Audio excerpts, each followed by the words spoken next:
doing a guide through the any percent no hit, no damage route. Just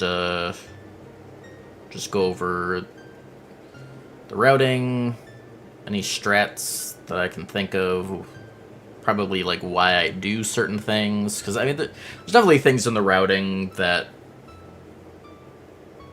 especially if you're not trying to make it like as consistent as possible, like I am for the God Run. You know, there's things you can probably cut out, so I can at least explain why I'm doing things, and people can decide if they feel the need to take all the precautions I do. But let's go.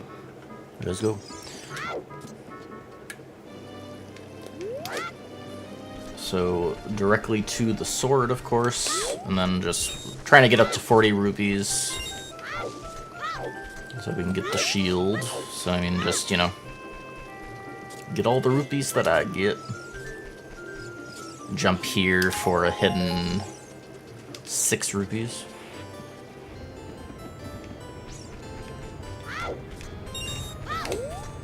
Mine's the boulder.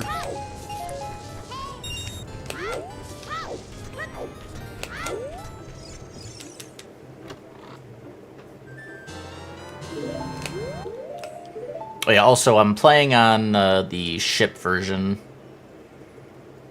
with a bunch of quality of life, like cutscene skips and faster text and all that as well. Which, and it does sound like if it does get on team hit lists, like that'll be allowed. We just would need to come up with a official like list of what settings are allowed to use, because, you know, there's like a cheat menu and stuff. But yeah, there's a hidden 5 rupees breaking the sign. I do a quick jump up to that. You can just, you can, you know, get up the normal way, obviously. You can do that as well. Then running across these 3, give her 5 roots. And then the last 5 are here.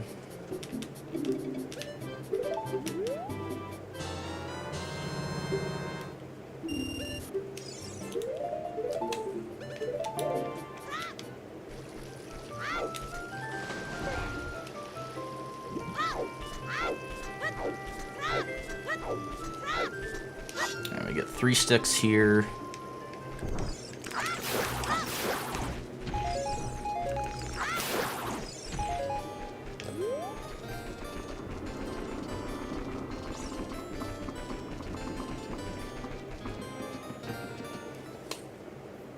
And then we kill these Deku Baba for Deku Nuts. Basically what I do, I just line up so you're running straight at them. And then as soon as you hear them pop up is when you jump slash.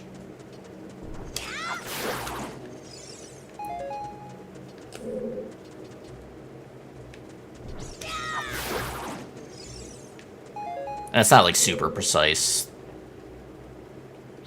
There's leeway to it. I guess when you're killing the one that's over there, don't line it up so you're running across the web. Because if you do the jump slash when you're like lower like this, that can... I've had that make it miss, so I would recommend not doing that.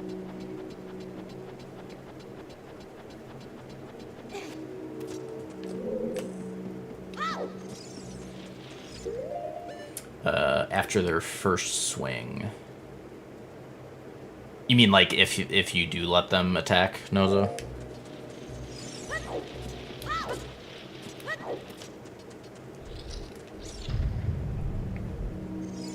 Alright, here's one of the required shields in the run. In general, shielding is a hit. And yeah, I guess when I turn this into a video of I'll link the rule set in the description. So I won't, like, go over all the rules in this, but, you know, as certain things apply, I'll mention them. But yeah, so there's 3 required areas for blocking. 2 of them in here because of we have to reflect Deku's, and then Twin Rova later in the Spirit Temple.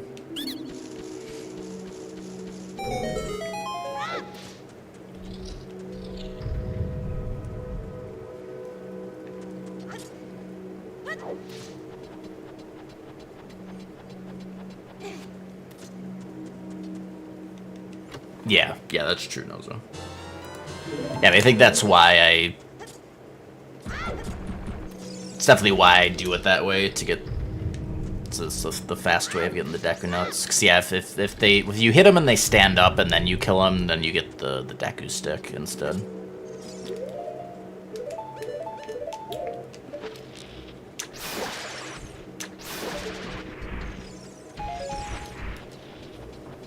If one of them drops nuts, I like to pick it up. You can get more later, too. It's not a big deal, but...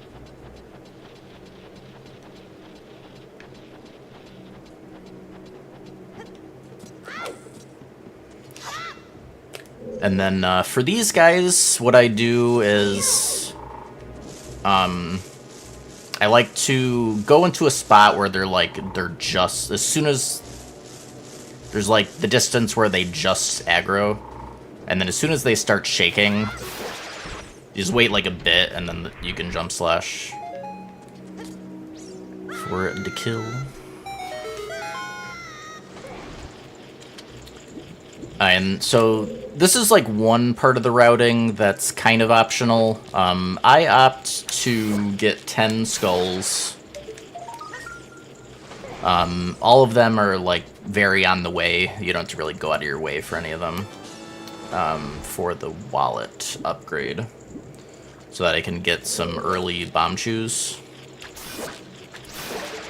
And bomb chews, there's, like, just a handful of things that I use them for. But if you want to save a bit of time, it's definitely not, not required. Alright, so this is the Basement 1 skip. It skips having to go around all the way around to get up here. You want to line up, so there's, like, the seam in the wall here. You want to Z target on the left side for this angle. Then go to the right side of the seam. Roll. Just keep rolling until Link stops moving. And you do, like, dry rolls, which is just holding target and pressing A without holding, like, the joystick. You do 2 backflips, a right side hop, and then a left side hop. Oh yeah, I should mention the indicator. Yeah, so assuming if you're on ship and you're playing widescreen, so, like, you want a visual cue for this trick that involves, like, knowing where the center of the screen is. Normally, if you're not playing widescreen, the left edge of the sword, so, like, the green circle with the sword on the HUD, the very left of that would be the center of the screen normally. In the settings, where is it again in the settings? I think it's, graphics? I forget. Yeah, so in the graphics settings, UI, you can turn on this glitch lineup trick.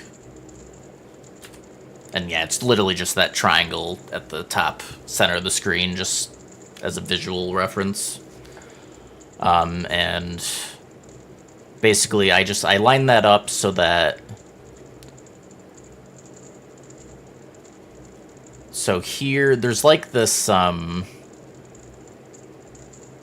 so right at the tip of the triangle, so from here and then right to there, there's like that kind of strip along that like kind of grayish part on the ceiling.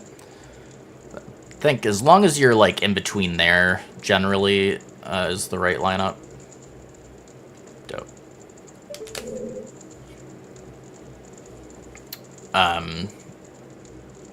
So once you have this lineup, then you just do a dry roll, and then you want to hold up and roll at the same time,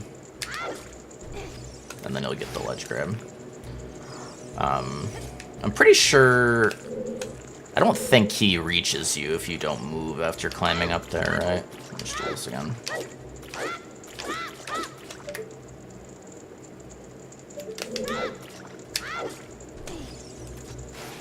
Yeah.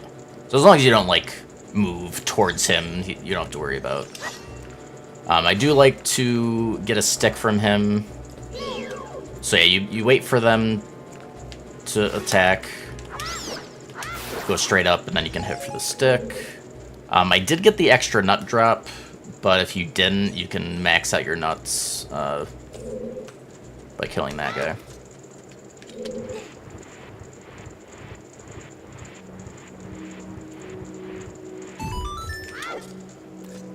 True, yeah, you can, if you're not confident in timing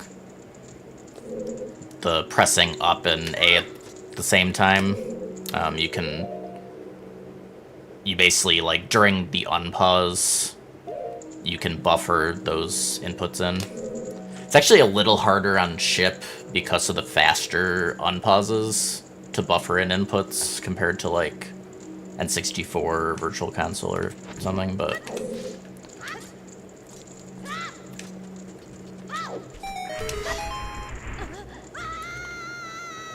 Alright, now here, there's like a pretty safe way of doing this. So, basically how these work, you'll see them kind of wiggle a bit eventually, and then they pop up on their own, like without you getting close. Once they do that, they're like locked into that animation. Even if you get close, they just won't fire at you. So I wait for the right one to do that, so that you can roll up to him safely. And then once you do get close enough, they also won't pop up. And then you can just safely do these ones on the right side.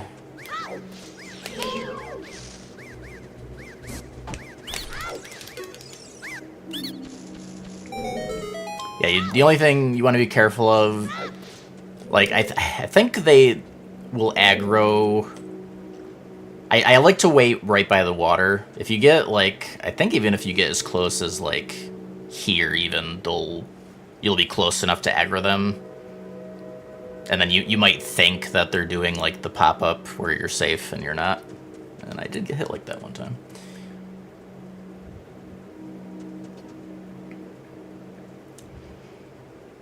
Nah. I mean, I personally wouldn't want to remove gameplay like that.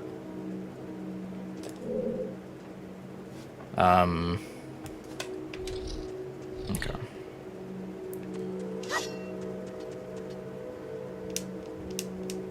And then just Gilma. No. The only option is reflecting the Deku Nut. That's why it's allowed, because... So the scrub before slingshot and then those three, there's no other way. Yeah, you can't even hammer those in rando, I think. Like, I think even... does hammer work? Like, in a rando, you might be able to hammer. I can't remember, though. They might even be immune to hammer. But, I mean, definitely for a vanilla playthrough, the only option. But yeah, so, yeah, just wait for him to stun himself or get himself caught. I like to do this in 2 cycles. You can 1 cycle him if you want to go a little faster. I just like to be a little safer about it. Doesn't take too much longer. You just knock them down from the ceiling, and then you get in the other 2 stick hits. I don't think the timing's super precise to get a 1 cycle, but...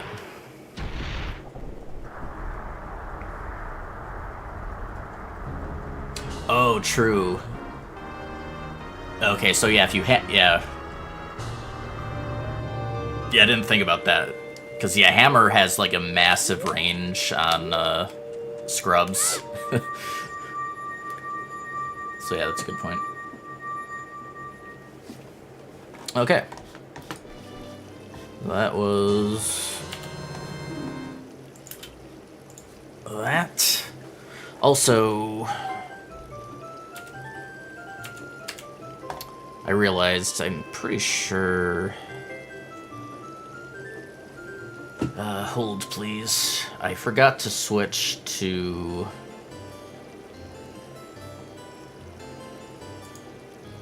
You know, it's gonna be... Since I'm not in an actual run...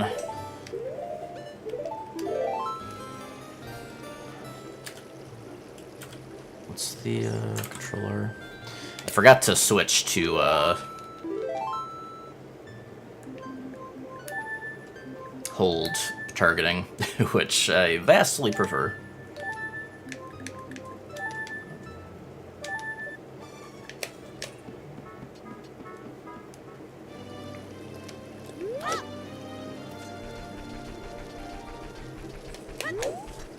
Alright.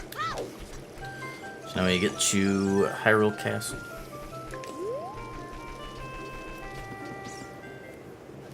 Let's go on cat food.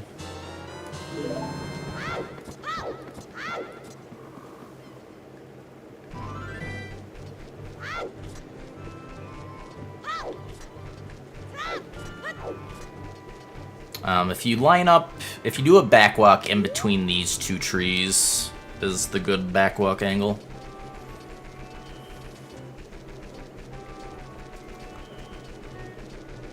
I believe so, Nozo. Nah, he is.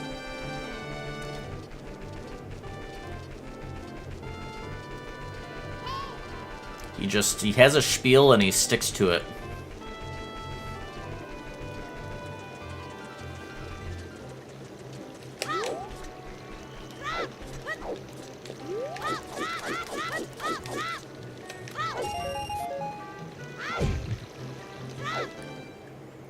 I get up to 80 rupees here. Go back out and get another 40. You do want to, when you do that jump off, you do want to keep holding down on the joystick, because you do want to roll there. You will take fall damage if you don't roll out. Another skull we get. And it's our 3rd one.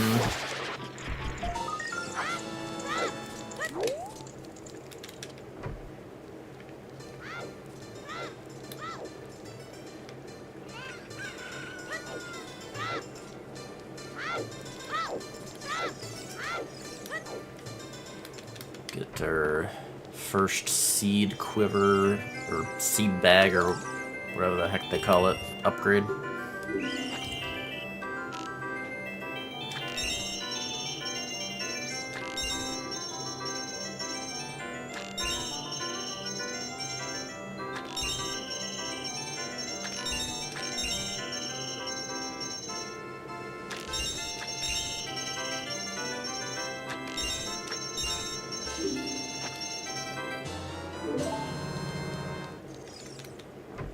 Hey, nice cat food.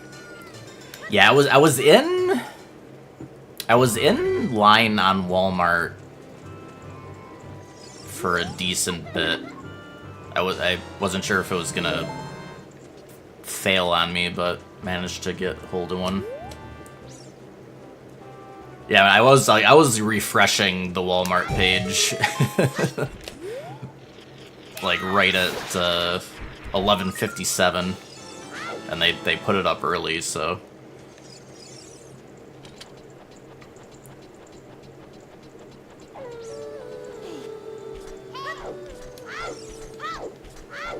while it was in line on Walmart, I did manage to get a bundle in the cart on Target, but then I couldn't do anything past that, like the site was freaking out.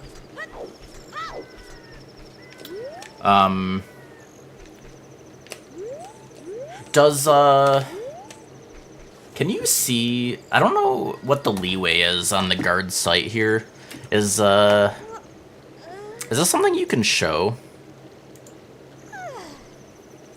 Is there like a collision for that?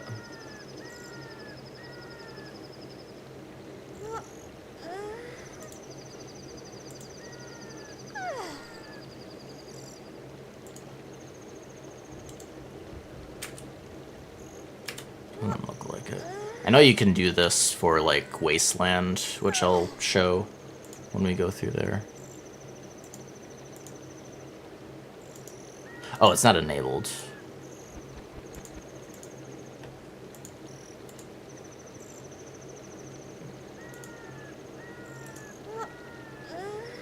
Box. Yeah, I'm not sure. But, I mean, basically, as long as you're... I just go up the center of this kind of, you know, ramp or whatever you want to call it. And I just stay to the left of the path. And you should be good. I don't know exactly where their vision boundaries are.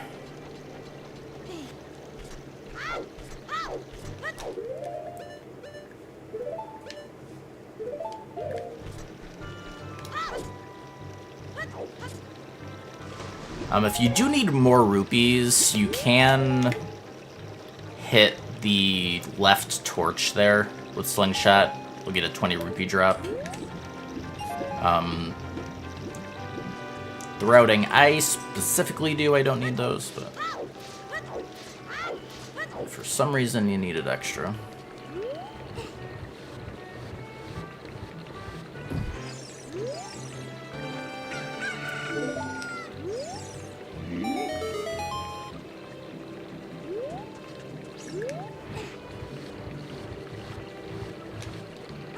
No.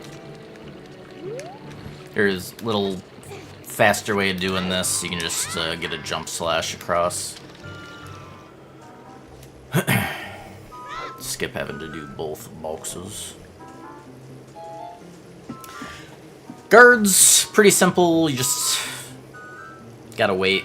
I mean, you can speed it up technically if you want to be riskier.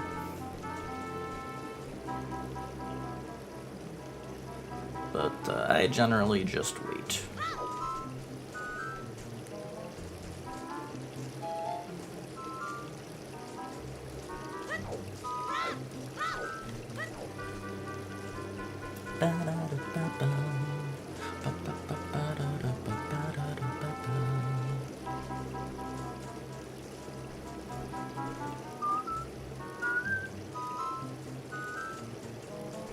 Did you get the bundle cat food or just base? I decided to just go for the bundle. After seeing Mario Kart in the direct for it, it seemed cool enough for 50. So I mean, essentially 50 in the bundle. I don't think I would have wanted to pay 80 for it, but.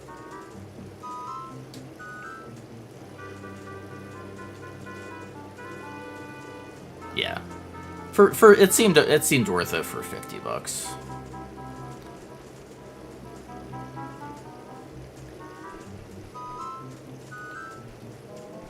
I hate situations like this because, like, I don't know if you could get RNG screwed there. Like, if the left guard could go slow enough that the right guard could. Like, I don't know, like, all the RNG scenarios of how these guards move. So, like, if it's that close, I end up just waiting. But, like, maybe it would have been fine. I think it would have been fine, but I don't know if, like, if you get really bad RNG, if you could get screwed there. Well, the interesting thing is, normally, like, you know, if there is an issue where, like, oh, I don't get the Switch 2 right on release day, like, the delivery's late, or, you know, whatever, I'm not really gonna care that much, because there's not anything right at launch that I'm mega excited about. So there's at least that. Like, I know I'm gonna want it. So, like, I just want to get my hands on it, in case it's, you know, hard to later, for whatever reason. Just, you know, get my hands on one. Let's go Kano. And then you can shoot Luigi here. I get these 20 rupees.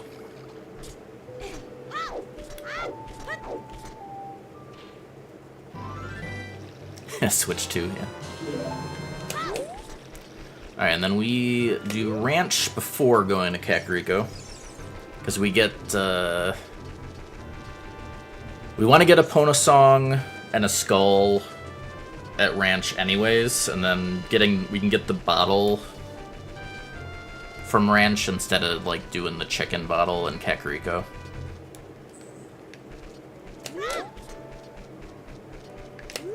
So yeah, we get Epona, we get the tree skull, and then we do the chicken minigame for a bottle here. Just going barbecue. Yeah. Yeah, I don't know if you saw OOT and MM got channels in the Team Hit List Discord barbecue. Oh, whoops.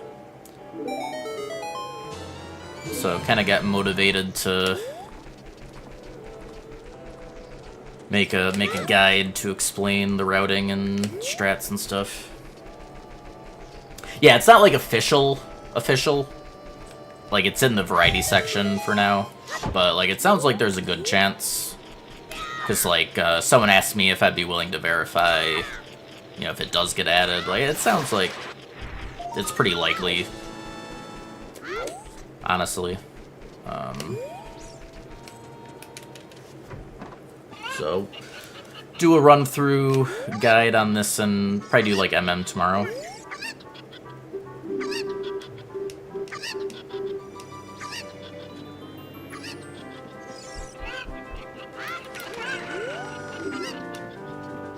Go.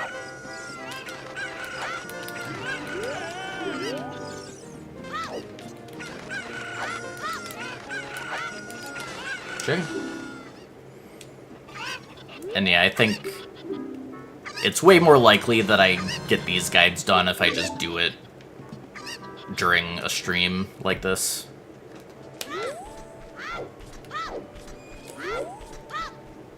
It'd be harder to motivate myself to do it off stream. So here we are.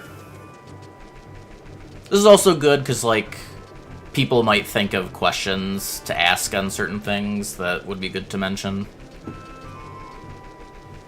Like, it's a good time if you do have any questions on why certain things work, because explaining them will be good for the guide, so.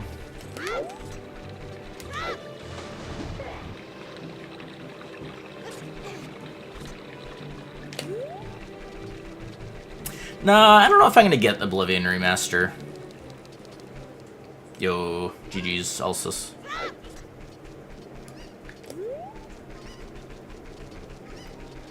Alright, and then we're going right to the Sunsong grave. Get our hands on Sunsong.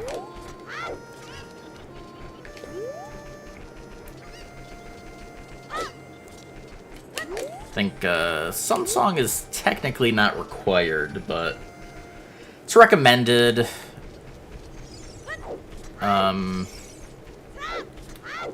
You can get rid of nighttime in Hyrule Fields. You don't have to deal with, like, Stelphos, and I don't know, it's just a good idea to have it. You can, a bigger reason to have it is it stuns, Redeads and Gibdos. So, I mean, that's, like, the best reason to get it. Nah.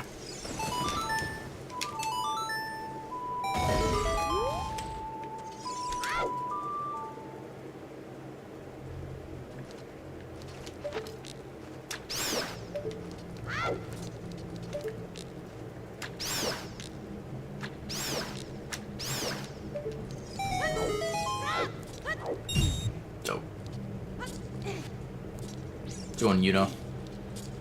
Well, I don't have Game Pass. I mean, how much is Game Pass? I don't even know.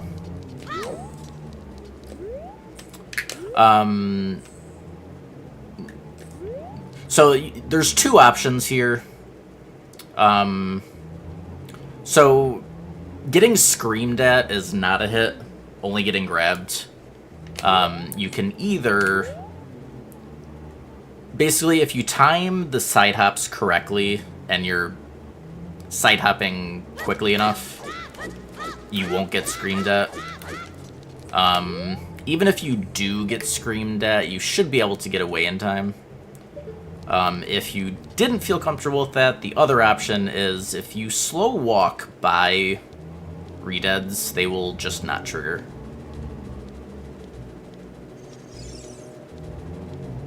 So that is another option. See, like this, because I mean he's not even chasing after me. So I mean that's pretty safe.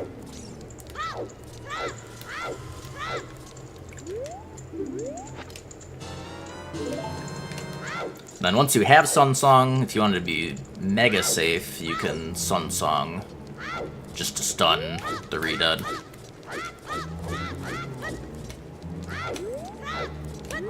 Mega safe.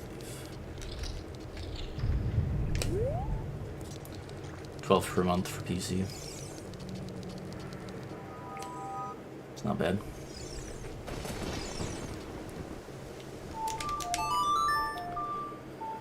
Like, if you're playing without cutscene skips, it would normally be nighttime here.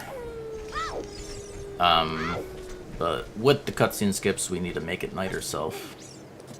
So that we get the Hylian shields here.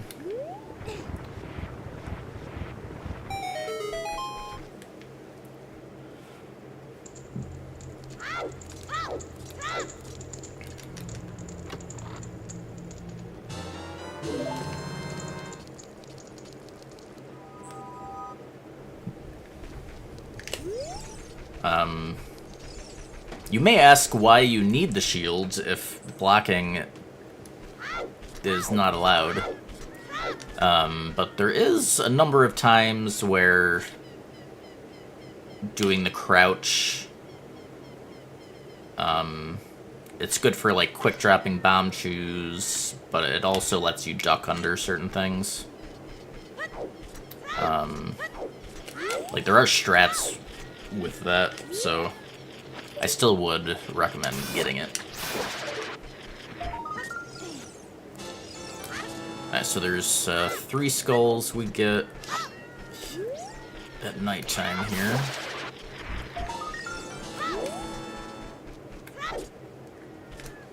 Dope.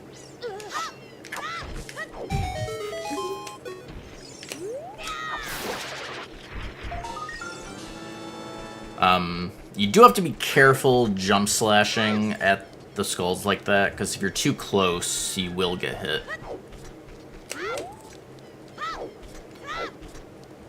Alright, and then the 2 last skulls, because I think these are the last 2, right? Yeah. So there's that one and that one. You can just get them now, but I get them on the way back after Dodongo.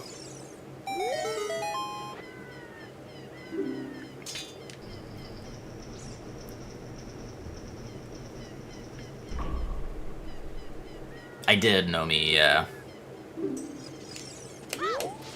Yep, I was online at Walmart, like, right at, like, 11:57, 58 when it went live, and after, like, 15 minutes or so, I was able to pre-order.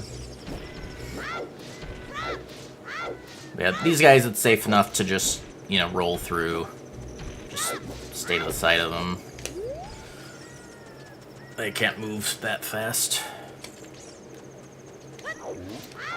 Over here, you have a nasty Goron, which I like to wait for.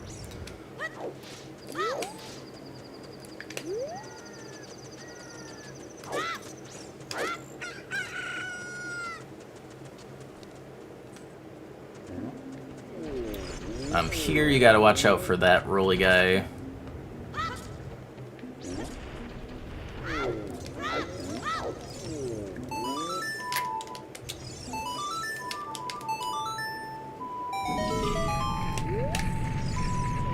Be careful playing songs in the run, because missing notes is a hit. Keck.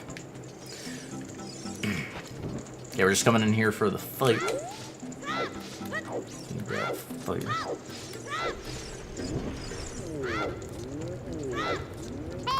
Let's go in Zeta.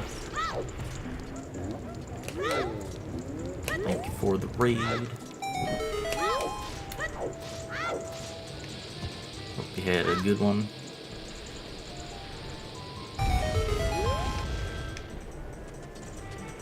An Overlord.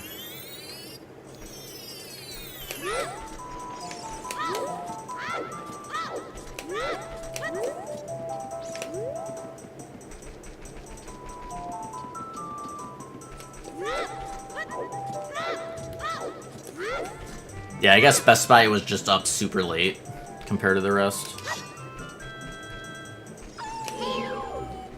Wolfos are quite easy.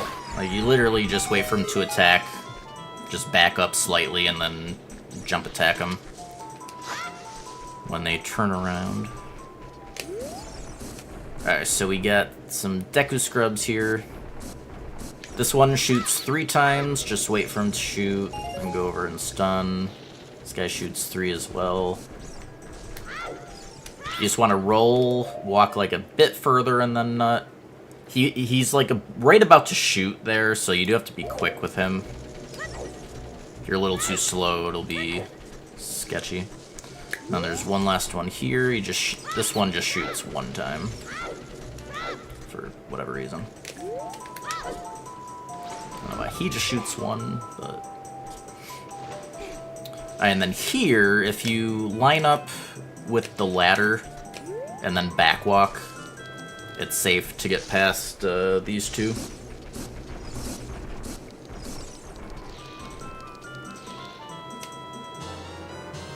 There's Saria Song, and then you can just... So another good thing about Sun Song, you can use it in certain areas to respawn. So you can just get back. The Sun's on there. And then we want to go in and out... Or out and in, rather. Let's get back to the start of Lost Woods. We're coming over here for the stick upgrade.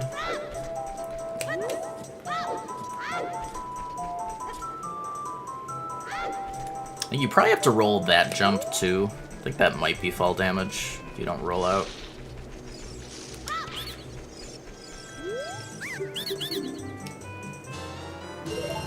Another Sun Song. Oh, how's it going, Herm? I don't think I said hello.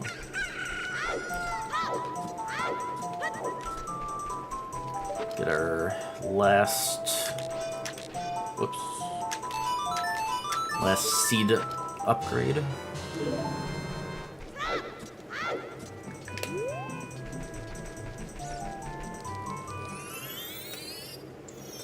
Choose. How you doing?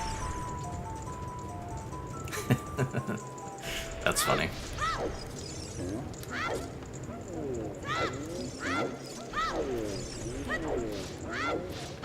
How's it going, la la la? I'm sorry. I'm trying to focus on remembering what to say for a useful guide as well. Oh, not lullaby.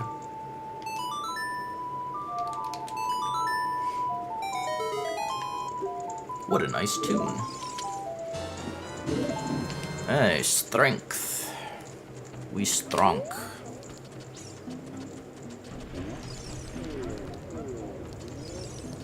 Things are good, choose.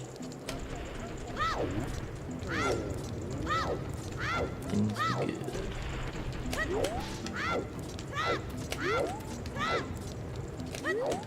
Alright, and we are getting to our Goron 9s.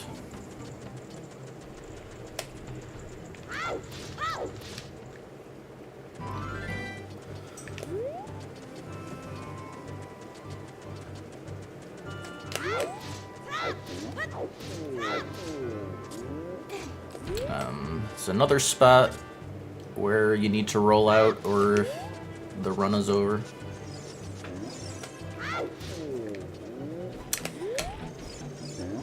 I was focused on talking about the rollout that I forgot to throw the bomb down. Nice. We love that.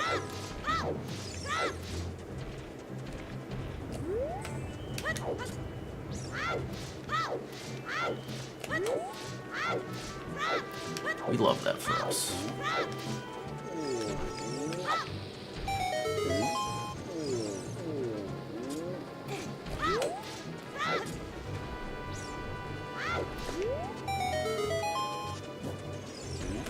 Okay, he was actually closer than normal because I had already aggroed him once.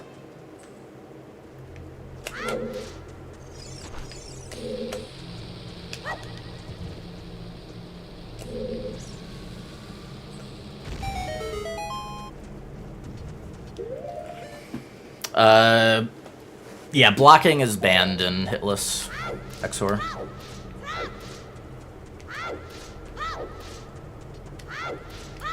Otherwise, there'd be barely any difference between hitless and damageless. Like, the idea is you're still getting hit.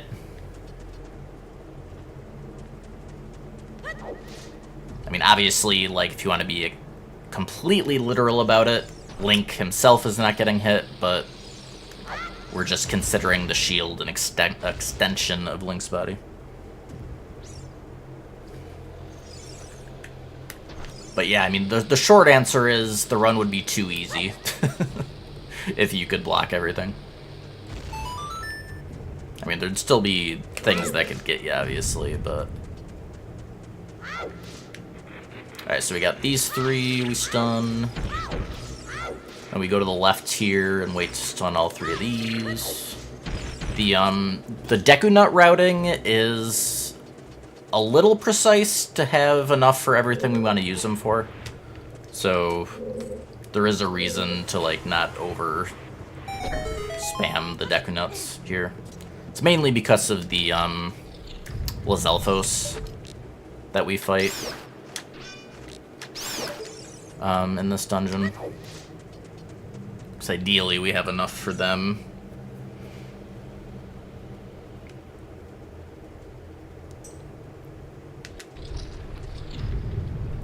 And speaking of those... So yeah, both of the Lizalfos fights, they come at you one at a time. All you need to do is, like, as they jump across, just throw Deku Nut, and then get the old stick jump slash.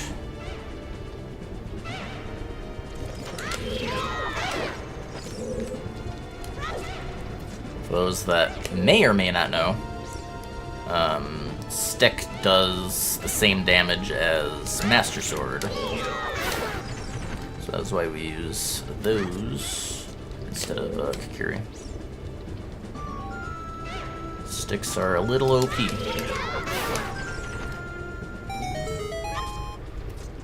Giga Stick.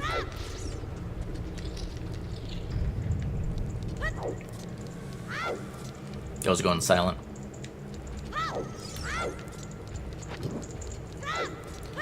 These guys you can safely ignore. Well, I mean, pay attention to them, just, I mean, you know, it's...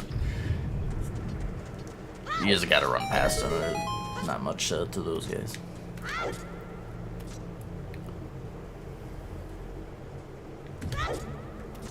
Here, you are out of range on the edge, so you can hang out there if the timing doesn't work out.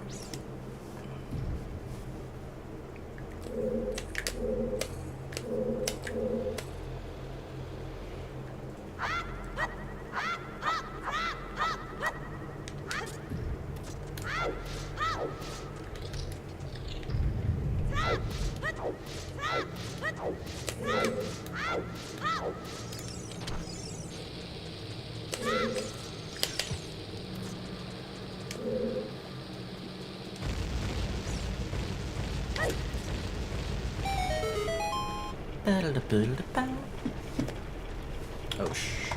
man.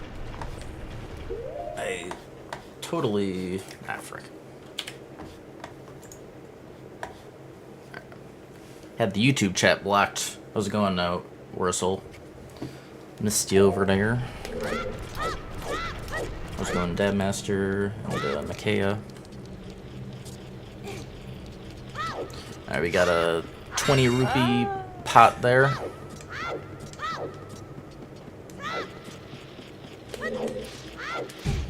Bonk. Couple keys in here to snipe.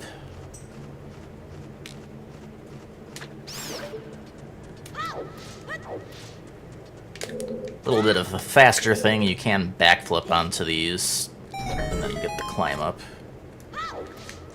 Or you can just push it out of the way too.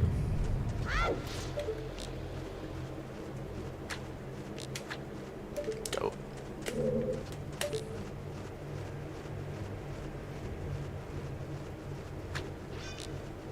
Yeah, and it would, like, god dang it, would technically also be safe to, like, use Deku Nuts on the keys, but you really want to save those for, the last two, Lizalfos. You'd have a little bit to spare if you needed to. Watch out for this spike. Alright, so there's a setup here to throw the bomb onto the ledge. You want to open the chest and then target the bomb to get that angle, see up, and then just kind of walk straight to the bomb, pick it up. So we'll pick it up, target to like lock in this angle. And then you want to line up with the ladder and then throw when you're like, maybe like a step away from the edge. So you'd throw like, you know, around here or so.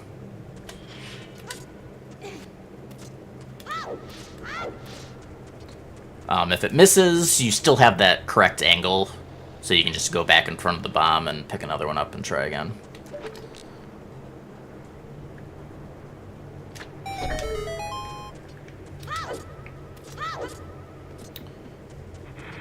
I like to stun these guys. I think you probably could roll past, like, in between those safely, but I just like stunning them.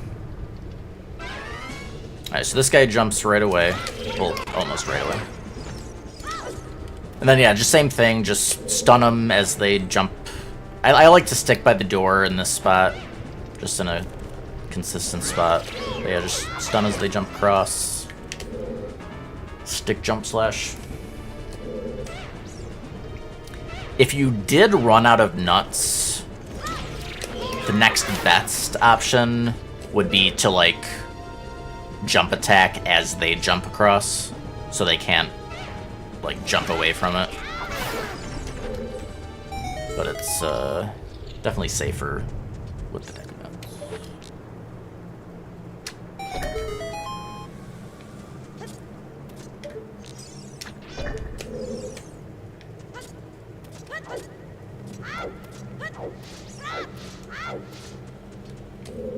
Oh, you know, since this is just a guide, actually, let me test that. I still don't know. So, like, using these cutscene skips,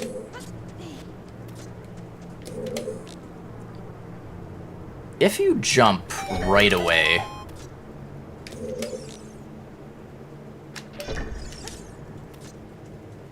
okay, yeah, it's hard. I don't know how close that is. Like, I don't know if the collision for the fire, like, goes away right away and it's just, like, visually there still. I mean, that was at least fine. I still like to just wait, because I don't know if there's, like, yeah, maybe there's, like, a bit of time where it's still active. That only matters if you're doing all the cutscene skips in the ship version, of course.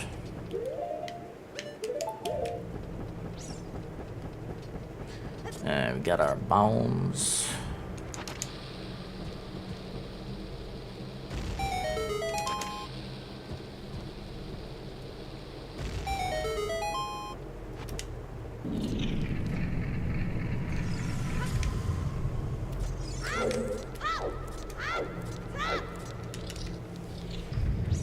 Alright, 2 keys here.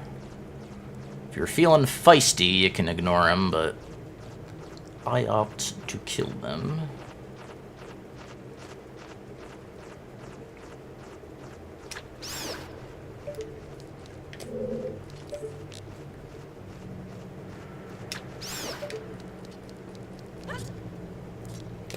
Maybe if it's like down to 1 and it's like over in the corner, and it should be fine to make a run for it, but...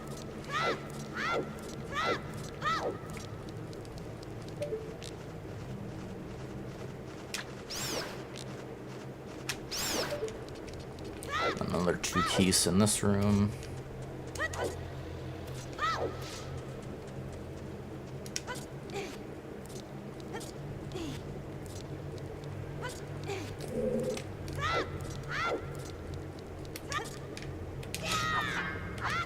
Got the seed drop there, and then a bomb drop here.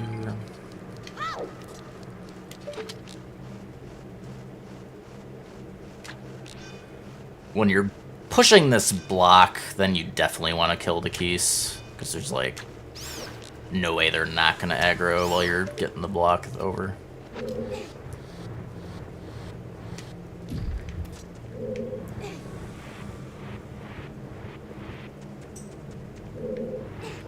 He's going Vision. Going to Moscow. How you doing?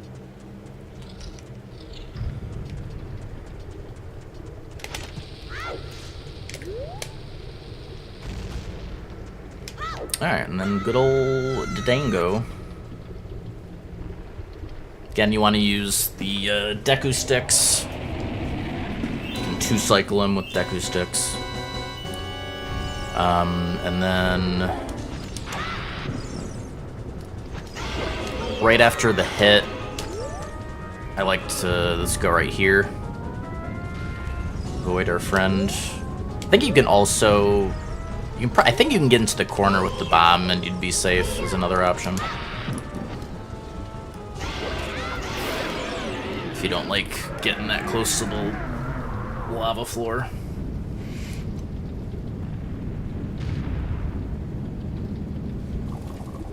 Though I'm not positive about that corner. You'd have to test that.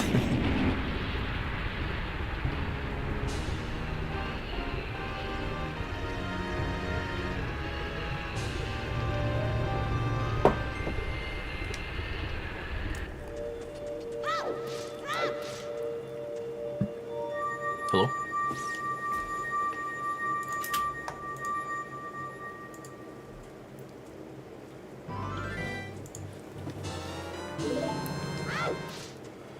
Alright, and then this is another thing that's kind of optional. I go back to Goron City for a bomb bag upgrade. You can definitely do the run without it. The main reason I like getting it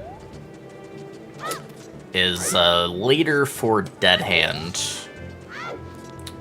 We have to spawn Dead Hand with explosives. Because the normal way of spawning him, getting grabbed by the hands, is a hit. Since there's an alternate way to spawn him. So, and it's very RNG. Like, you have to find where he is. There's like, he's just in a specific spot underground, but like you don't know where. So the more bombs you have, the better.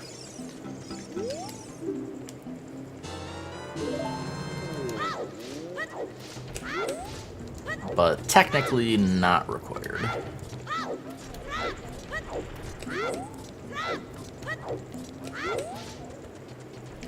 And then, I guess what I'll do, I'll try to remember, I'll just link, there's a... So in this route, I get magic as adult. Because... there was a strat found that makes getting up to magic as child right now fully consistent. There was an old strat that like worked 99% of the time or something, but there was like, you could get kind of RNG screwed, potentially. But there was a newer strat found I'll try to remember to link that in the video if you did just want to get magic now. I don't think it's really required, and like especially like this route gets early the Goron Sword, so you're going up there as adult anyways before Forest. So routing wise, I mean I think it might even just be faster to just get it as adult when you're up there anyways. But I'll still link that strat in case, like, if you're doing a route without the Goron Sword, then you'd probably want to get magic as child, since you're not going up there as adult. But yeah, I'll link that, because there's a YouTube video for that strat I can link in the description. Alright. Yeah, we got 2 more skulls, and we can get the wallet, and then we'll be able to get the bomb shoes later.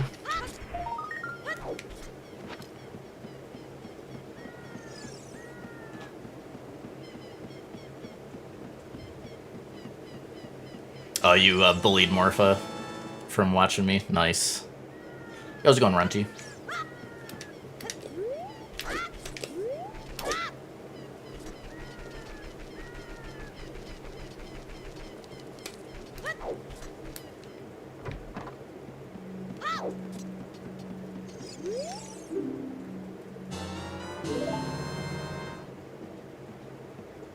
F vision.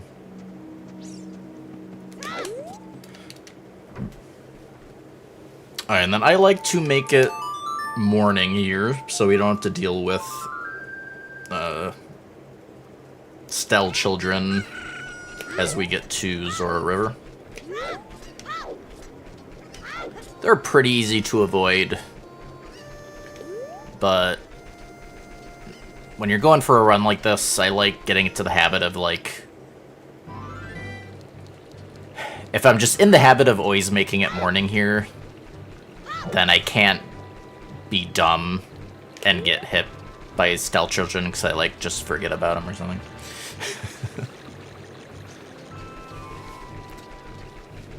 But, you know. This run I have memorized at this point. Some of the runs, like, most of the runs at this point are almost fully memorized, but some of them have, like, some things that I need to look, like, have the route for. But OT I don't need any notes for.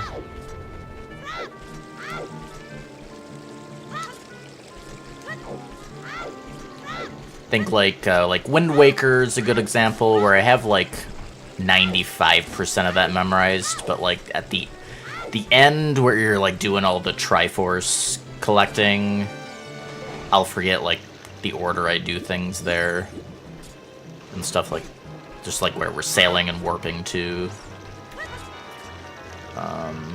But yeah, I mean, most of the runs are either fully or mostly memorized. I've run them all so much.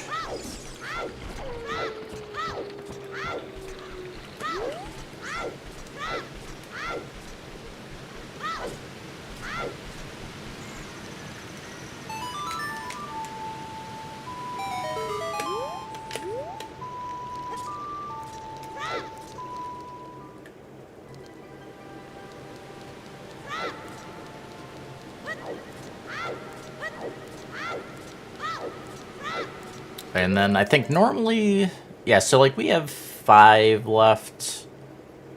Either way, I recommend there's, well, I'll show where it is after this. We do the diving minigame first here. But we want to get up to 20 Deku Nuts again. We can farm them from a pot here.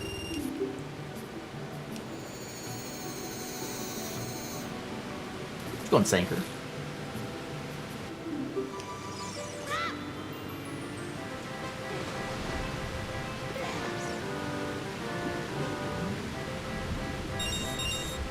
Yo, the triple. It's pretty rare to be able to get 3 in one dive like that. pretty common that like 2 of them line up close enough, but not as common that 3 do.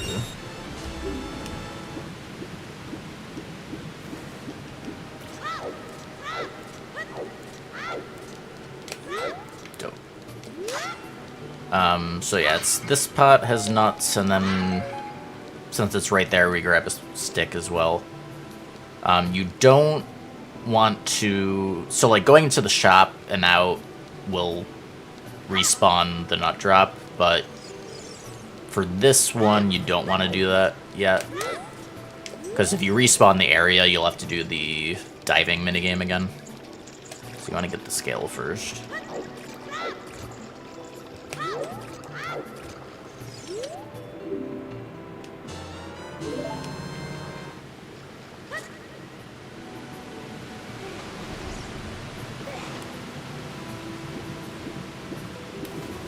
Then when we're back here, the nuts will be back.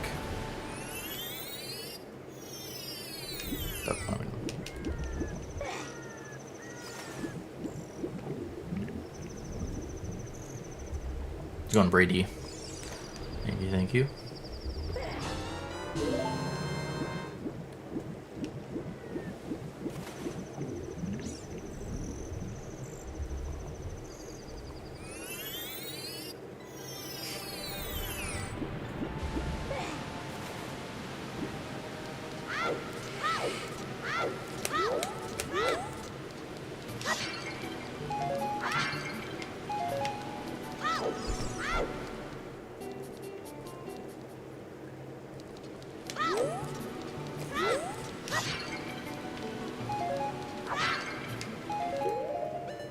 And yeah. So we had 5 left, so that was enough. Like if you had less though, you can do it one more time. Stock up on those nuts. Oh, I didn't get the fish. You wanna get a fish for Jabu entrance. Usually grab that when we get back from getting Rito's letter. Is it going Cammy? Hey, GG's. Look forward to checking it out. Definitely put it in the Discord, in my Discord somewhere.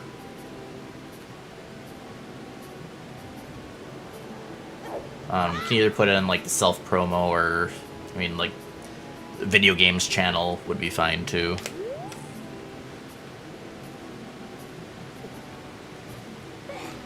Think if I give standing permission, if anyone makes a video game and puts it on Steam, you can just put it in the video game section and not self-promotion. That's totally fine with me.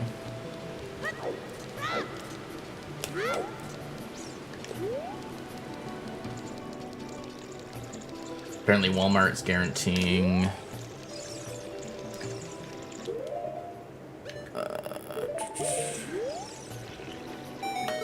delivery by 10 a.m. day of. Moip. Moip. Moip. Moip. Moip. Moip. Moip.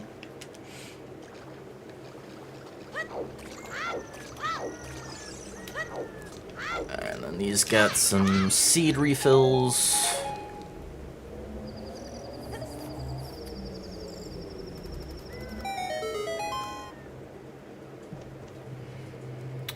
Alright, so I take this room pretty carefully because of the Octos. Probably safer than you have to, but it's very consistent. So we wait for the bubbles to get close enough to Dekunut.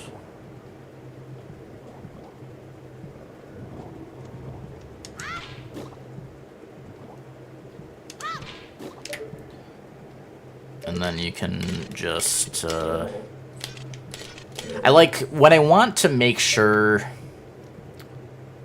I don't mess up the backwalk angle, because, like, if you just do it where you, like, press down on the joystick, target, and then backwalk, every once in a... Oh, shit. Whoops. Every once in a while, you'll, like, not hold straight back, and you'll get, like, a wonky angle. So, I mean, I like when it's more important that I get that proper angle, I like doing a shield turn. To do that, you basically, while you're shielding, hold the direction you want to turn to.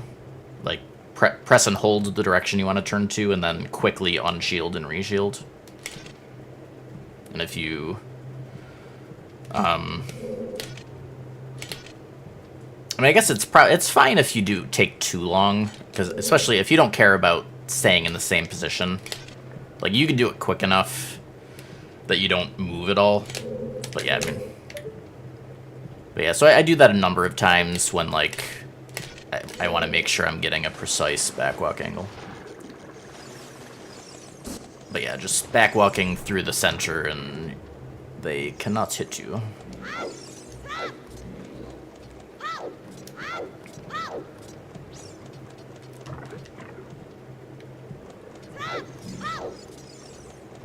She go. I like how because of the cutscene skips and stuff, like, she still beats you down.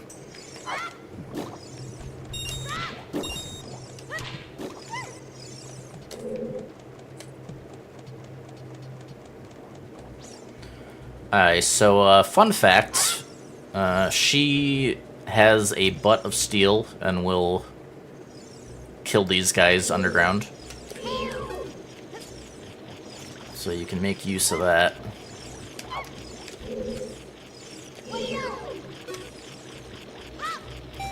And if either of these guys are in the way, you can either bombing them will kill them underground. You can Deku Nut them to pop them up out of the ground. I like to just bomb them personally.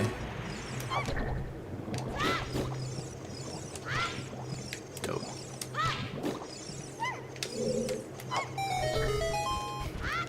I also like hitting the switch with her.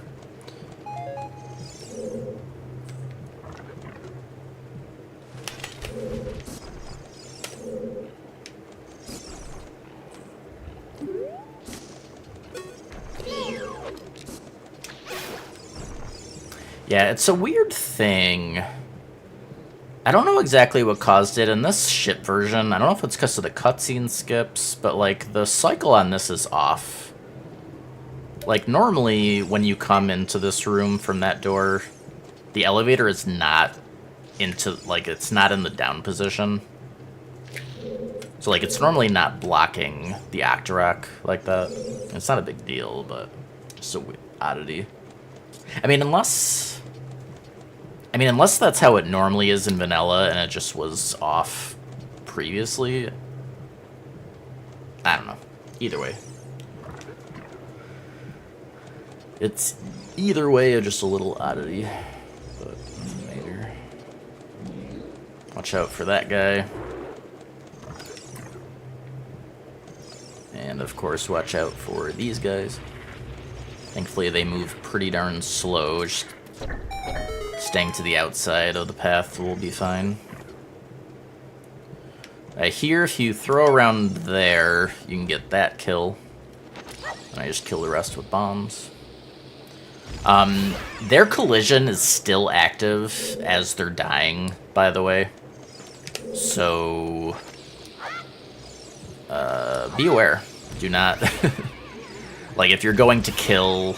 You know, let's say you killed that one and then you were moving over to kill another one. Like, the dying corpse can hit you. So, be careful. Careful with that.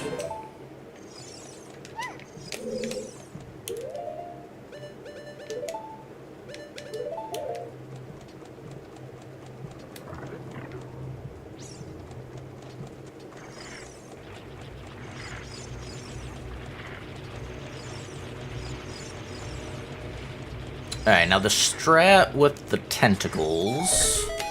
It's actually a newer way of doing it that I just started doing.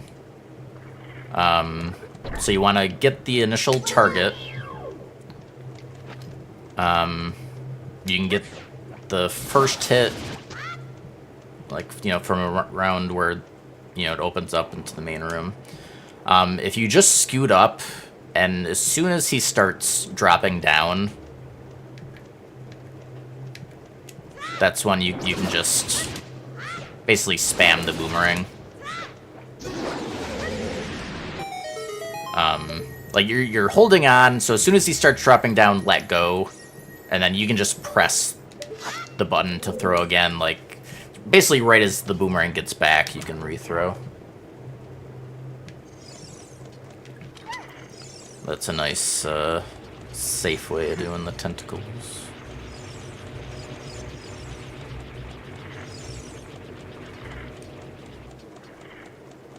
This is good one, La La La.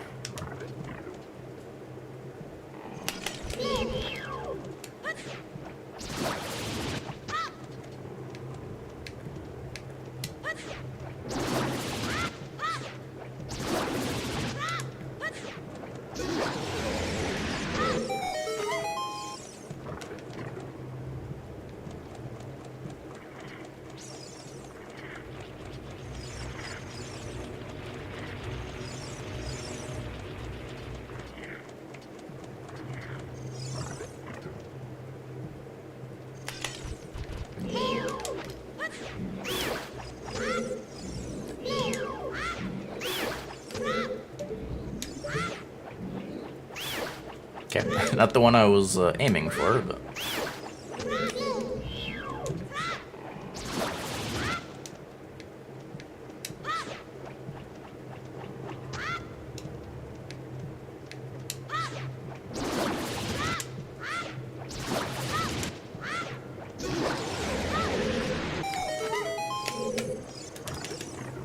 Alright, I'll get to the mini-boss.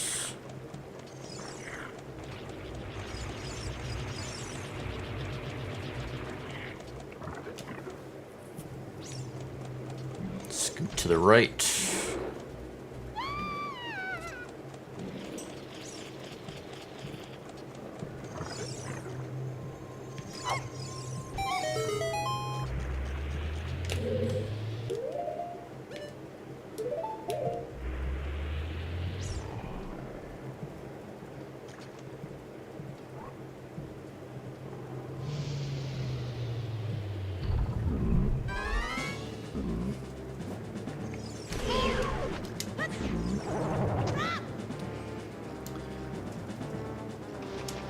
Yeah, and then here, you're just waiting for him to start spinning, and then release the boomerang.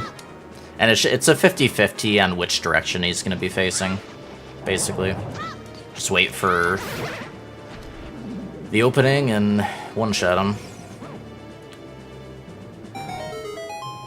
Easy peasy.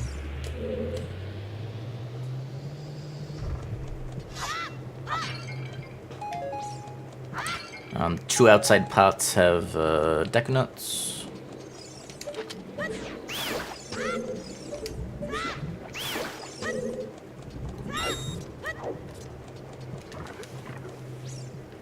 If you do these properly, you don't have... Like, you can do it without this guy hitting you, but I like to... I do like to just go down and hit him. I like to heal aggro. If you're not hugging the wall, heal aggro. But I like to, like, move here, get the camera turned so I can see him a little better. Wait for him to shoot before trying to lock on. Mostly a strat just to deal with the awkward camera in this game. If you had, like, a modern camera, it would be easy peasy.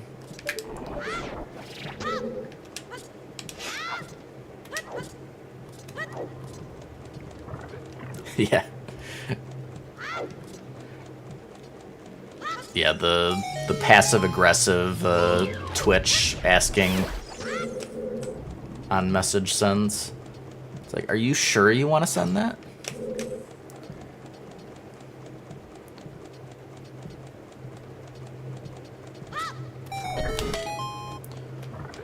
Here, if you get into the back right corner here, you can snipe the switch with slingshot. There is also... I don't know the setup for it. I know there's also a way to do it with boomerang.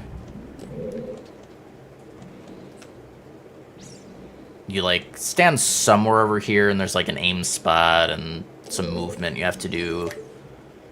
You could probably find it on Google if you want to do that, but the slingshot version is...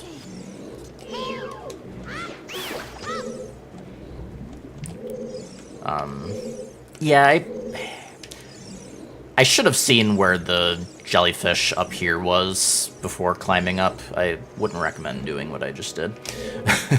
But, alright, so, Baronade. Baronade, especially if you're new to the game, is honestly... Like, if you're brand new to the game or haven't played in a while, Baronade probably is, like, the scariest boss for no-hit.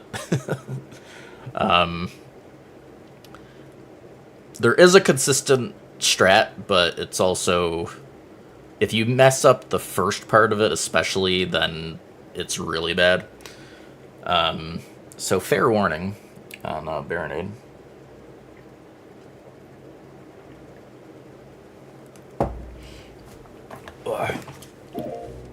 I'm gonna want...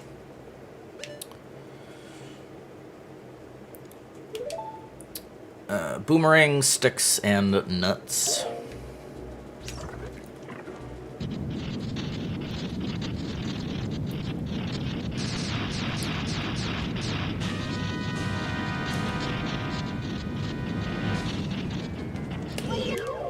Alright, so... You're going to be circling around him,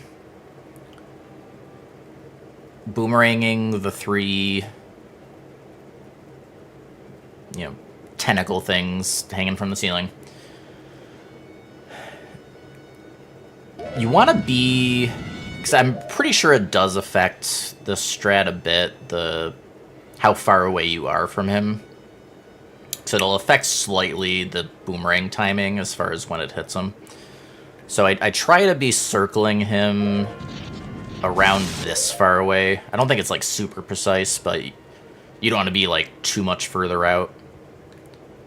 But yeah, so you're hitting the three.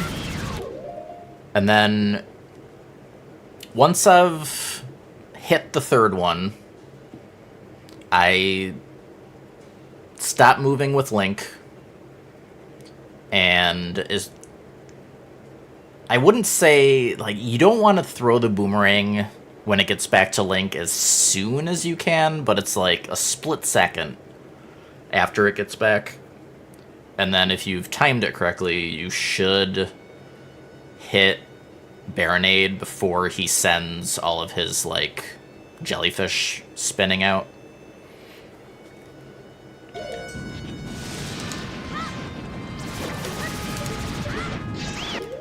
Like that. If it's too late, then it will miss, and all of those jellyfish will get sent out, and it's hell. Like, if you do miss that, it's probably like RNG at that point. Your best bet, I think, is to just try to roll to the outside of the room. Just pray you can make it. I think I have done that before, like I've missed the timing and I was able to get out, but it feels probably RNG at that point. But yeah, I mean, with practice, it's not too bad. But it's Manka if you do screw up the timing. But yeah, so once you get that stun, so you're going to go in close-ish and Deku Nut. And then you want to immediately lock onto him and back up a bit. And I'm trying to think how to explain the timing I go for. You want to try to throw the boomerang to get another stun on him. Again, before he sends out the next set of jellyfish.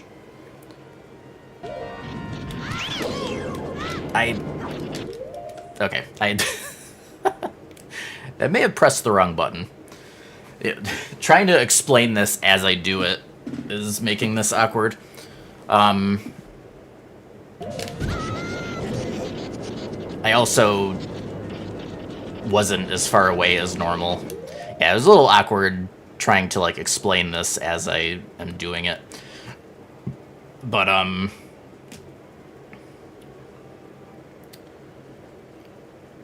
should probably... Let's do it again. I'll do it a little faster. If you do get that second stun, then you just, you Deku Nut to kill the rest of the jellyfish, and then you're on to the last phase. If you do miss that timing, it's really not too bad. You want to make sure you're not letting him, like, corner you. Like let's say, if you're moving to the left of him, but then gets close to a wall, you might have to, like, change direction or something. But otherwise, you're just gonna keep throwing Boomerang until it manages to pass through. It's kind of RNG, but it'll eventually make it. You'll get the stun, like so. Now, what I like to do, so if you do have to do this backup, you really want to keep moving so he can't electrocute you. So I like to... Also, you're probably not going to be able to one-cycle that when they're that far apart. So you have to be ready for him to start moving again. But yeah, I like to lock on to the jellyfish first so that you can keep moving and, like, nut as you're moving around.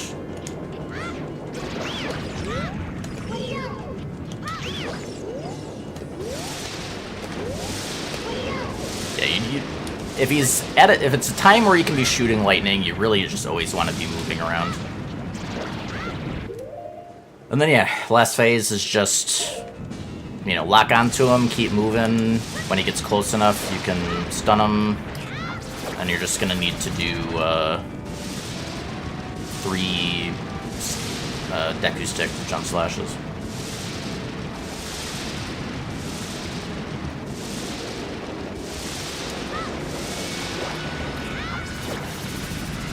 So yeah, let's do that again so I can show the full fight a little better.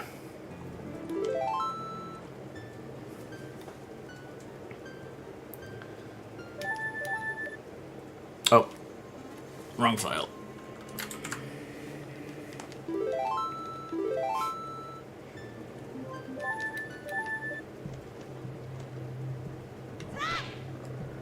Stab it.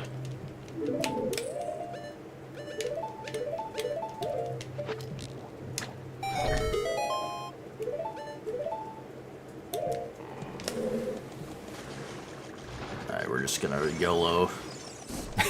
Nice.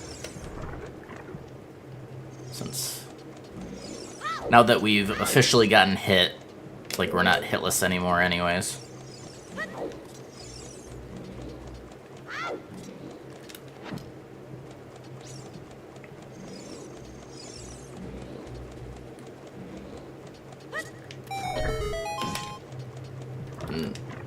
Yeah, might be certain things that I'll, do we have to re-hit this, I think? Might use some ship stuff to, like, speed through some sections that aren't really complicated as far as strats. Potentially. Alright. Let's do that again. Exactly one hit category.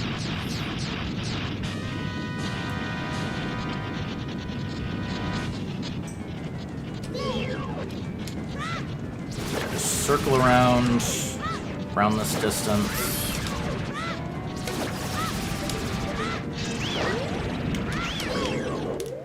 And it's like, so you see the jellyfish, I'd say, so like right now they're about like, if you try to imagine like how big each of them would be full size, like they're about halfway out of the ground, like as they're like kind of like rising up. I think kind of gotta get a feel for it, but I feel like it's like right after this kind of distance is about when I release Boomerang to go for the restun. Oh no, well, okay. I didn't have the Boomerang prepped like I normally would. But that was about like kind of the visual cue of when you wanna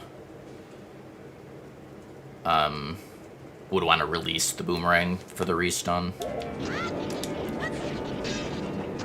It's definitely something you'll just want to practice this fight to get the stuns down, because it's definitely, especially in terms of like how technical the run is, or the fight is, like this is the more technical fight.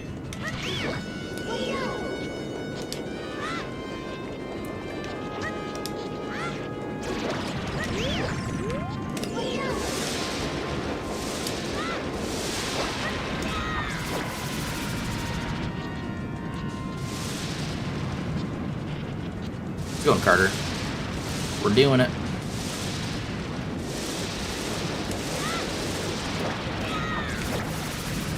OT and MM are gaining some traction on potentially being added to team hit lists, so I've had thoughts of making guides before, but that kind of motivated me to finally do it.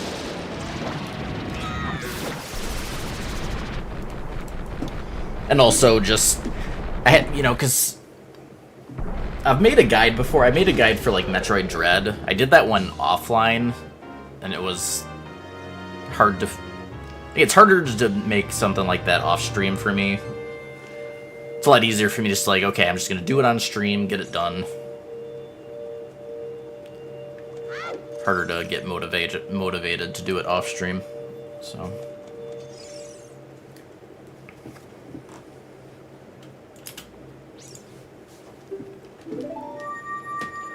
But yeah, I'm trying to mention, like, everything I can think of as far as things that can go wrong and just going through the route and strats and stuff.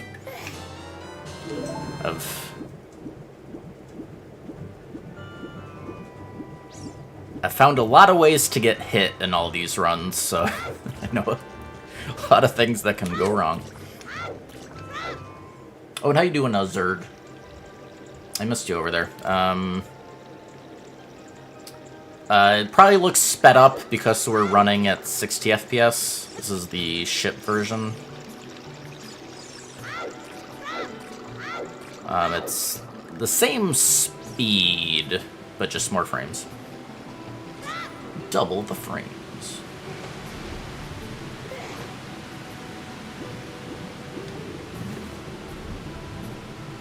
Alright, but yeah, we're getting to the owl on Lake Hylia. Let's get back to Castle.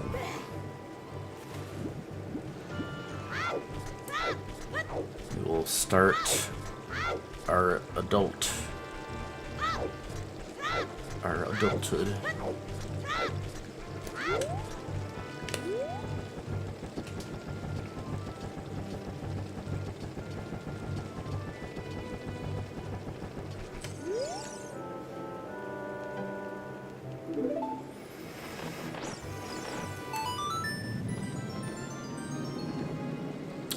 One thing to keep in mind here, you either want to make it day, or if it is night, just keep in mind that after the owl ride that you're going to get stale children spawns here, like if it is nighttime.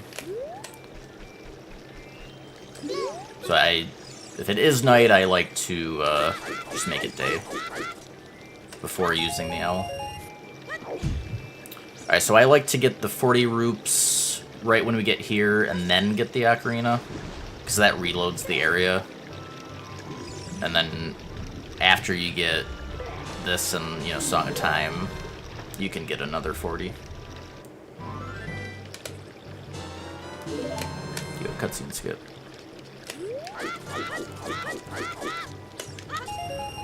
So we want 180. This close, it's probably faster to just get the last bit of rupees in here.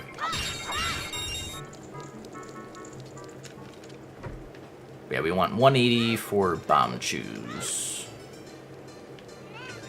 If you're opting to get them, like if you got the Skulltulas and you got the wallet upgrade.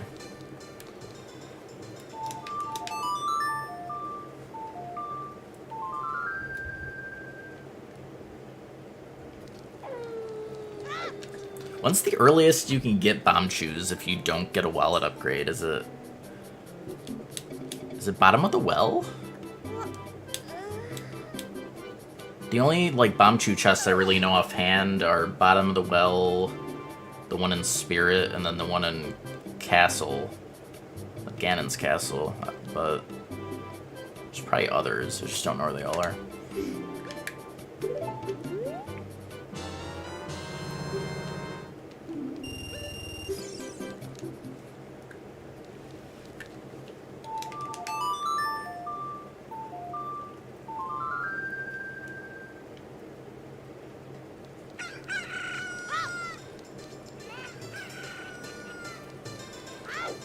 Alright, and then, so we're gonna get up to Skull Mask. Skull Mask, commonly unknown to people, will make it so Keese and Gwaze will not aggro. It's nice to have in, like, a couple spots. It's, like, it's not too bad without it, but it's pretty quick to get in the scheme of things. I go ahead and get Keaton Mask here. Can also get it, like, on your next child section. Doesn't really matter, but you just get it there.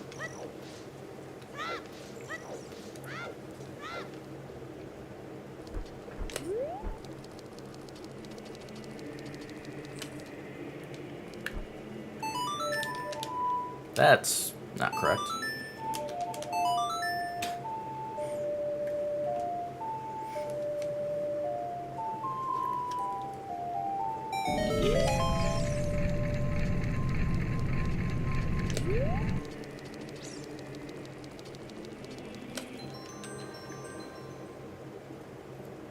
Oh, hey, Sheik.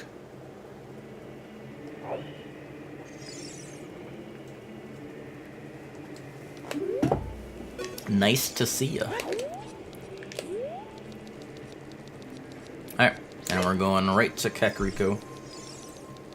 Get the hook shot.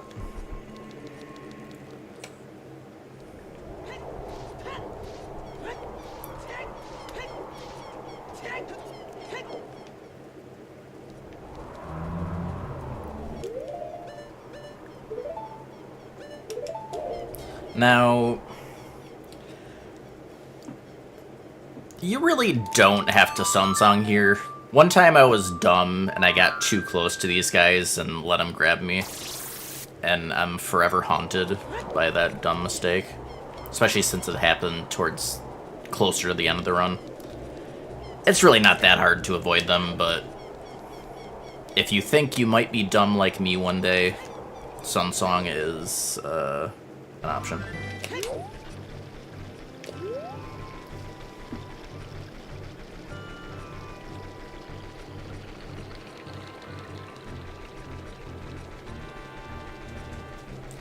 Yeah, you know, it's work to make them. I wouldn't feel too bad, but there's a lot of... I mean, it's only like the second time I've done a guide like this.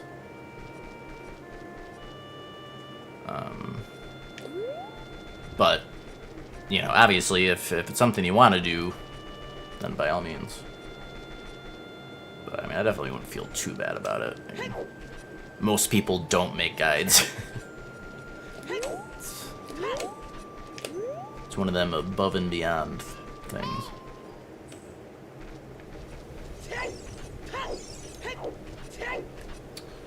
And then, yeah, so for the hook shot, there's no time limit. Or, like, you know, you don't have to do the Stampe race in a certain amount of time. That's only for the heart piece. So, you know, honestly, I just walk the whole thing. And, like, you know, make sure the camera's turned as I'm turning corners, because he'll get you if you try to do this fast. Like, you know, I wasn't paying attention. You really just want to make sure you can see the whole path. You're not, you know, Link's body is not hiding one of the fires that he threw. The only exception is, like, you can go too slow, technically, like if one of the doors close on you. You'll get voided out if you don't, like, make it in time. But, I mean, you'd have to go pretty slow for that.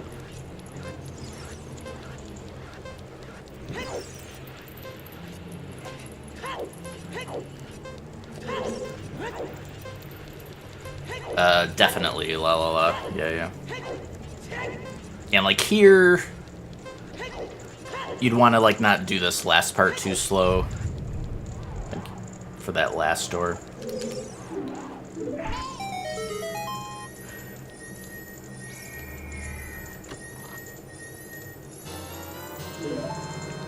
And then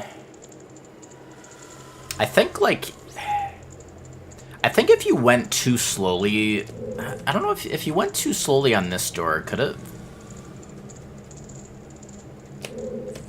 Let's just test it. No. Okay. Yeah, so it looks like as long as you don't make any movement backwards, you're fine. Because that would void you if you, like, triggered the door but then moved back into the room.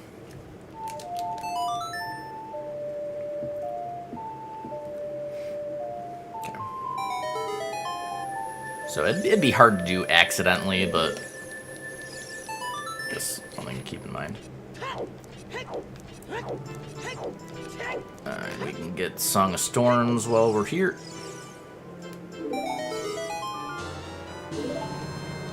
We do technically go into one Storm Grotto for money.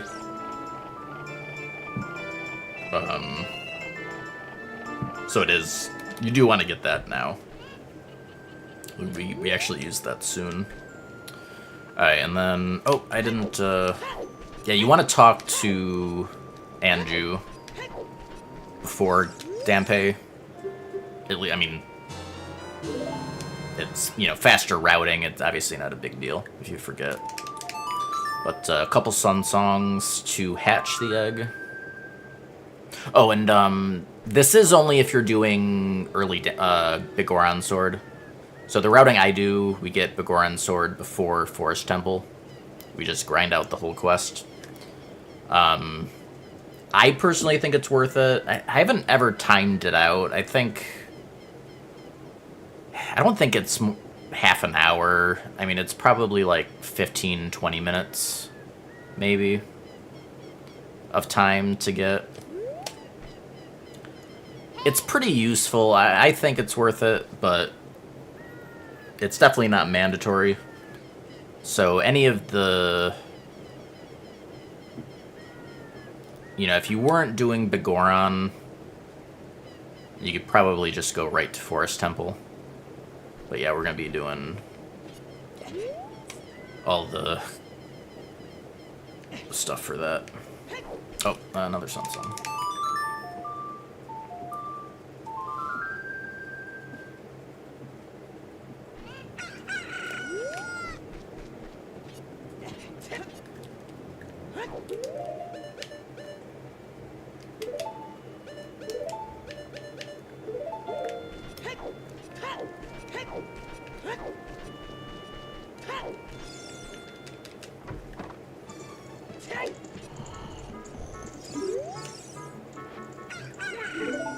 Tarnation.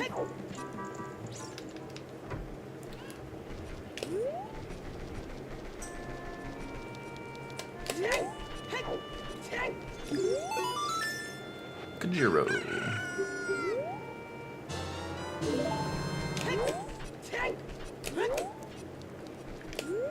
And yeah, I guess another thing, if you are skipping Begoron, you probably would want to get magic as child. This is a reminder, though you wouldn't have to. Could still get it as adult.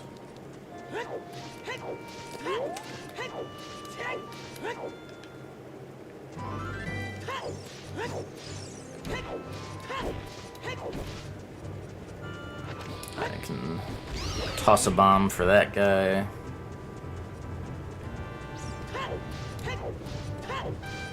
So it's probably safe to just run past him as well. And wait for this boulder.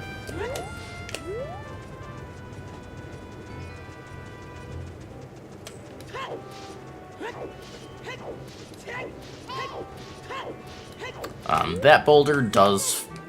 Navi. Falls right there. If you're going fast enough, you'll always, like, beat it. You don't have to worry about it, but keep in mind. I like to get the 200 rupees in this Storm Grotto.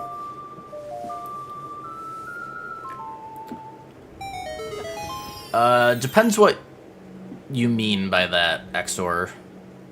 I didn't make the splits if you're talking about like the graphics and like the looks of it. I mean, if you mean like the names of the split, it's basically just the bosses, aside from Begoron Sword, just because Begoron Sword is just a big chunk of time we spend on one thing, so just like having a split for it. Otherwise, it's just bosses.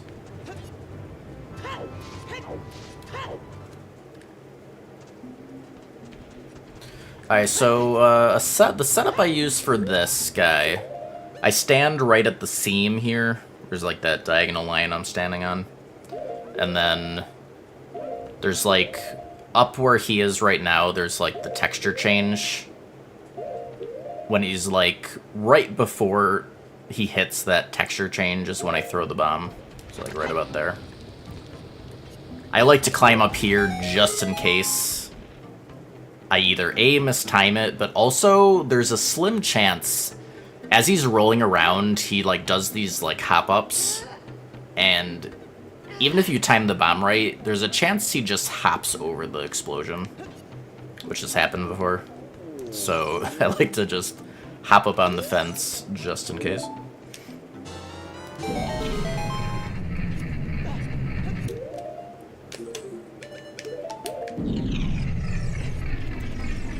Because he hopped over at one time, and I was just not ready for it, and he just ran me over. The big meanie.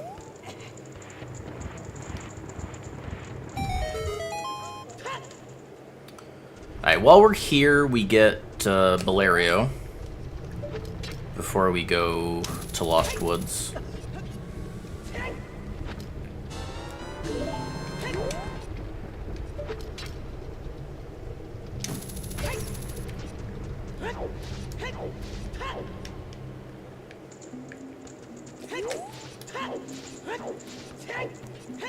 Is he going to Migatari? I do not know.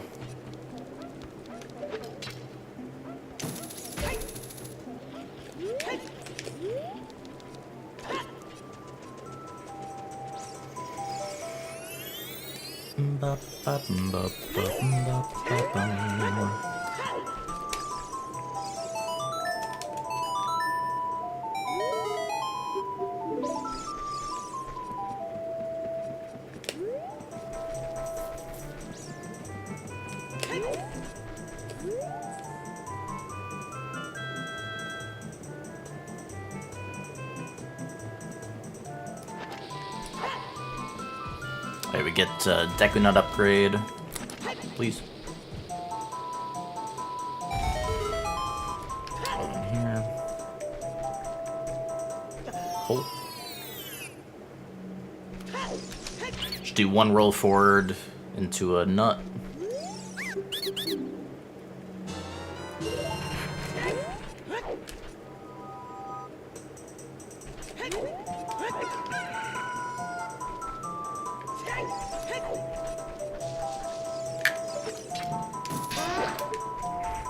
Alright, so there's a nifty little jump you can do here.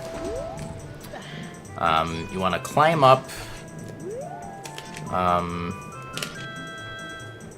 do a shield turn to face the left, back hop, and you just want to look over. If you're using the triangle at the top, if you have that setting turned on, just want to like have it be like just a smidge to the left of the wall. And then you do a forward roll and then like quickly switch to holding upright. And then you'll get the ledge grab. If you have trouble with that, it's not too bad to go through. You just gotta wait on these guys and hookshot them at safe times.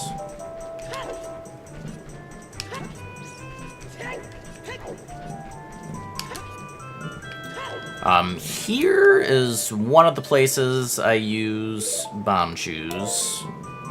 It's not too bad. Too close. To just avoid these guys, but 3 bomb shoes and he's dead, and then you don't have to worry about it.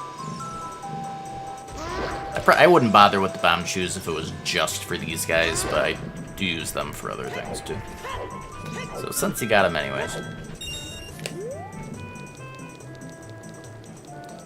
And this is our minuet.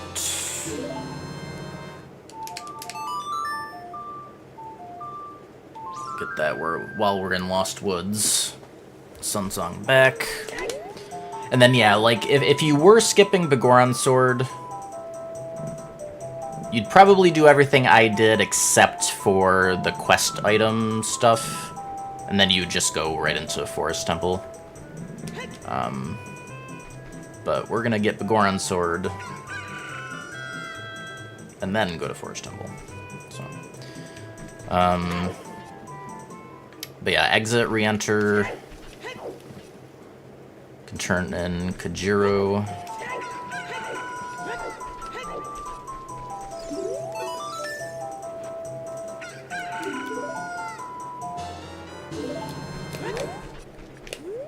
We'll get to Kakariko.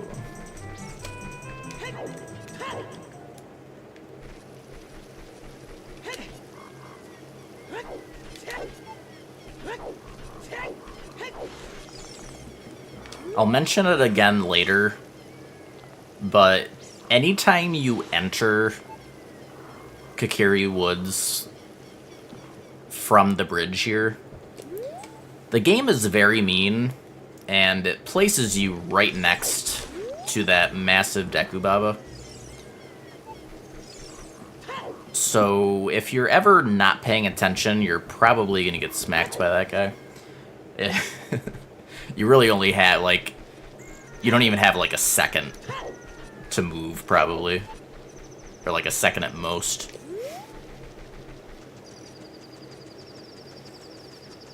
So be aware.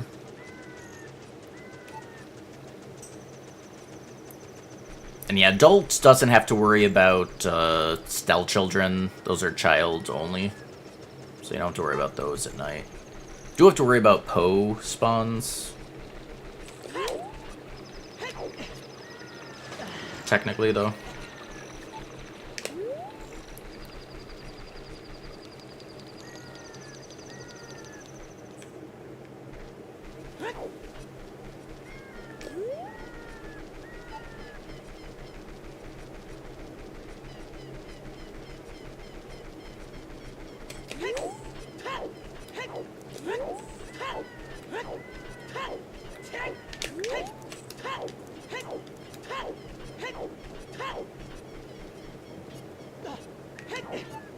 That... Okay. He grabs that with his, like, left pinky.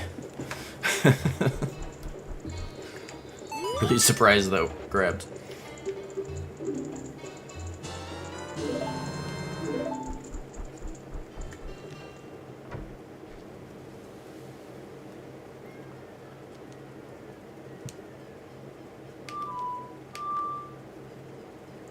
I opt... Oh, I do that a lot. I mix up Awakening from MM and Bolero, because they're, like, kind of a similar, like, back and forth between... Like, a similar back and forth, just with different notes. I tend to mix those up. But yeah, we're getting back to Lost Woods.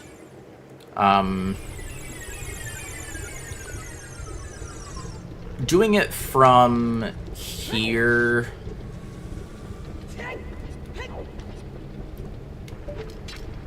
It's honestly... I think I timed it out at one point. I can't remember... It's not much slower than just using Minuet.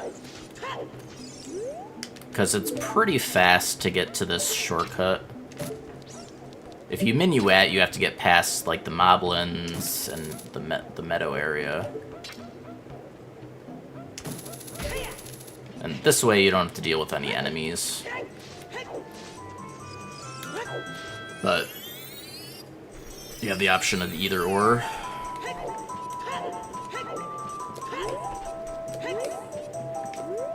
But they're honestly about the same time.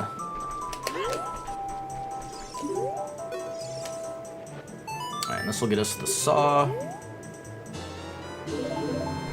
Next up, we're getting Epona.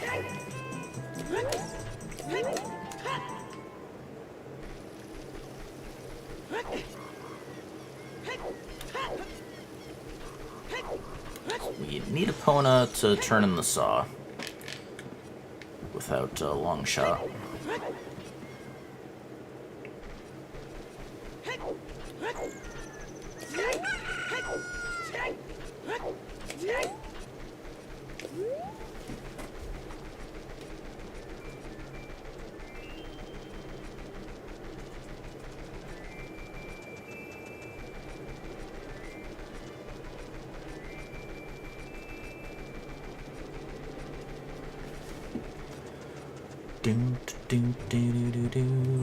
Oh yeah, someone actually just posted something.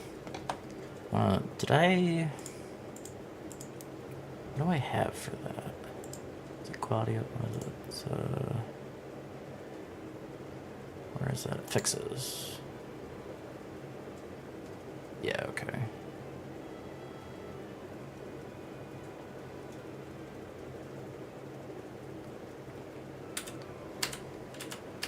Yeah, because there is a weird thing in this version where if you don't have that ticked, then when you get the poacher saw, it just gives you the Deku Nut upgrade, which I think is technically what's happening in vanilla. It's just you're not getting the refill from it. So it makes it a little weird, because that's usually not what would happen in, like, vanilla. But yeah, I guess.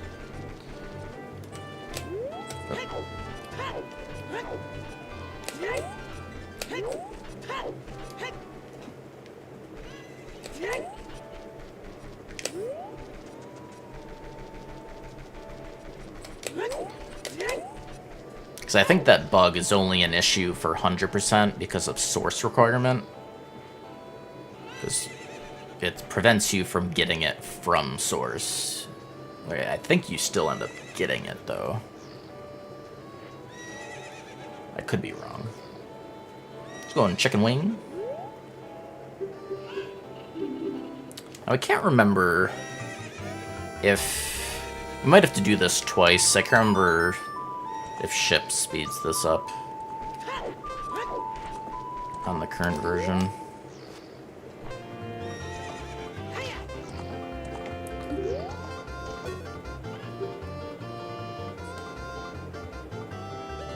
Yeah.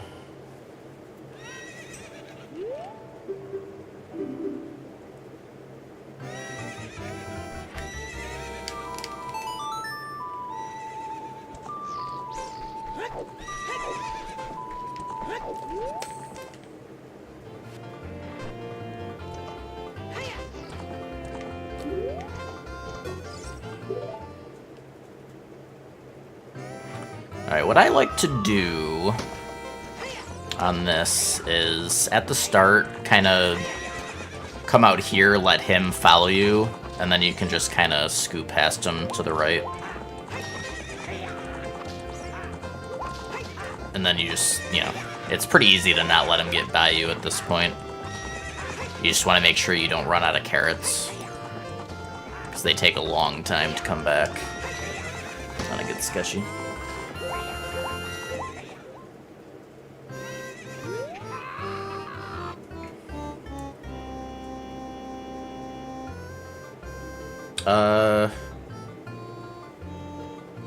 Not sure what you mean. I mean, pre-orders started. Like, I got my pre-order. And yeah, I mean, it's not releasing for a month and a half or something.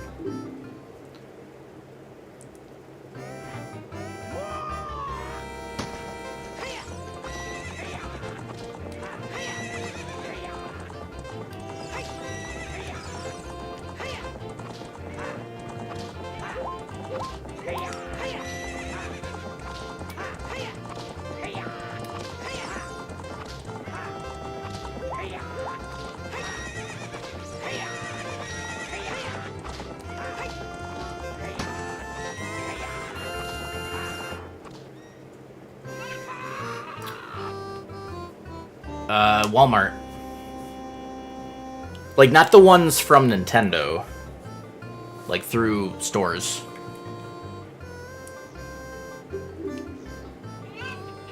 They went live at midnight, EST ratio. Walmart, Best Buy, Target. And, I think a fourth one, too. Pretty sure those... What was the fourth? It was at least those three. It might have been a fourth. Oh yeah, I mean, there's high demand for it. I'm not surprised. I was refreshing Walmart's page right at like 11:55. I started refreshing.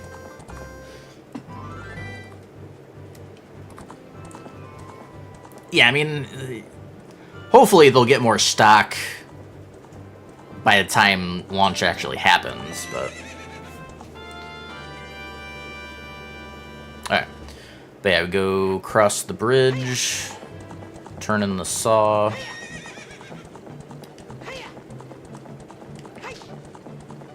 But yeah, thank you. Glad I just got my hands on one, don't have to worry about it now. Because, like, you know, again... There's nothing I, like, really wanted to play at launch, but, you know, on the off chance situation is similar to PS5 where it remains being hard to get after launch, I just really wanted to just get my hands on one just in case. Hopefully it won't end up being like PS5 and people will be able to get them. Alright. So Bolero again. Whoops.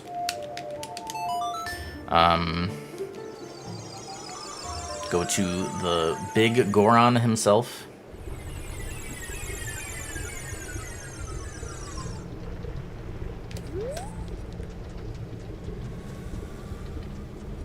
Yeah.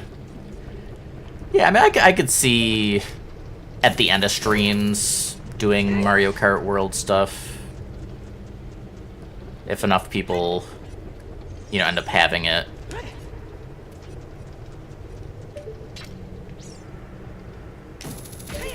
Potentially, I could see that.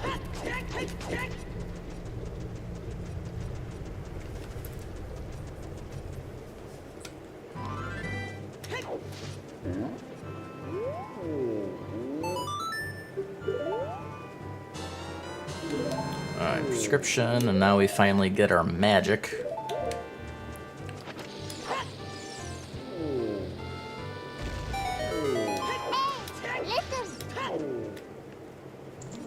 Relate to him so hard. Thank you for the raid, Blind. Hope you had a good one.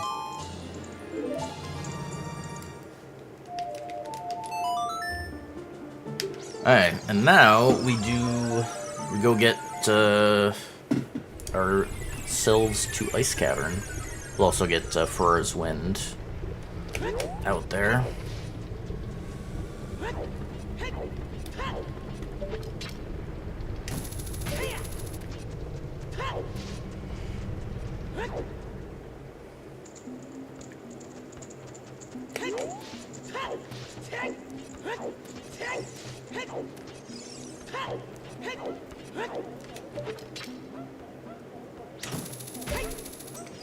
Oh yeah, I guess I also... Are pre-orders up for accessories? Because I do want to get my hands on a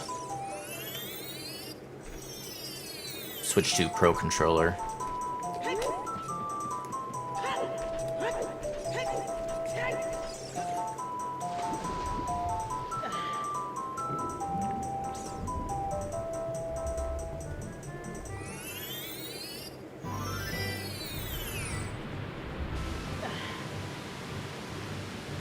I mean, I was never part of that group, Silent. I was always surprised it hadn't gone up yet. It was $60 for years. Obviously, I would rather it didn't go up, but... I don't know, it's just a matter of time.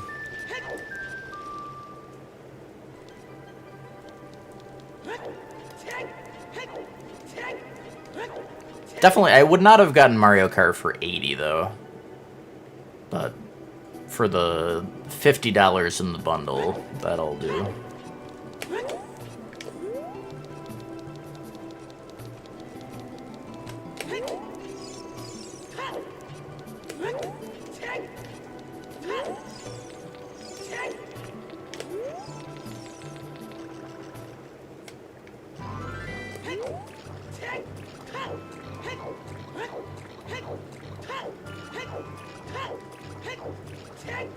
Okay.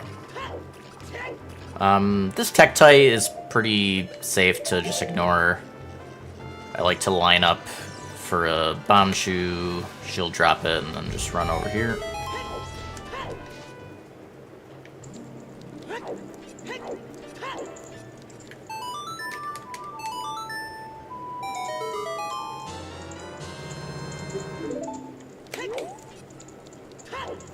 Ooh, that sucks, Carter.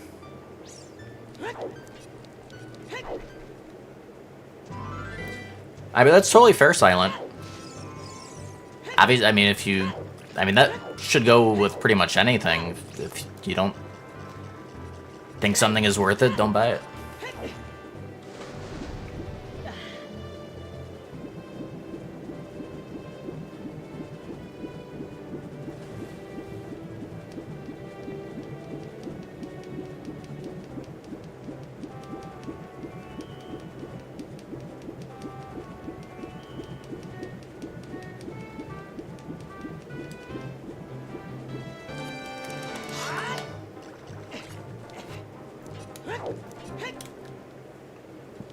Alright, so we want to...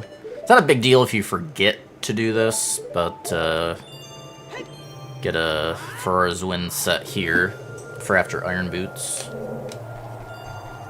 And the song.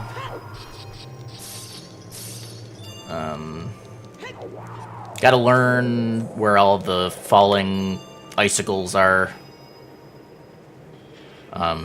Just, you know, rolling through the... There is good, and then you just want to go in the center here. Stick to the left. So another thing I do with my bomb shoes...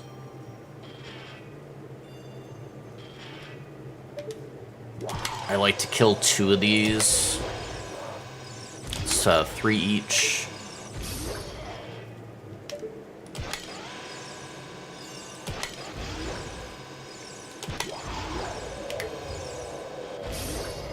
Another option is you can, if you go into the center of all 3 and then do like a fully charged spin, it kills all of them. But I just like getting rid of 2 of them, so I only have to worry about the 1. And you can just, oh, I'm done. Wait for it to, you want to go like right after it has sprayed. Then you can just, you know, kill it and then get a spin for this guy. Magic. But definitely faster ways of doing that if you don't have the bomb shoes, or you don't use the bomb shoes.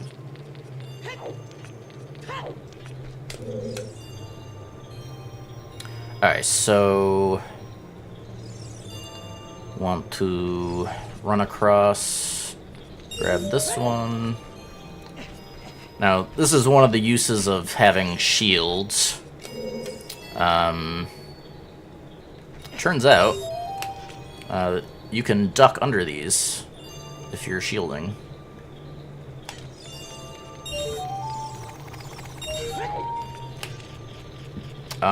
Sometimes if you, after hitting these, that actually happened, you'll kind of slide back. So I just always like shielding after hitting those, just in case that happens. So I don't know exactly what causes it, TBH. And then, yeah, you just have to watch out for that flying pot. That's why I like to take kind of that. I like, walk more to the right on getting that rupee and then take a hard left to evade the pot.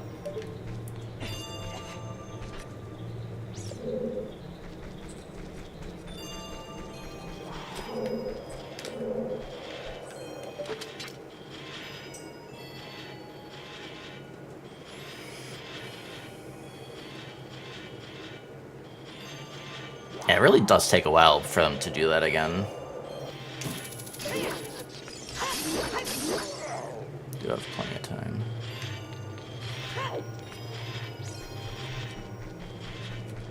Yeah. Alright, so this is the only room that's kind of annoying doing it before Forest Temple. Like, for me, it's worth it, because Begoran Sword in Forest Temple is really nice for the Stelphos.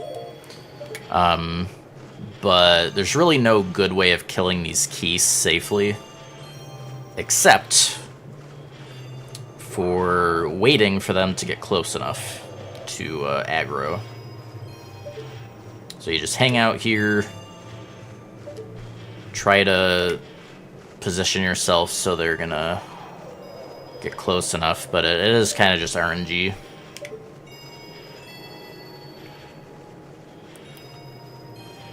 In how they, decide they're gonna bounce off the walls and everything. But yeah, just once you aggro one, just wait for it to get down a bit lower and Deku Nut it to stun it. Then you can kill it safely.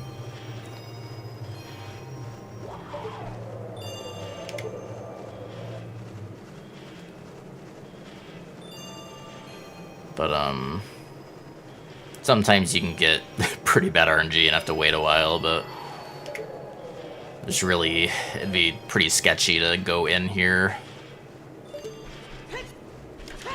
without taking care of these first. I do go, once it's down to one keys, I find that it's fine.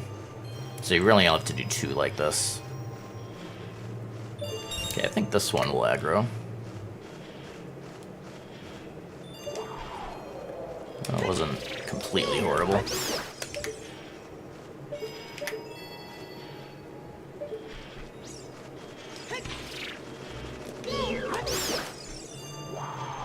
Okay, then we happen to get that one too.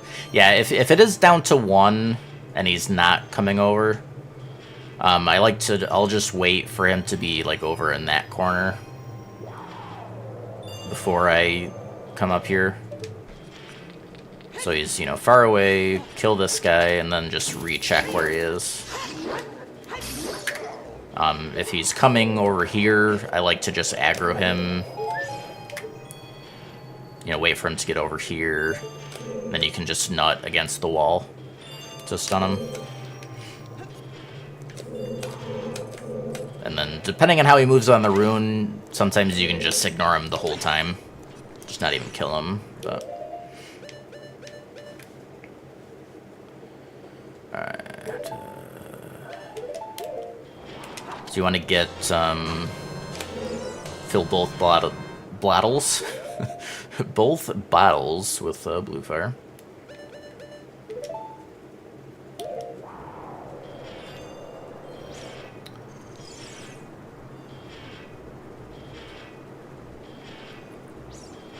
I do, because you get the spawn down there, I do like to just run back along the path. I think it'd probably be fine. I don't think he could attack fast enough, but...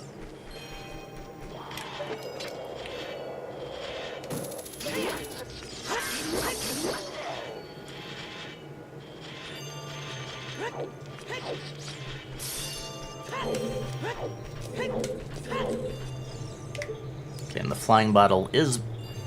flying pot, rather, is back, so...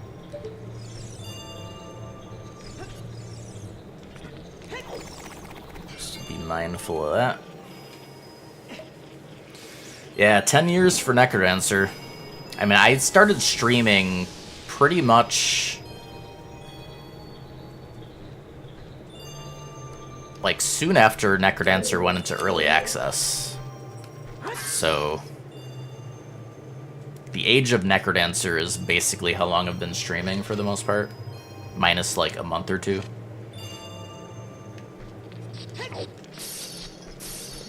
Or, was that 10 years since early access? Or 10 years since, like,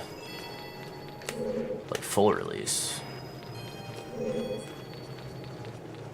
For these keys, just nut 'em and hookshot.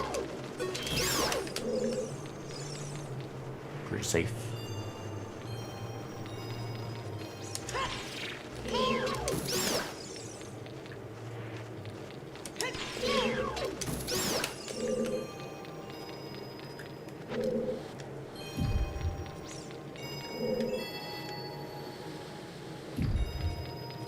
I feel like it has to be 10 years since early access.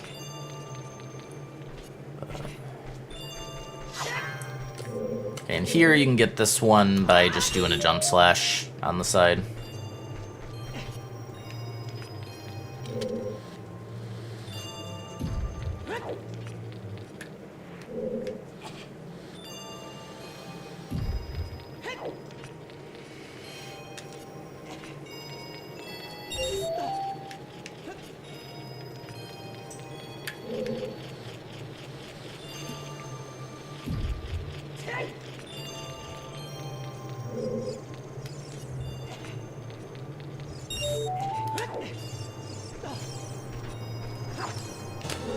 We need to replace that blue fire because we need to save the other one for unfreezing the king, King Zora, because he's the next part of the Begoron questline. The only reason we're doing this before, like, it's the only reason we're doing Ice Cavern before Forest Temple is because we need it for Begoron. Otherwise, we would wait.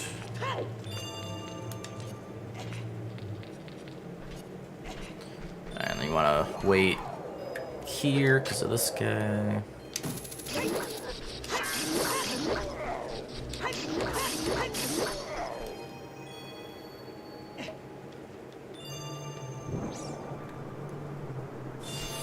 Going, Johnny.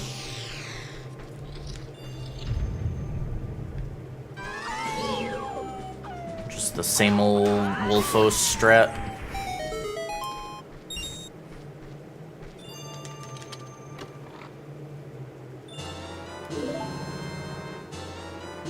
And if you remember to set the Fur's Wind, you can warp out.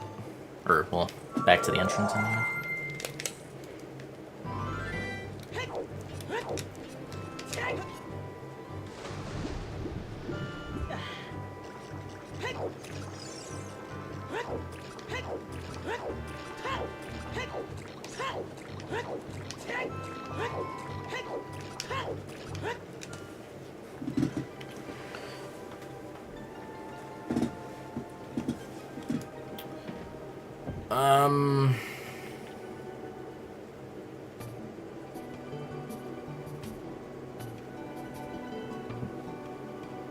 Wait, can you?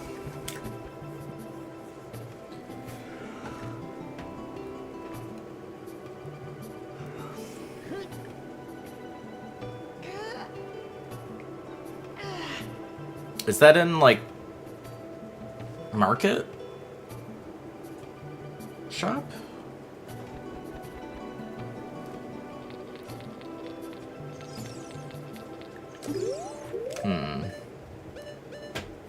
That'd be funny if you could this whole time. Never really thought about that. I don't know if there's something that would...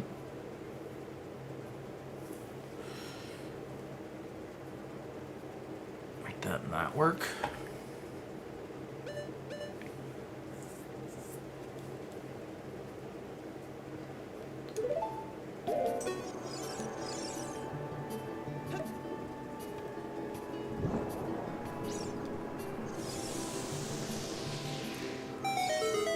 Yeah, I mean, we would need to do it eventually.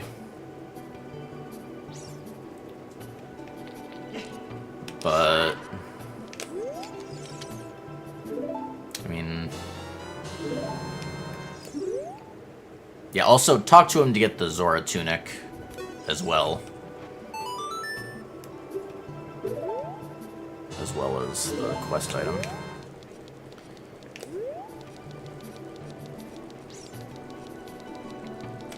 But yeah, I mean, we definitely need iron boots, and...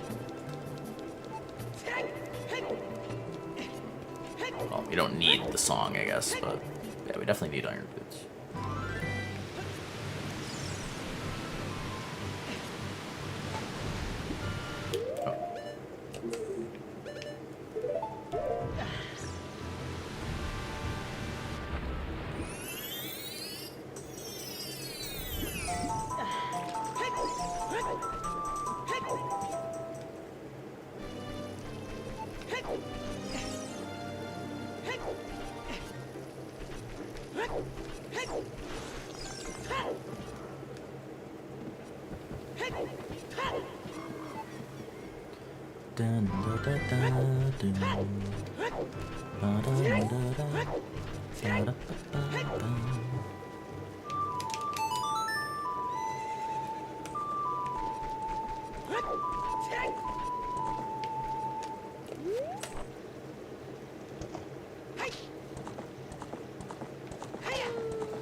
And yeah, I'm glad I... God, opponent...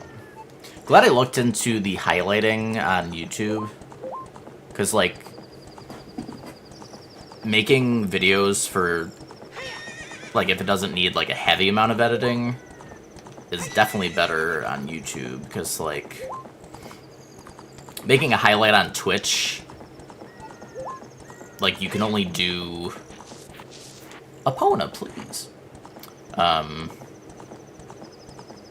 You can't do, like, multiple cuts. Like, it has to be, like, one contiguous segment for, like, one video. Or at least I think. Unless they changed that at some point, I never knew. But, you know, if I want to cut out small... like, for this guide, for instance, you know, I can cut out... yeah, I can probably cut out, like, my breaks and stuff when I go to make the YouTube video, like, off of the live stream pod. So that'll be nice. Don't have to, like, use, you know, use the raw recording and edit it and then upload it. Can just do it all through the YouTubes. Alright, almost done here. This damn Bigoron.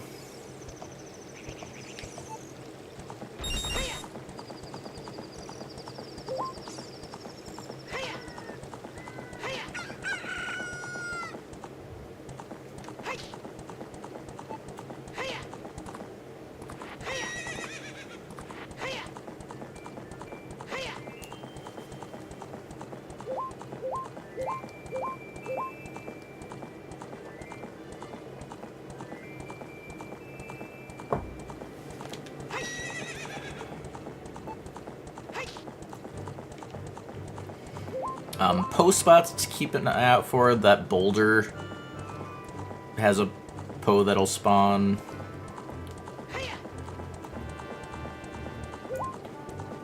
think that's like the main one that you'd normally accidentally trigger if you don't know about it.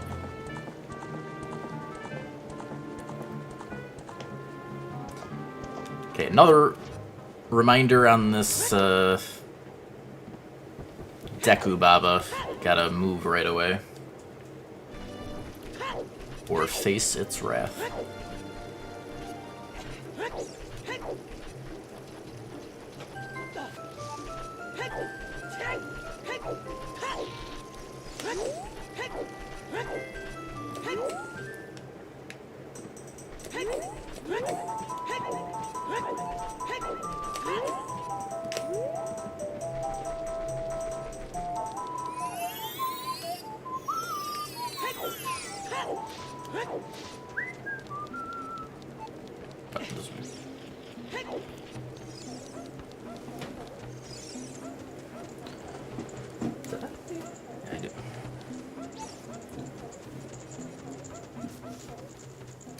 Forgot I still had my fan on max speed. Turn that down.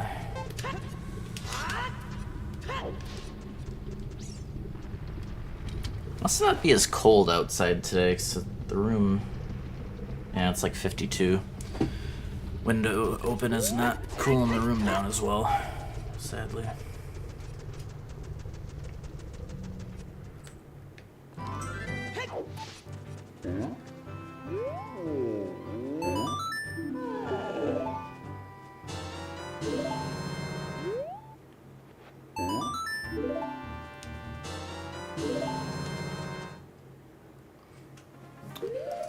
Okay, and then, so, with the routing, I do a bit of a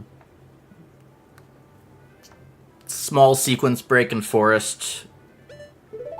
So I don't equip a Goron right away, because it's a setup that uses Master Sword. So I do wait to equip that.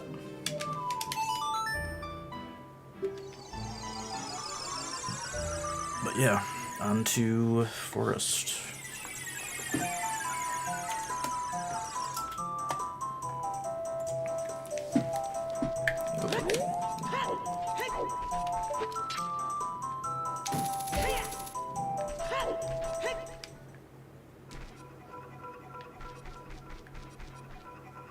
Want to not go too far forward or you'll spawn a couple Wolfos.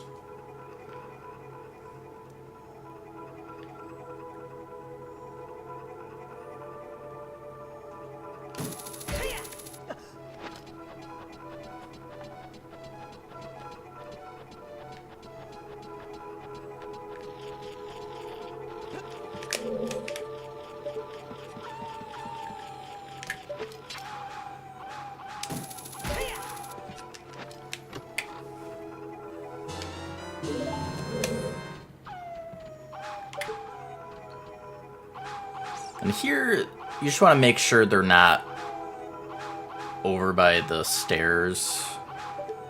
Otherwise, it's safe to jump down.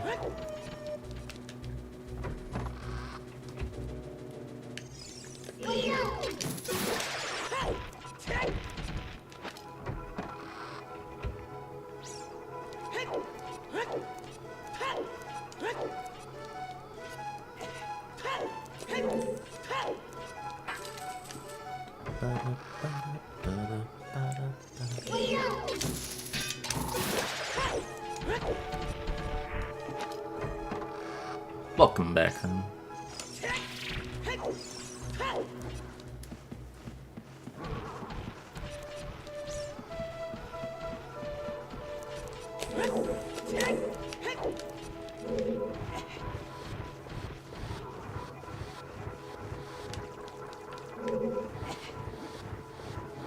Grill burgers.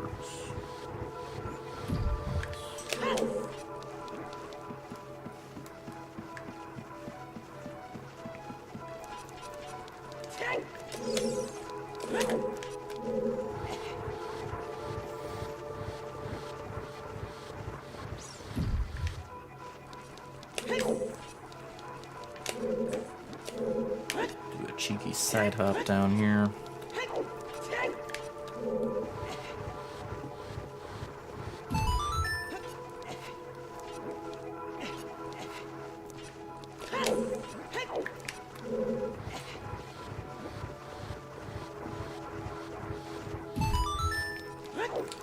Not going up yet, but we're just getting those in place.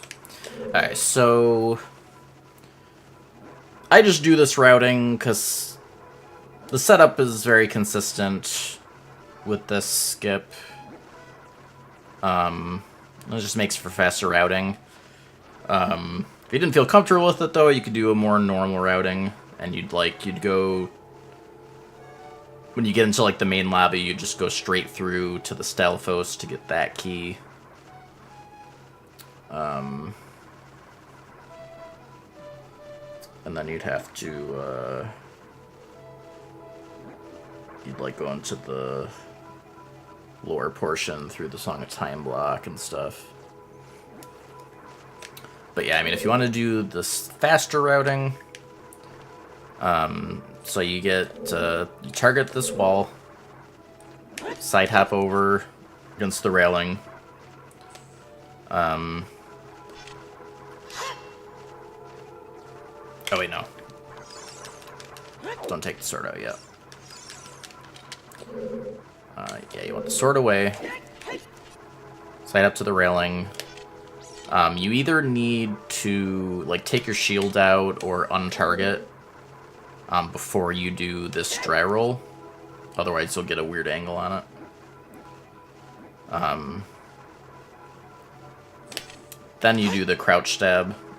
That's just to take the sword out without moving your position.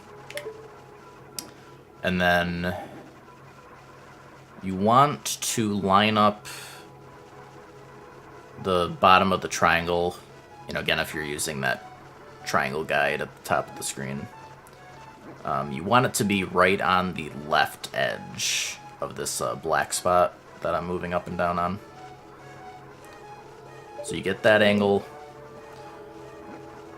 And then you want to do 2 jump slashes, but you want to space them out. So you do the first one. You need to wait for Link to be standing still again. If you do it the second jump slash before then, it won't work. But then you just do the second one. Just don't even have to hold anything. Just do the jump slash and you're good.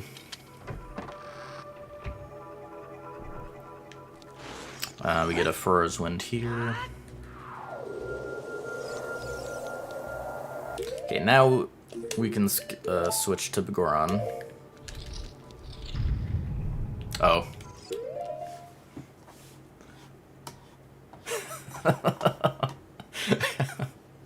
Okay, I you know, this is one of those funny, understandable ones. Automod did not like the, I don't like French. It didn't quite understand that you were talking about French toast, but, you know, I can at least understand where it's coming from, whereas a lot of the time it's just like, you can't even, like, you don't even know why it's blocking something. That I can at least understand. But yeah, just, nut for the stun, jump slash, and then stun the little guys and slash them. Nothing too crazy. Yeah, Automod prefers waffles, I think. Clearly. Alright, these guys I like to stun with hookshot and then just toss a bomb. They also get nut upgrades for us. I'm pretty sure... Yeah, if you... I think if you're far enough over, you will aggro the Octorok. Or no? I thought I've aggroed him before.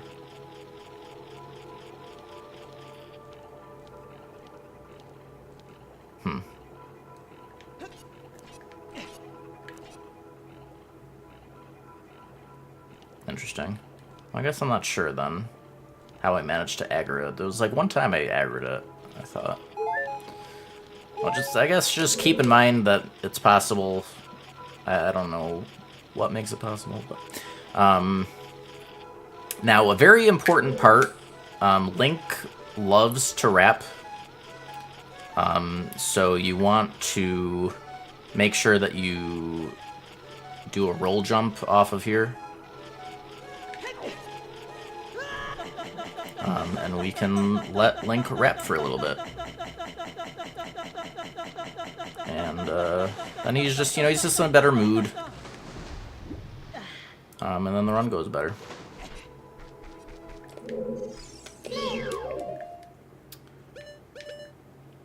Alright, so I use bomb shoes for these guys because there's this weird thing where I don't think it's RNG necessarily, but if you aim at these guys in a certain way with hookshot, the hookshot can actually grab the vines before hitting the Skulltulas. So it's possible that you'll just get the hookshot grab and just hookshot right into the Skulltula. There's probably a way to guarantee that doesn't happen, but I just get him with bomb shoes.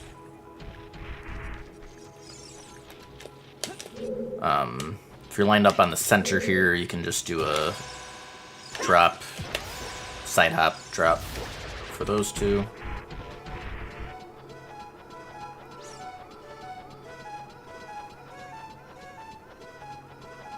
Just going to Forney.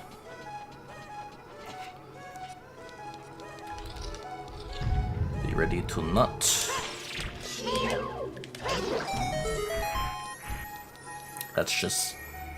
Can't remember if it's either the map or the compass, I forget.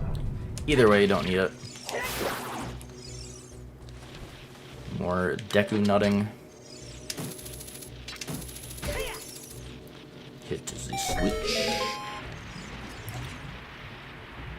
So below there's a Octorok. I like to walk forward and drop down so that, because if you're close enough, they don't spawn yet. And then we can do something like that.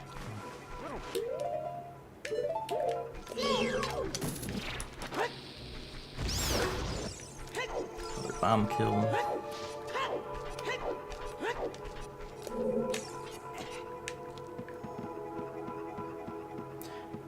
Yeah, I'm pretty sure... I don't even know that you can roll out of this. Can you?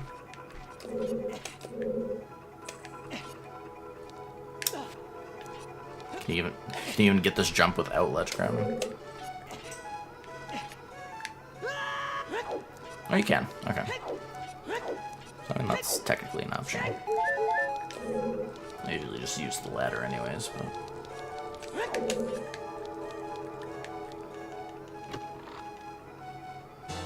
Yo, banana bread. There. And then... can use the for a win to get back. Over here.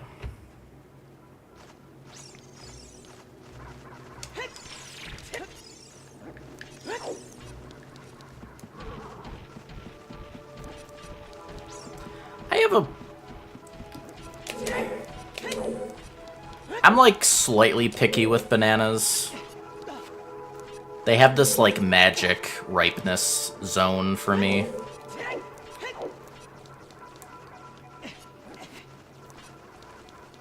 Really don't like the taste before they're ripe enough. But then I don't like them too mushy either, so there's like this like timing window.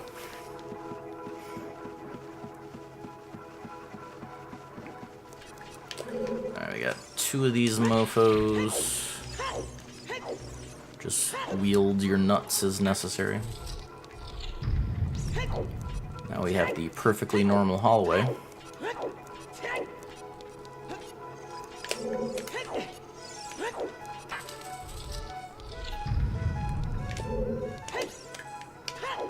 Dope.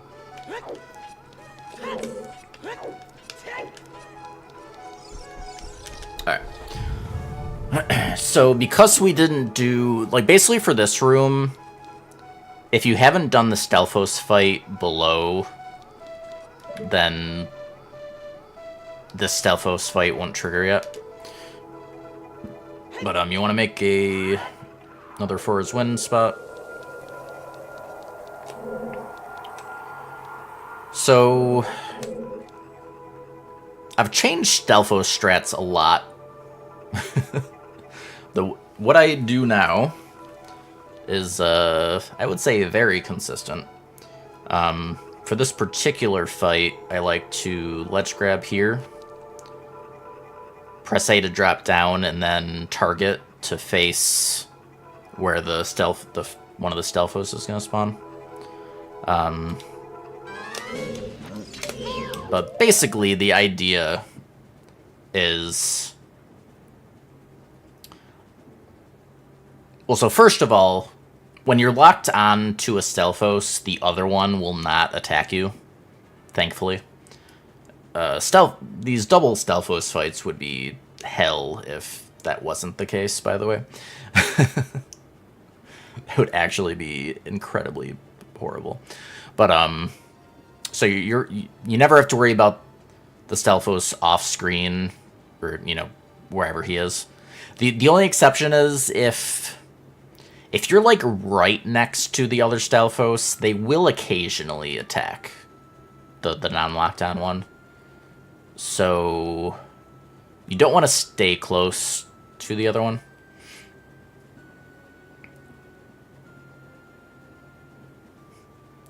But yeah, so the idea is we're waiting for the Stelphos we're locked on to attack. And we can pause buffer it. And it's, like, super lenient, so, like, he's a decent way into the jump attack. And now if we let go of hookshot, so, like, we've been, you know, holding the hookshot through this.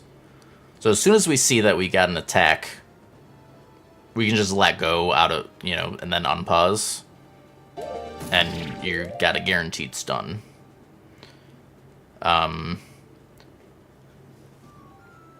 The caveat is you don't want to, if it, like, let's say you pause and it's like it's like the first frame of the attack or something, or it's like super early in the attack animation, I'd recommend waiting, because it is possible to do it too early. So if it's like right at the start, maybe just do like an extra buffer. But yeah, otherwise, it's pretty free. And then what you want to do is you want to go to the side. Or, you know, like, kind of like, you don't have to go all the way behind him, but like more to the backside. Do a front stab while locked on. And this pretty much forces them to do like a back jump away from you, and you can usually re-stun if you spam a Deku Nut after that. Like that, and then jump slash kills at that point. And then if it's, you know, just one Stelphos, then it's like, and then you're done, obviously. The only other thing to watch out for, you generally want to know where the other Stelphos is before you kill the other one, because, like, it can be, you know, before you lock onto it, it can be a little dicey. If you just don't know where they are. So I would kind of recommend not killing a Stelphos if you have no idea where the other one is. Or if he's like gonna be super close to you afterwards. So you have to be careful on that. But yeah, otherwise you just want to get a lock on the other one and then just do the same thing. Just get the hookshot out. Just wait for for an attack or a, you know, whether it's a regular melee. So like I think that's like the first frame or two of like the melee swing. So you'd want to wait. Oh no, it wasn't. Okay. There we go. So like that would be fine.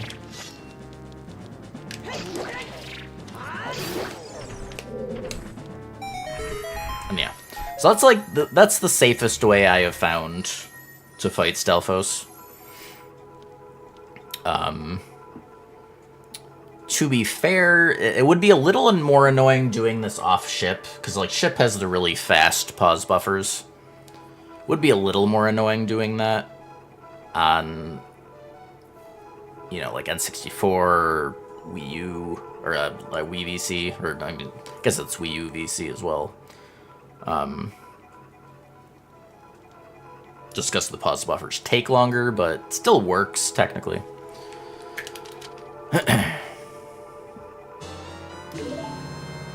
Alright, but yeah, then we force wind back up, and you want to get another force wind.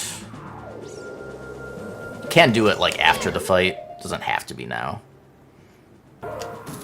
And same thing. We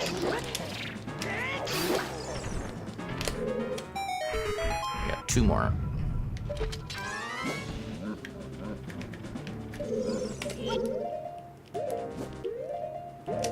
Camera.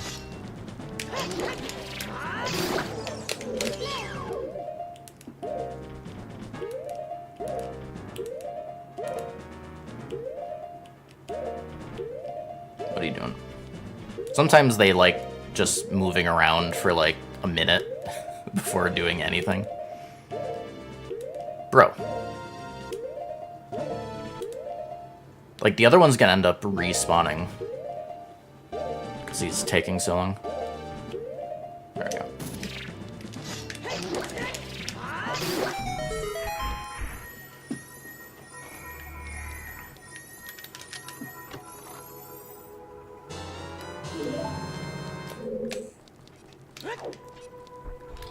Alright, now back this way, we'll get the Poe.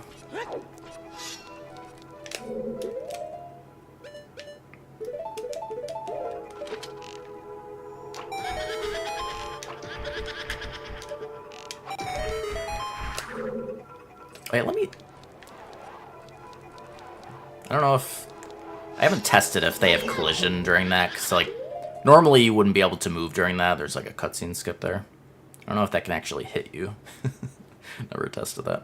But yeah, these guys, simple, especially with the Goron. You can Deku Nut him, make him turn visible, and just jump attack. Same thing with if you don't have the Goron, it's just 3 jump slashes instead of 2.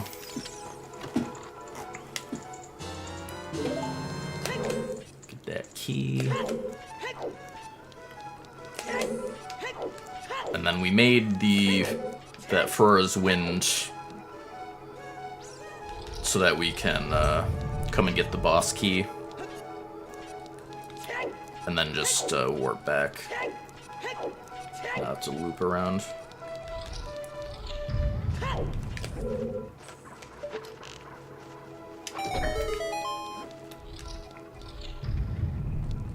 Oh, this hallway's weird. Damn.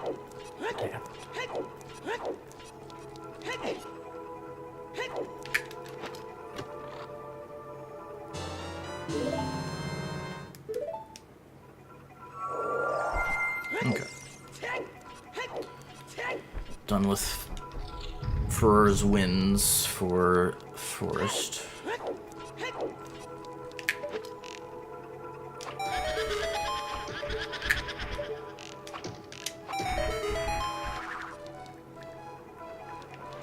Okay, yeah, they actually do not. Good to know. Whoops. Yeah, they don't always disappear. I've also found the collision gets weird if you try to fight them on the stairs. So if they end up over there, I like just waiting. I've had things get... like, attacks will just miss out of nowhere on the stairs. For some reason. Oh, wrong way.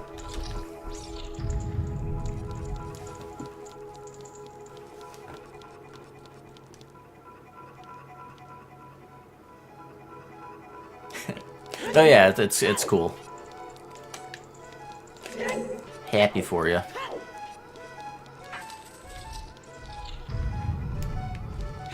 It's always nice to have other people doing the runs you're doing too.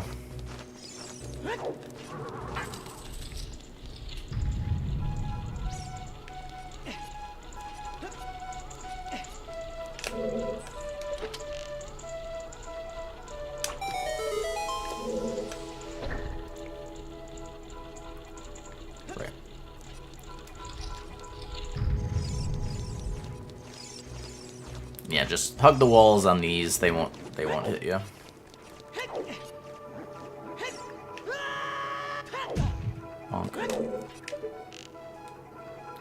Okay, you want to hit that one and that one.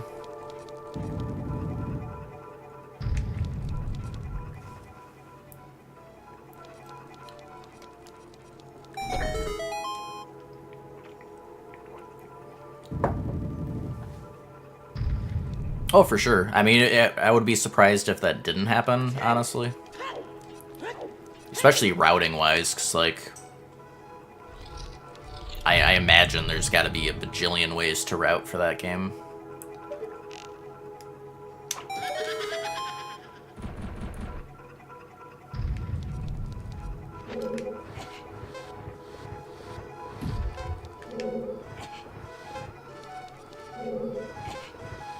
When it comes to routing and strats, it's always better to have more people looking at stuff.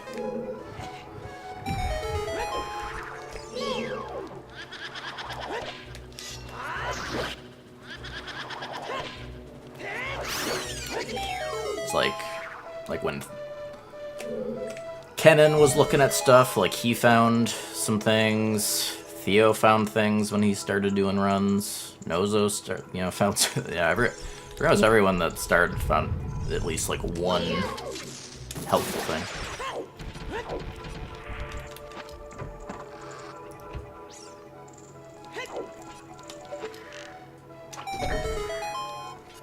Alright, and we come over here for nut refill. Just now that we have bow, 2 arrow shots, and you just gotta watch out for that guy.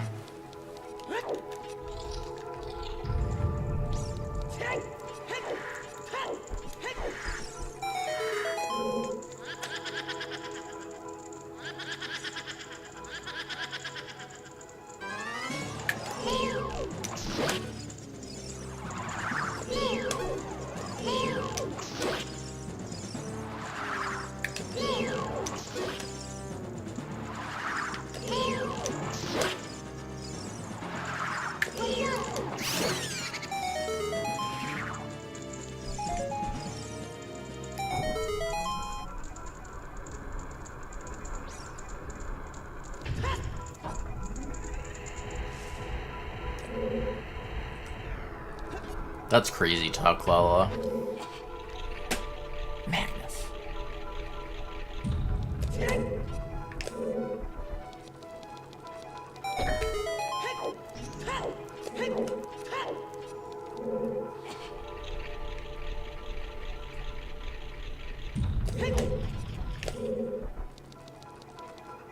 Dope. Dope.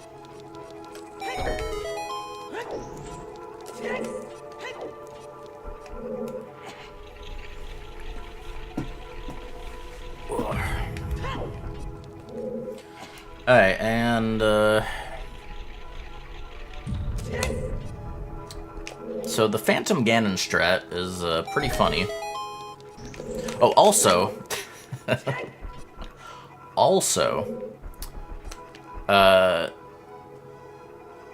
so I used to backwalk through the elevator, or like, backwalk and then do like a couple backflips to pass through the elevator. Just a by the way, if you ledge grab as the elevator is going up, it will void you out if you get up to the ceiling. So just be aware of that. I've just started just going around the elevator and not mess with it, but...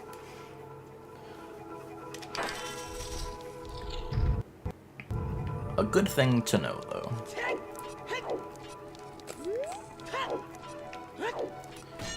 Alright. So yeah, you know, the first part, just, you know, shoot him 3 times.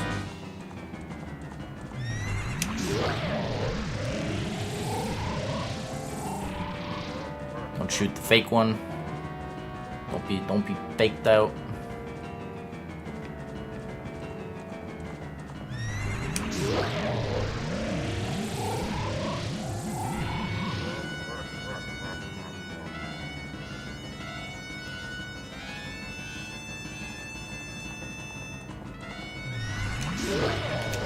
Alright, oops. Stop it. Alright, and now, so phase 2, for some reason, which I mean, I haven't looked at the collision. Actually, it's a good point. Let me see. What does the collision look like here?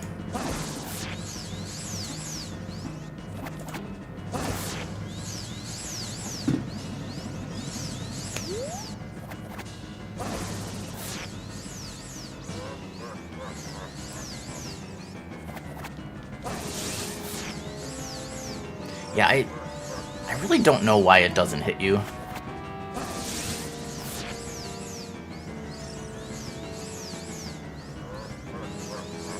Is it like... Maybe the center... Does, like, the center of that cylinder have to be within our cylinder or something? But then, like, the outer part of the projectile cylinder is hitting the fence before it can get close enough. That's the only thing I can think. Yeah. Yeah, that looks like what's happening. Is it going demon? Yeah. That seemed... I think it would have to be that. So yeah. Long story short, in either case, or in any case, that is just a completely safe spot. If you are against the fence, you cannot be hit. The only thing you do have to watch out for is he does do like a charge attack. I think he only does it when he's like lower health. I don't think he can do it early in the fight. But yeah, so you're just trying to... You need to, you know, time it so that you're hitting the projectile before it hits the fence, of course. So it's like a little less leeway. But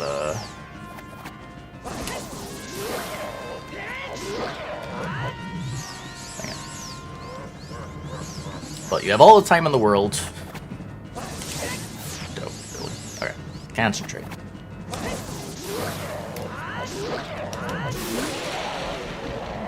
You just need 3 jump attacks.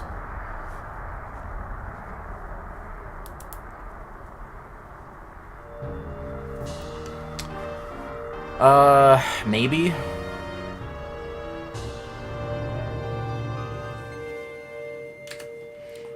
Let's just be seen.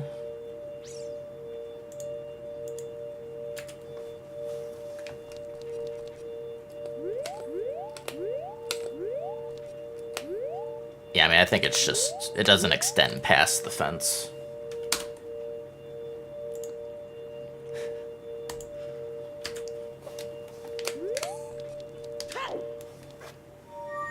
And that is Forest Temple.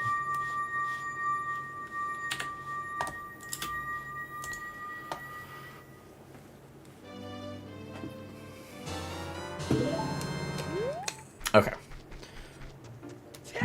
So now we are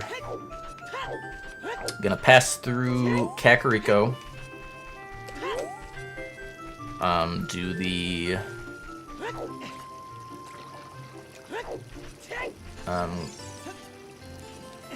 Shooting gallery, the first quiver upgrade. And then get to castle, so we can get prelude. We want to do a quick child visit to get Din's Fire. Because you can't actually get Din's Fire until you have magic. The fairy just won't give it to you. So we can't get Din's Fire until our second child visit, since we get magic as adult. You would be able to get Din's, though, if you get magic as child. Would be an option. I don't know that there's really too many good uses of Din's before now, but maybe. There might be some.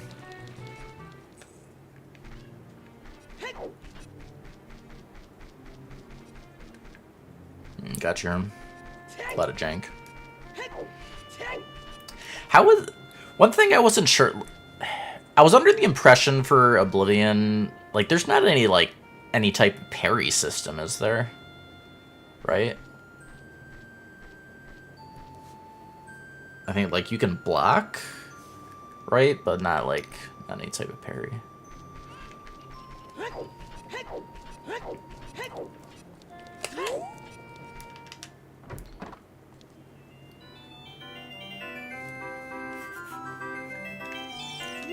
Oh, how does dodge work? Or do you just mean... There's not like a dodge roll type thing, right? You just mean like just actually physically getting out of the way.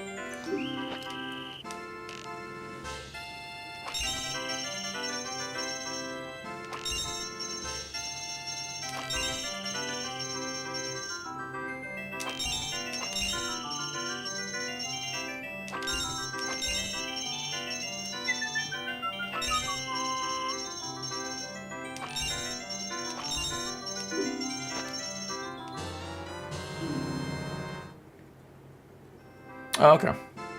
Yeah, it's been a while since I played, so I can't remember. Nothing specific for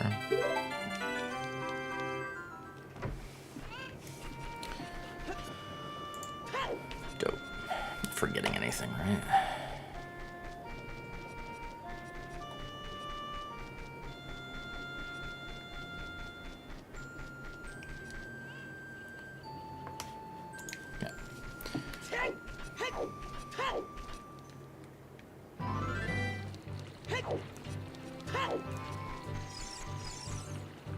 Acrobatics to 50, gotcha.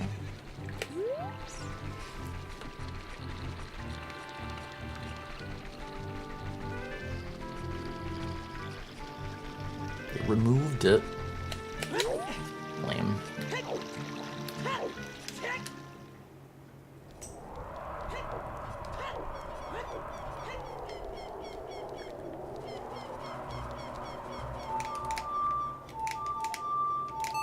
Hello? Yeah, modders will fix it. That is true.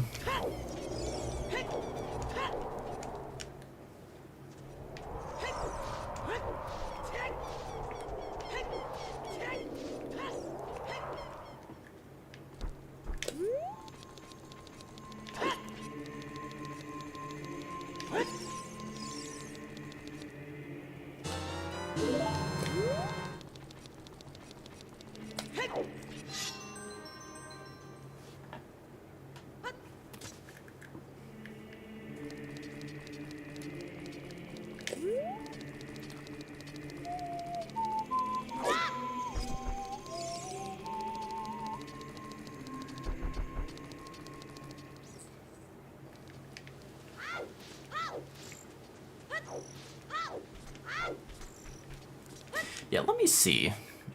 Nah,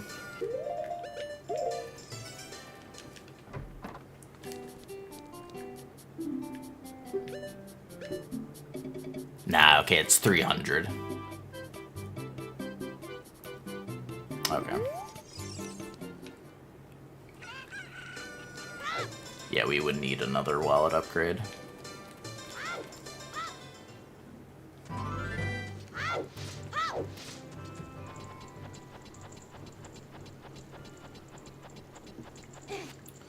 What even is the second wallet upgrade? Is it also on the... It's on the skulls as well, right? I forget how many. Probably more than it'd be worth it to go for. Since we have to do Ice Cavern anyways.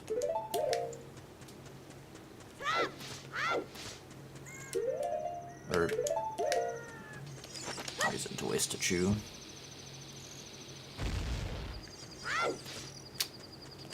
The collision on bomb explosions on these boulders is dumb. Big dumb.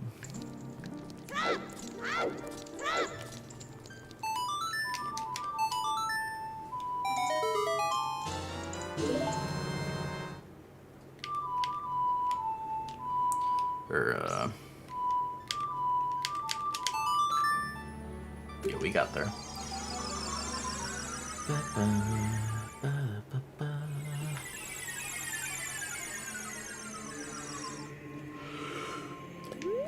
Hey, back adult.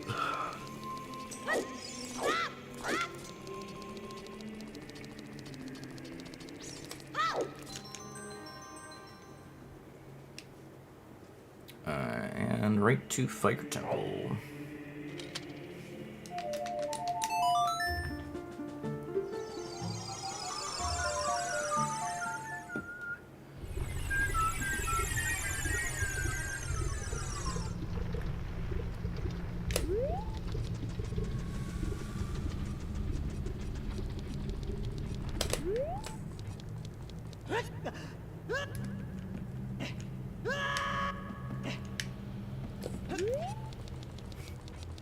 Poor Link.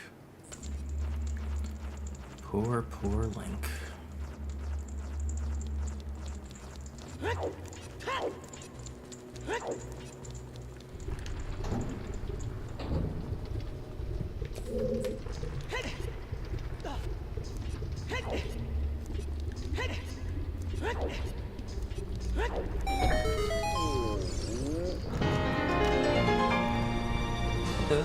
I fell asleep with my phone on 5G 1080p and now I have no more data for the rest of the month.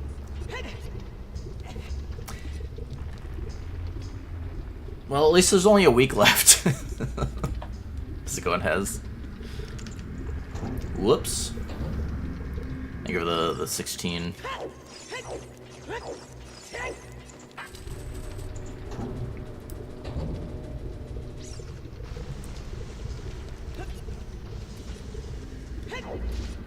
Alright, so as you pass by here, there will be a skull spawn.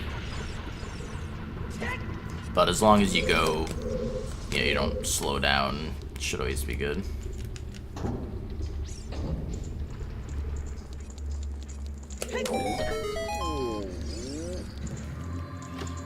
I bet it does if you're a billionaire.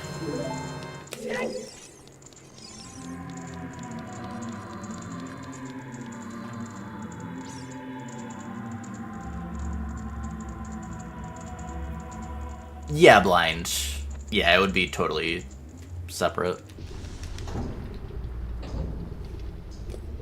I mean, it's very different. Alright, so here you want to stick to the wall to avoid the skull spawn.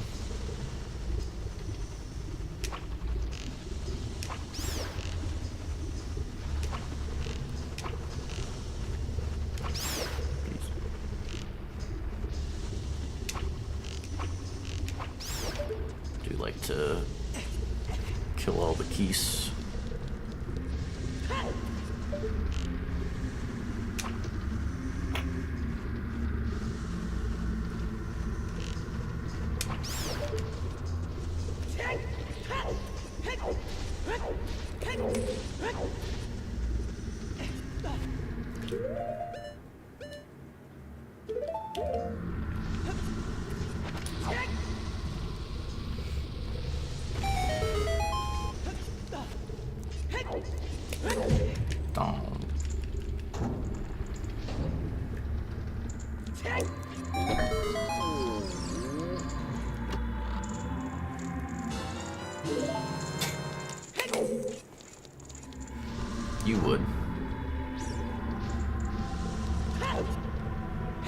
way out here, you can ignore the keys. They won't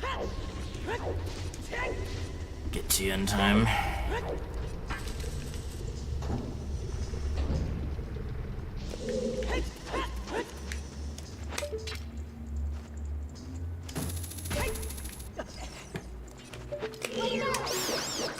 The double.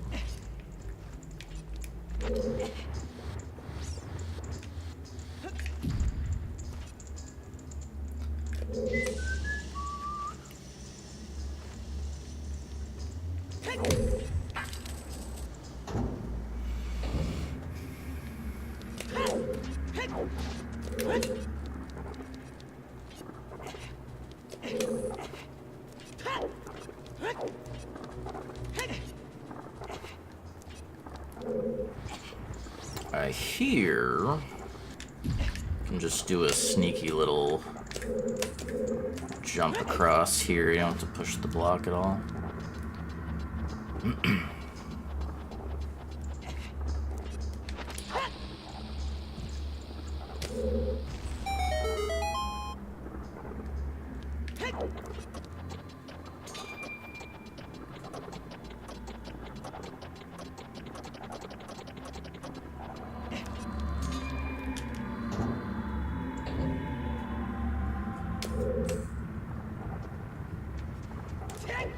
Alright, go here. Sneak past the ground.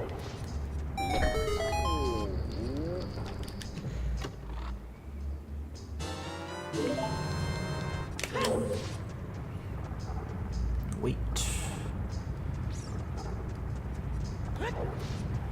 Hide in between here.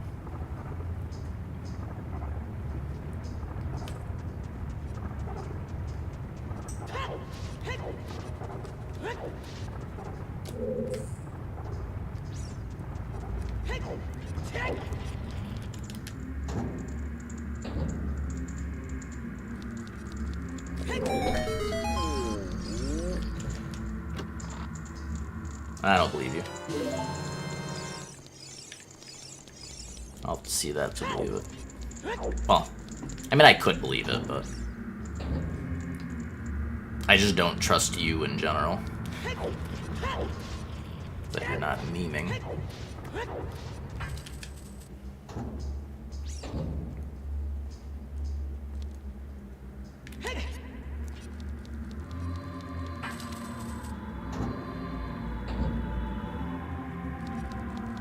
Yeah. Alright, so here there's a lot of skull spawns in here. A way to avoid pretty much all of them is to jump up here first.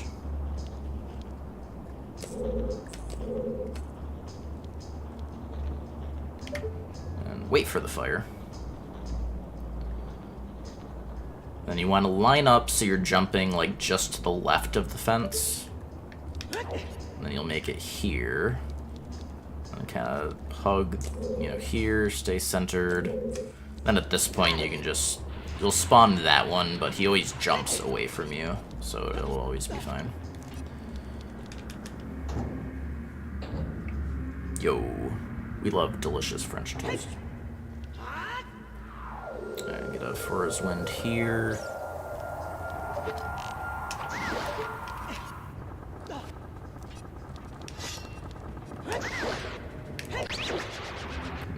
Drop a bomb as we pass by.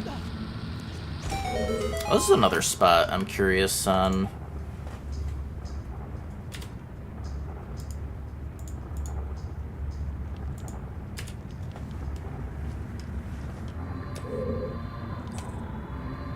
Yeah, okay, they're...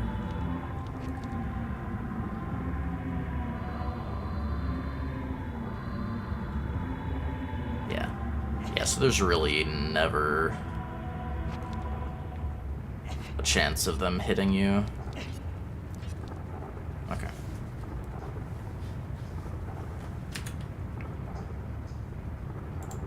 I didn't think so. I've tested this before,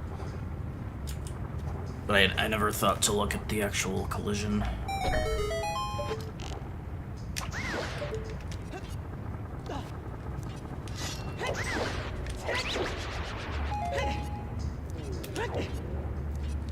you don't have to worry about, like, timing your jumps to avoid the boulders being nearby.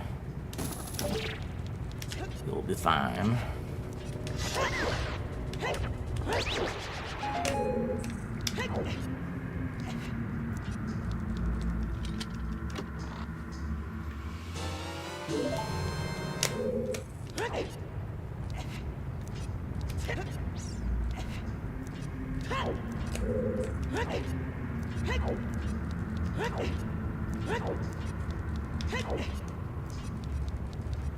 Okay, and make sure you're going down this way. I mean, if you do, like...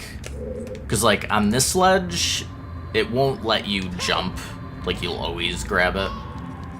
If you're accidentally moving fast enough, like on this ledge, like, you can... And you fall, like, that's just a guarantee. You're gonna get hit there. So, be careful.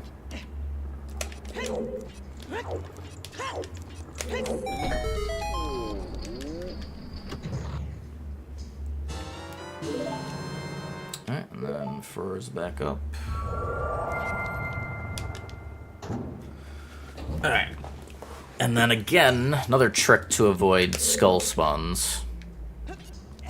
I didn't know this for the longest time, but you can just climb up here, as it turns out. And you walk along here. Whoop. Did not mean to do that.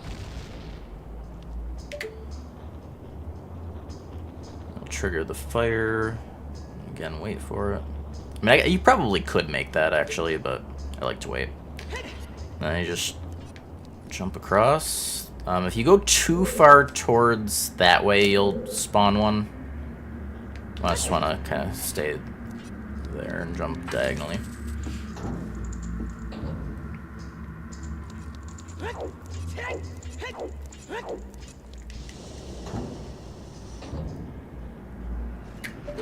Keys to the right and the left. And then here you'll want to memorize the path. I actually don't know. So yeah, there's nothing here. I don't know exactly where the...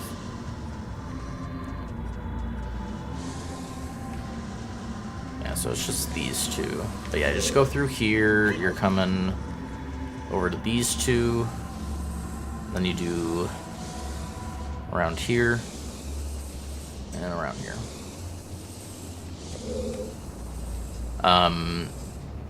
Now, yeah, so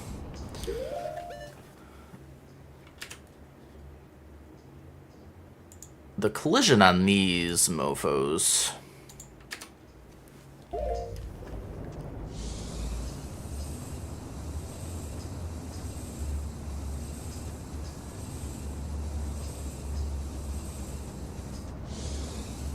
Oh, that's a really weird way of doing it.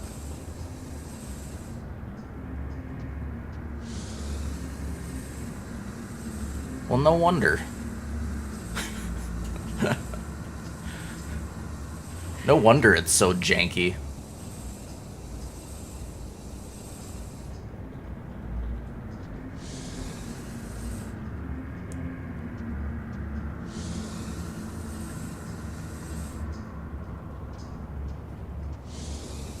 But yeah, the bottom line is do not get too close to the posts, because the collision extends into them and like a little past them, I guess. Though I think it's probably, I think it looks like the center of Link's cylinder needs to be inside of the bigger one. So there's a bit of leeway. At least a bit. But yeah. So watch out for that. Do not roll too close to the actual posts. Like, it looks like you should be safe, but you will not be.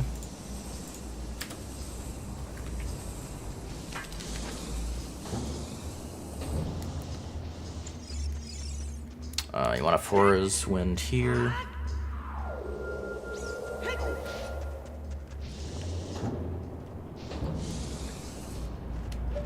Keys at 12 o'clock. We go to the right of here. I like to line it up so that I'm going where I want beforehand, and then, you know, just wait for the flames to end so I can just get across fast. Through here. Bomb drops. Do not get fooled by the fake door. Okay, so, flare dancers. There's a funny thing with flare dancers where, because of, like, a bug or something in the damage tables, like in the code, they accidentally share a thing with Ganon where they have, like, oh, I'm dumb. I'm too busy talking. Let me move away from the fire. They share, like, a defense type of, like, Ganon where the Master Sword does more damage. Or something like that. So, for these guys in particular, the Master Sword actually does more damage than the Bigoron Sword. So, I switch to Master Sword when we fight this one, and then I equip Bigoron again when we get to Volgaria. Or Volvagia, rather. So going Dracomatic. So yeah. That's why I switched to the Master Sword. Whoops.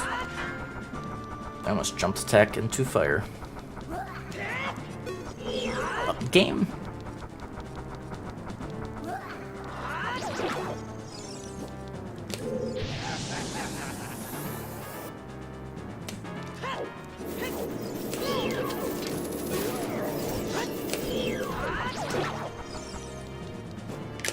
Shoot your shot.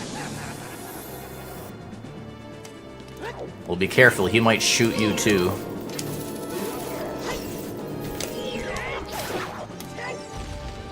That explosion will hit you, so get the heck out of there.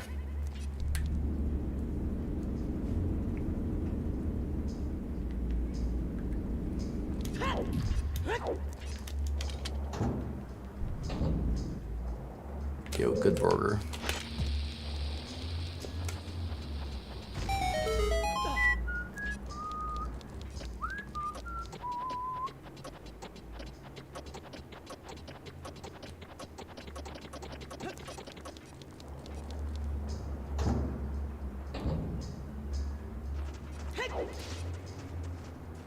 I like to get up here, and then we got 3 keys that we want to kill. The one over there likes to hide, which is annoying, and be out of range a lot. Nice.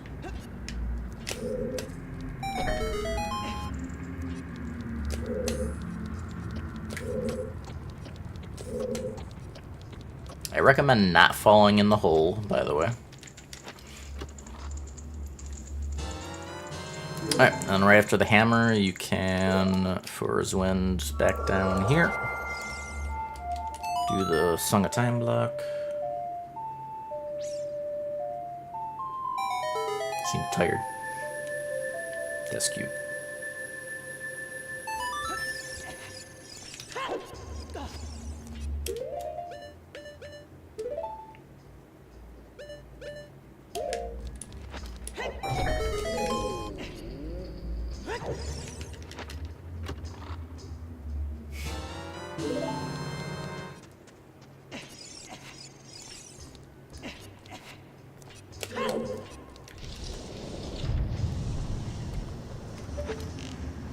Kill the keys again.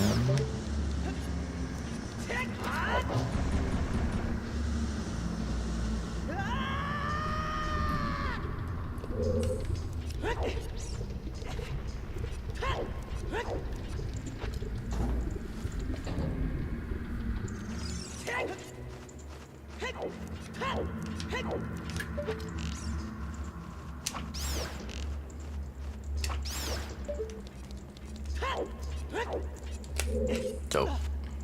We can get the arrows.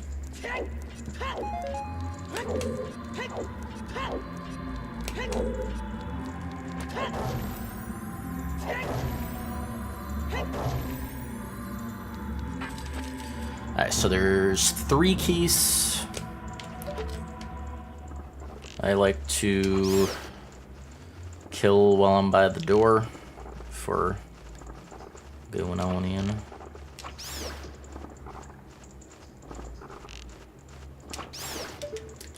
And these guys can just hammer to flip.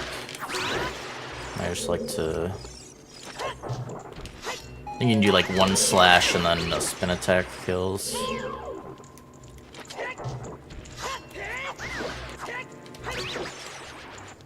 Yeah, it doesn't really matter. Those guys get stunned by hammer for like eons. Like, you would never run out of time. Okay, there are the flying tiles in this room, so get through there quickly. No dilly-dally. Alright, and then hammer also does get these guys knocked down. Which is a little more convenient than hookshot, so...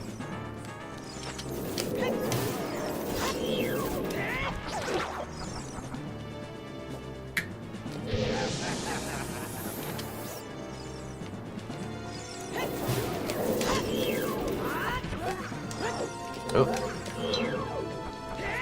Guess he had like iframes or something. Also, one thing with these two, if you don't get them right away and you're chasing them around and you stay locked down like this, be careful that you don't accidentally climb up this thing like I did one time.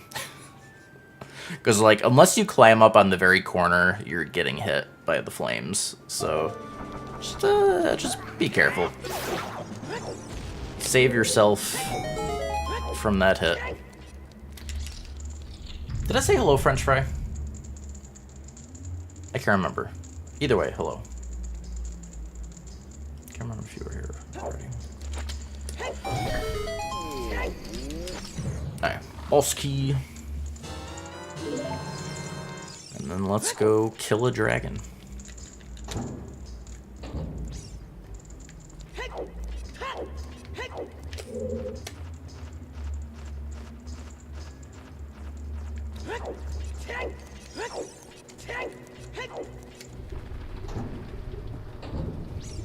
I usually do kill those keys.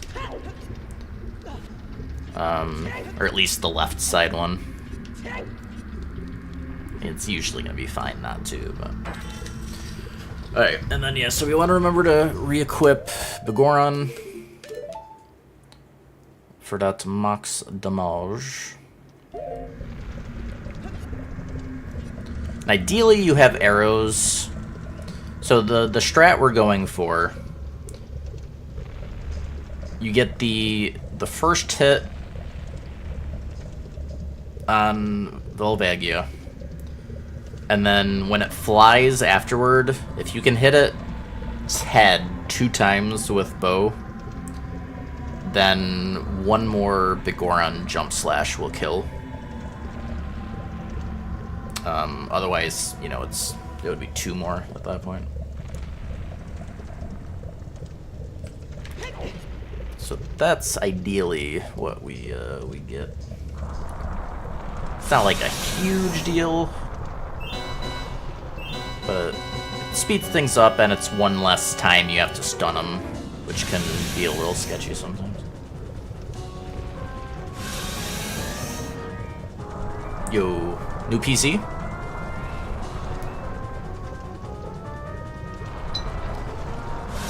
See, like, that was pretty far away, and I would never trust trying to go stun him from that distance.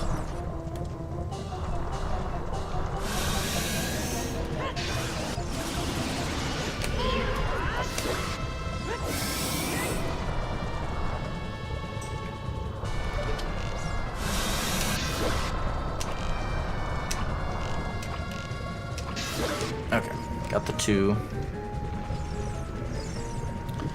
So, also, the other thing, so when he's flying around here, if you don't immediately get those hits, you do want to climb down, because he can breathe fire in this, when he's flying around like this. And then also, he alternates what he's doing when he does these flying sessions. So the first time is always, you know, he's just flying around, he can breathe fire, and he's gonna, like, chase you. The next time he flies up,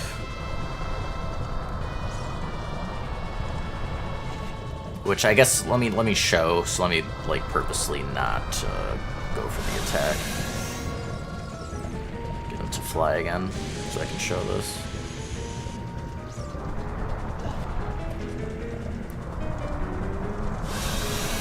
Yeah, so... Alright, so, also, before I do this, lava floor. You know, you have, when you have Goron Tunic on, you have, like, I don't know if it's like 3 seconds before you take a tick of damage. However, if you backflip or side hop, that timer resets.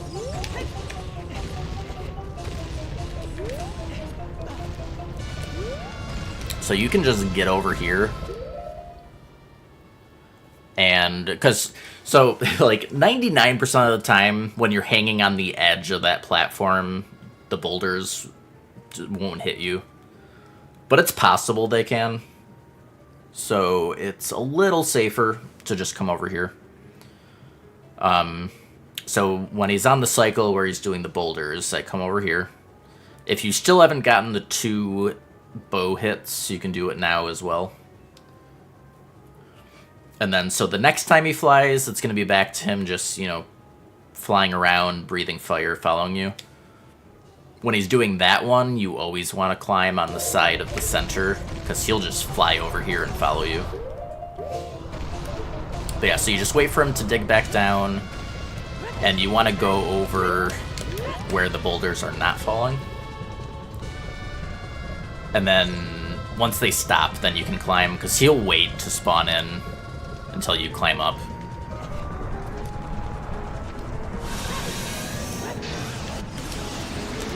And then, yeah, so we got the 2 arrow hits, so this will kill. But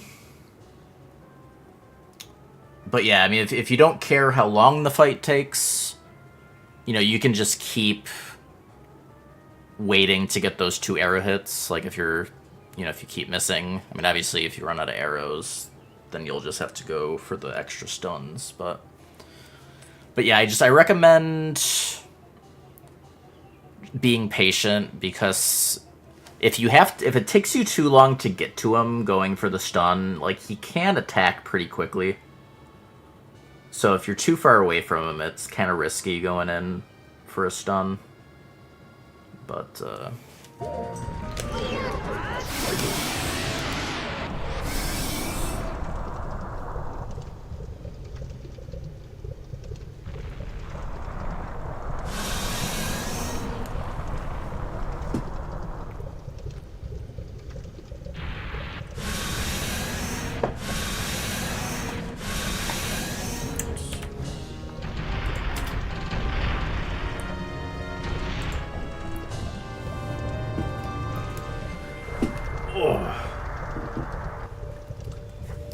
well, thank you, Herm.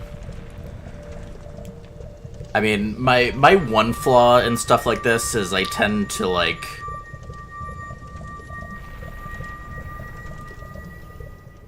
I think sometimes I can over-explain. And I have, like... sometimes I have a weird way of explaining things, because, like... I'll, like... take the longest time to get to the important part of what I'm trying to say by, like, going into all, like, the backstory of things. Just in general, like, my storytelling can get a little awkward, but I'll be like, there'll be, like, something important to say,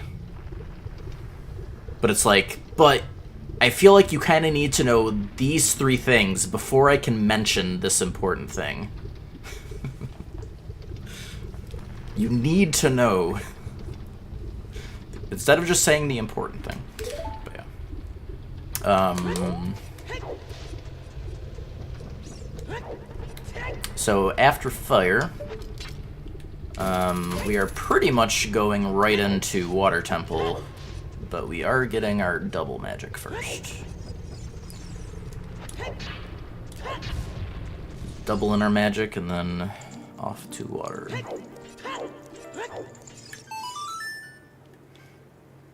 And it's like, I can't help myself either, like, because I'll be, like, explaining something or, like, telling a story to my mom, and, like, I do it every time. It's like, and I'll just see, like, she'll get this, like, certain facial expression of, like, okay, here we go again. He just won't spit out the thing. He has to spend 5 minutes talking about side stuff. It's funny. I don't even know why. I just can't not do that. Whoops.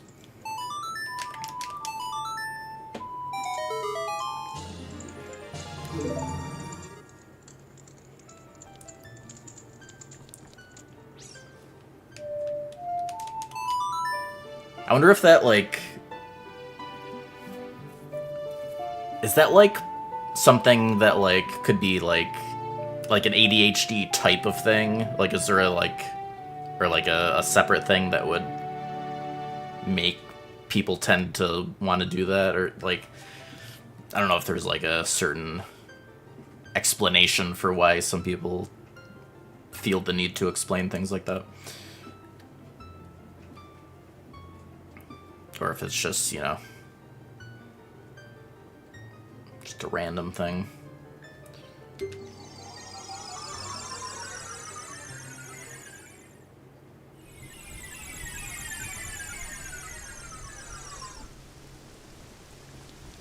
Yeah, I mean, I've never even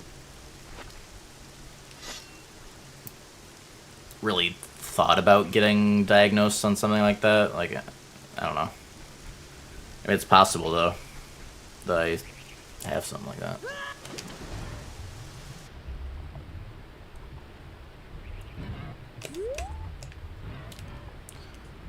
Alright, also, let's get our Zoratunicon. Oh, right. The cutscene gets skipped, but the gate doesn't, like, go up right away. Like, it's still waiting for the time you would have spent in the cutscene. So, like, it ends up being, like, worthless. Alright. So, drop down to the right pathway here.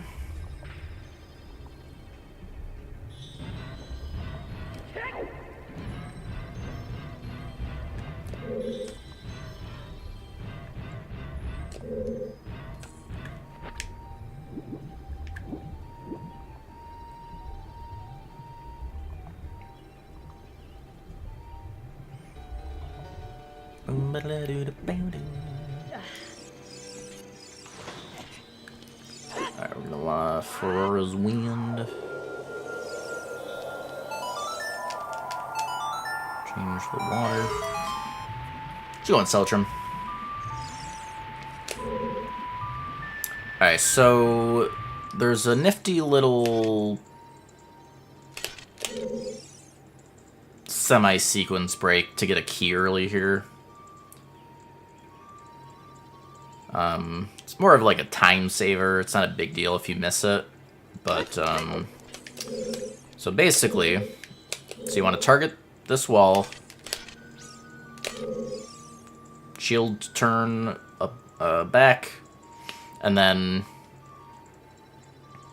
so, be easier to explain it this way. So when you do a side hop, if you roll soon enough after you land, Link does this, like, weird side roll instead of, like, going forward. So you want to do that, but you want to do it, you want to let go of target afterwards. So you want to do the side hop, roll, and then let go of target so that Link keeps that angle. And then retarget. And then you want to backflip.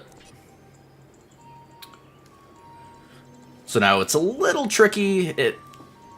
It's like, it's not a big deal to not learn this. We're basically just getting up to the ledge that'll let us bomb through the wall for the key. You can just get it later when the water is raised up. Like, this is really just a time saver. So it's not a big deal to either... Like, if you miss this, like, don't worry about it. And if you don't want to learn it, also don't worry about it. But so while you're holding target, pause. And then let go of target.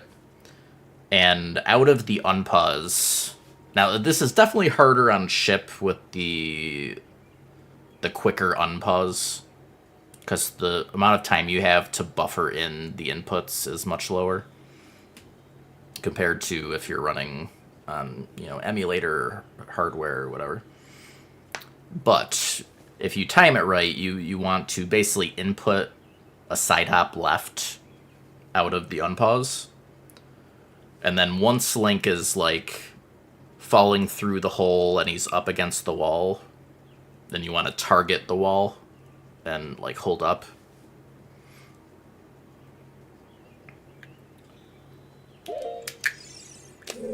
I like to do a flick so that if I do mistime it, I don't just fall through the hole and I can try again.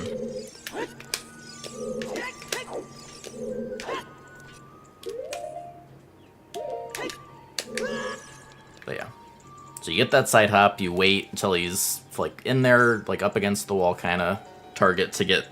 It basically changes your angle forward so that you're falling towards this ledge here. Alright, let's get Dins there. And then, yeah, so it just lets you get this key quicker. You have to backtrack for it. Yes. Yeah, I got Walmart hooked me up.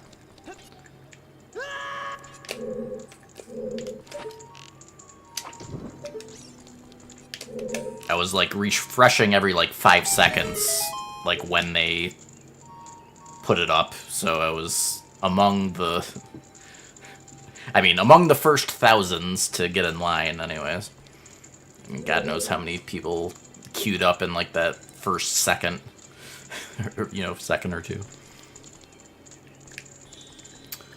This room just got a Dins fire, and they all die. It's a nice, simple room.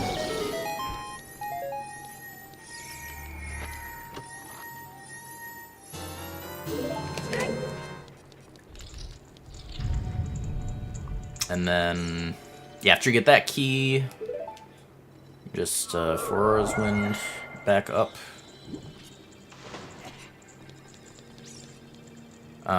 You want to...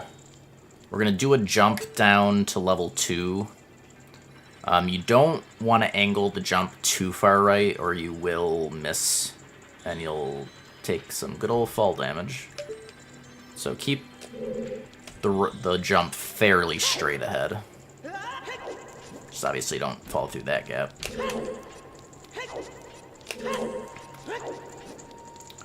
And we're going into the center.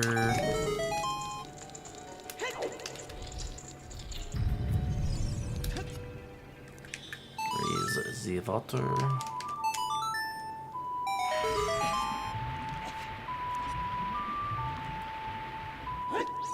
Get a Aurora's Wind.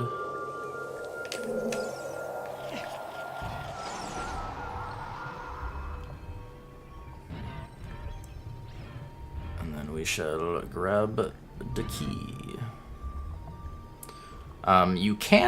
There is a way to skip this key. I personally just like going down to get it, especially since we can just Aurora's Wind back up.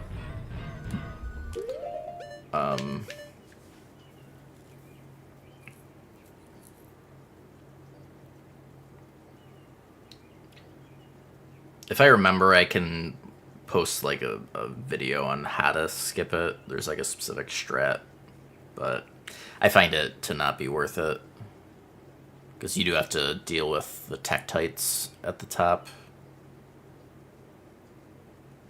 And they kind of, like, it can be hard to see where they're going to drop down, and it's like, yeah, I just don't feel like dealing with it.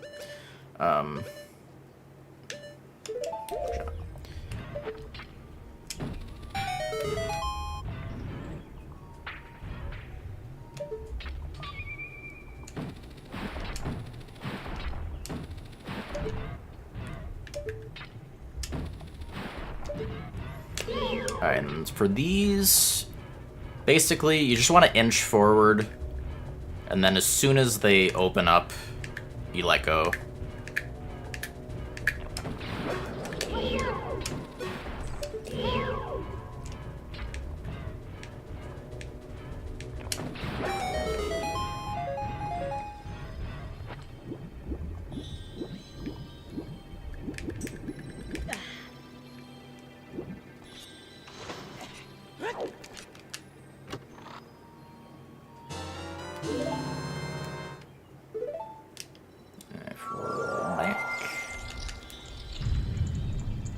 Yet another Fora's Wind. There's a lot of Fora's Wind in water. Because, yeah, so I guess I can explain it a little better out here. So you can basically skip having to go through here. From the top level, there's a way to jump up there. You kind of like... You can't ledge grab, but you're able to get high enough that it's like trying to ledge grab.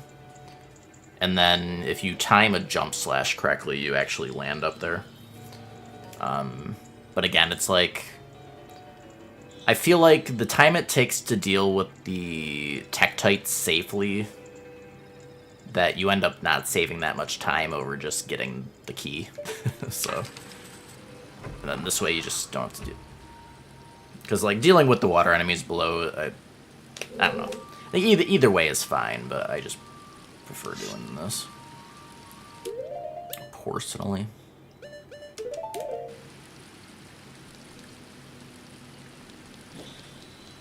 Trigger the Tektite.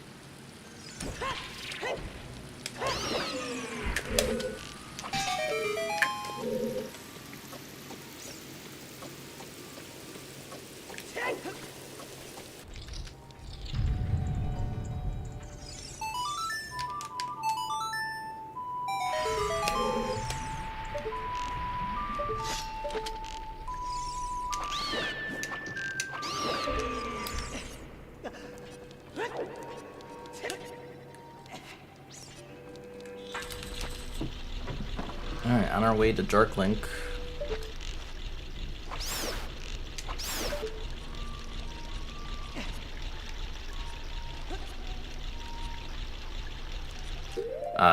Warning to not hold forward as you're falling here, because if you get a roll as you land on this platform, it can be kind of bad. Recommend against it.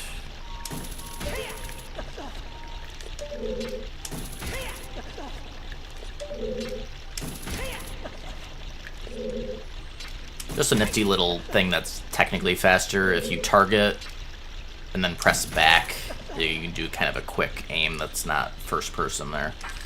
It's a little faster. Obviously not necessary, though. Oh. Yeah, iframes. Oh, right.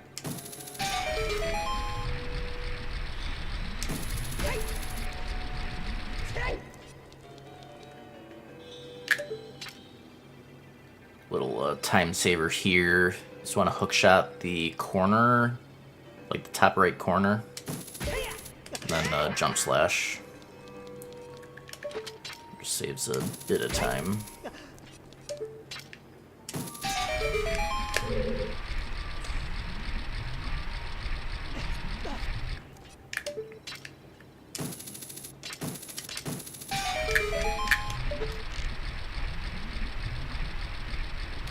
character, I like to snipe these from here.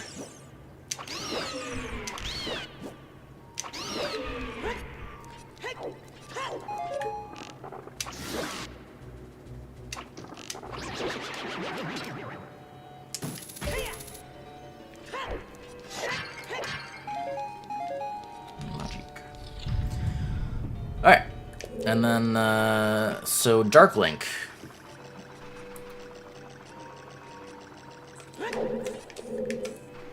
Ends up being quite difficult. You basically need to throw a nut. Actually surprised he dodged that. Alright, well, if that happened, if you missed the initial stun, you can throw... It's easier to stun him if you throw, like, diagonal like that. And then, yeah, you just obliterate him.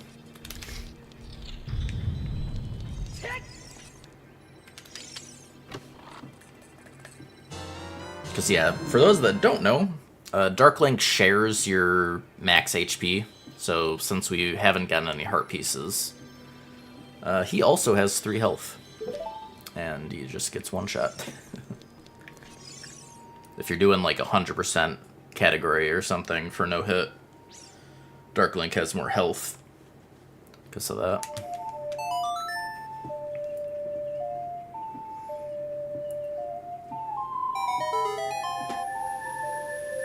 Oh, we got some ads going. Let me take my coffee break here. Do an old coffee breakage.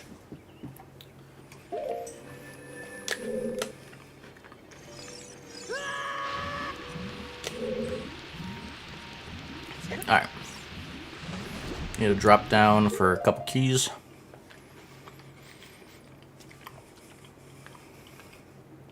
So. You want to hug to the left here. Then to the right, then to the left. You can just swim up against this wall until you get the ledge grab.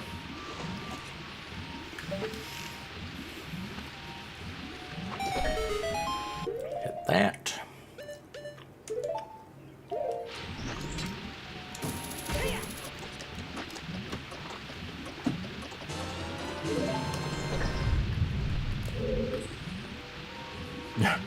And guide what not to do, correct?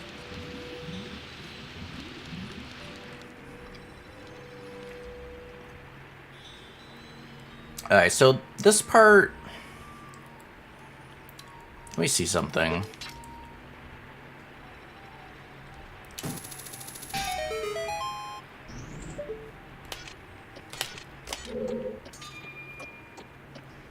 That would probably work. Now...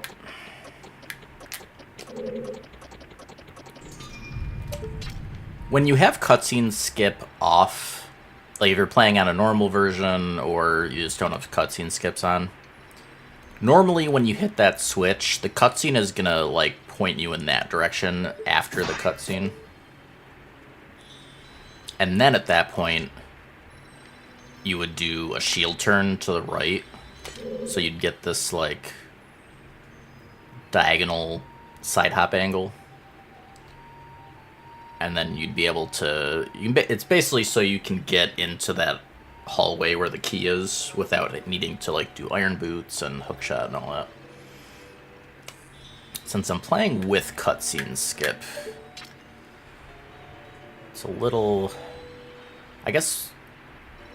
yeah, maybe if I just... I think the workaround is to just hit that and then manually get that aim. So it would be around about that. Yeah. And you just keep moving left, holding target all the way over. So yeah, with cutscene skips, you want to kind of just guesstimate that angle and then do the shield turn. Or just turn to the angle you'd want to... I mean, either way, I guess either way works. Or you can just do it normally too. You don't have to do that straight at all.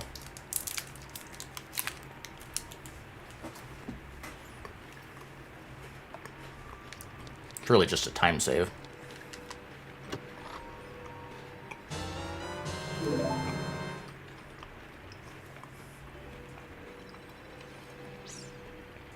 Alright, after that key, we Forest Wind again.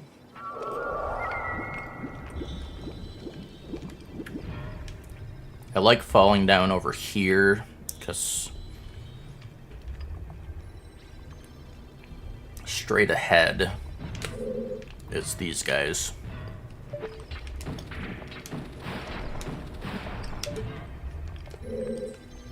So I like falling over there just to give myself more room.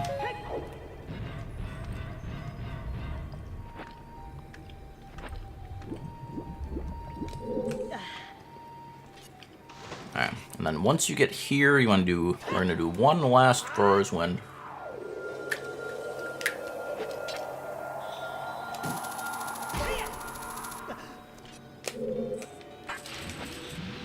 Alright, now this part has a little explaining to do. So I like to kill this Tektite.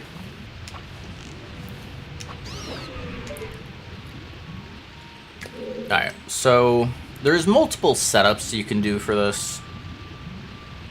What I like to do...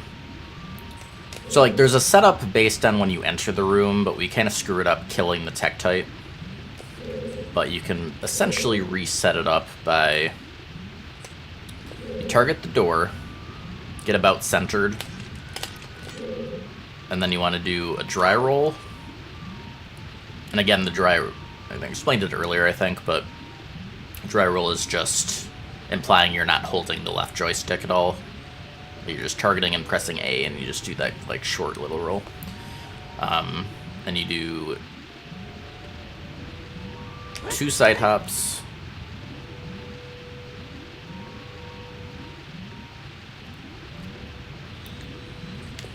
I think I'm blanking on it now. wait a second. I normally just do it quickly. Now, like, slowing it down and trying to explain it, I'm, like, second-guessing myself.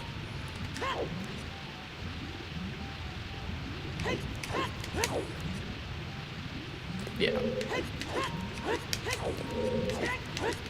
Yeah, okay. So again, there's that... As we did, like, earlier for that skip to the key, there's the... You get that, like, weird side roll when you roll after a side hop, and you just want to untarget so you can keep that angle. It's like, you still get that weird roll, but if you're targeting, you don't actually keep that angle. So you want to untarget. But yeah, so target the door, turn around, dry roll. So 2 left into one of those side rolls, retarget, and then we do 2 to the right, 1 to the left, another side roll, and then 2 side hops right. And then I recommend waiting for the boulder to move by just in case, but you want to move... So the important part is the angle you have here. We're going to do a precise jump where you can ledge grab where the boulder's falling. It skips having to go all the way around, so it's pretty worth it. So what you want to do, you want to, like, slowly move to the right so that the middle of Link's head is, like, just past the wall. Like, just a bit past the wall. And then once the boulder has both landed but also rolled by, then you just hold forward, roll, and you should get the ledge grab. And you do need to quickly ledge grab up here. Like, I'm pretty sure as long as... You don't even have to get anywhere into the hallway, like, as long as you've started the climb. I think as long as you started it. Well, okay. I think as long as the animation has started, I don't think it'll hit you, even. Yeah. Run, dead. Yeah, so you just need to make it there and get the ledge grab up, the climb up, and then it'll be good. Then just wait for another boulder to pass, jump through. As you're falling, if you hold target, and you can just move... Oh, okay. Yeah, you might want to move in a bit, so that I think, because I was right on the edge, I got a weird jump. So you probably want to move a bit into the hallway to get a better jump angle.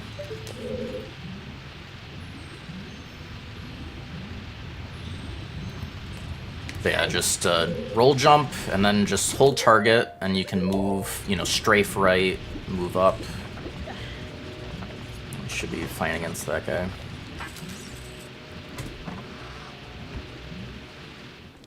And we got our boss key.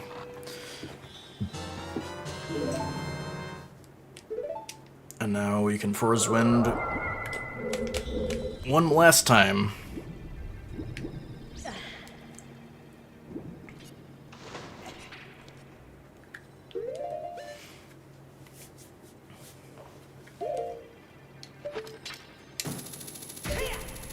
Alright, so Morpha's fun.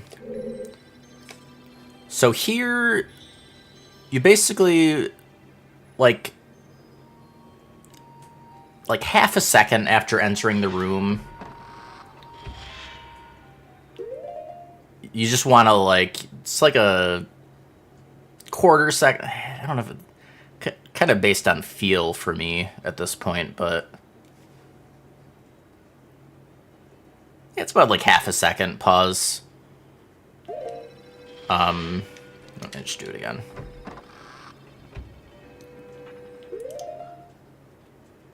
Did you screw up the last phase Majora stun lock?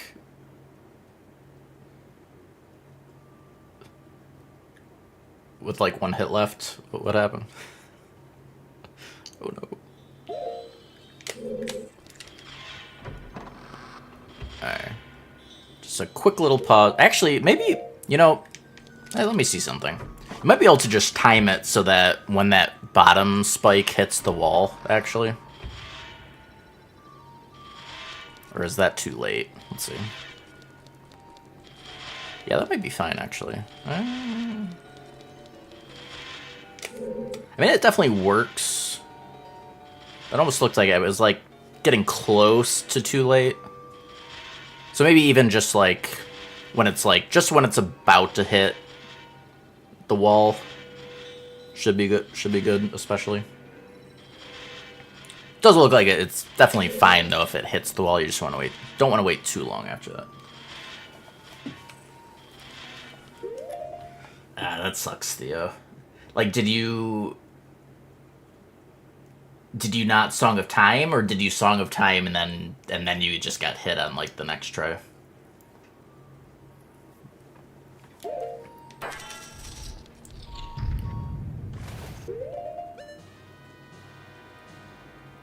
Alright, so if you have the cutscene skips on, you'll just be by the door. If you don't, you'll, you know, again, if you're on like a non-sped up version, you obviously wouldn't have the option of cutscene skips, but you'd have to jump back from the platform after initiating the fight. But basically, you just want to go into the corner over here.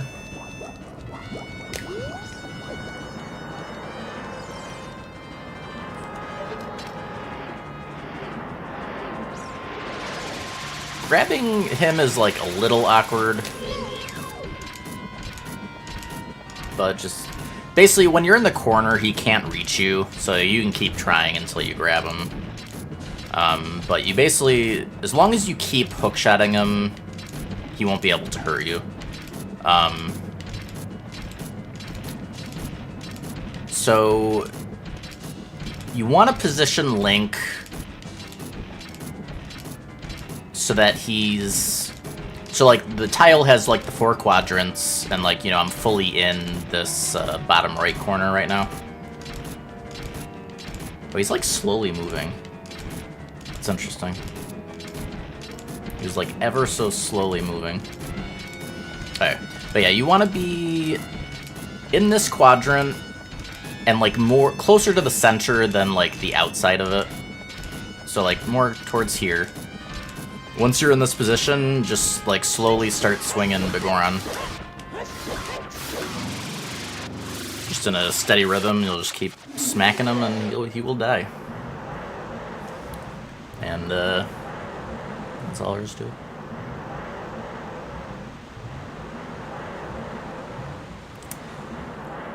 Yeah, it's a massive gamble to not Song of Time. I mean, I get wanting to just go for it. Like, I do understand, but it's honestly probably a coin flip. I mean, I don't know exactly what the odds are that he hits you, obviously, but I think it's honestly probably a coin flip. If he...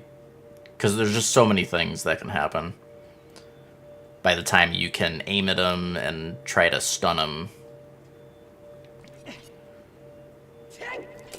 So, I mean, I would personally always Song of Time, but I do understand the dilemma, especially if you're less confident in the whole Majora fight. You know, do I risk doing the fight again or just try my luck? So I definitely understand. It does suck.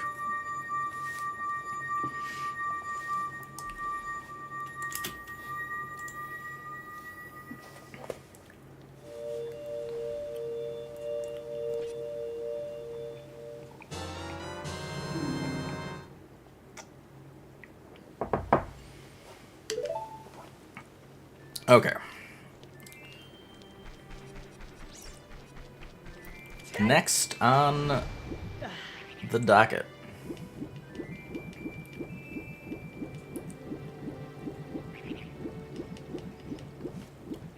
Have you ever seen my first MM clear, Theo? It's on my YouTube. You should see. If you have not seen that, you should see what happened in my last phase Majora. I don't know if anyone here that was there for it or, has seen it and whatever.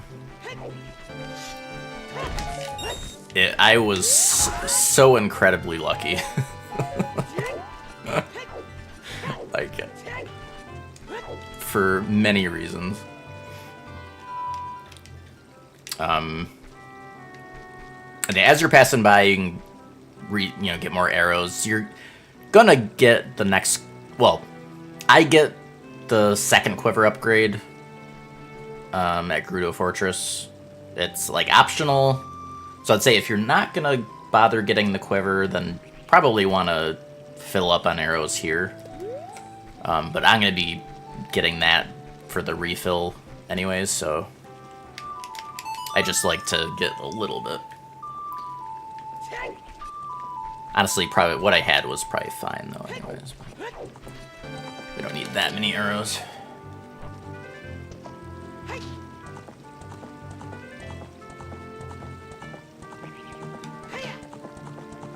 Alright, but yeah, we're doing Gerudo Fortress. Yeah, I guess another thing here. So I do Wasteland Crossing lensless. I honestly think, like, especially, me showing how to do it in the guide, it's really not too bad. There's pretty good visual cues along the whole way. But that being said, if you're not comfortable with it, you'd want to do, bottom of the well to get lens before doing this. But yeah, I'm gonna just follow the routing on the guide. Yeah, I mean, I guess if you were gonna just go to, I mean, you could just, so I guess you would just go to Kakariko. I'm trying to think how.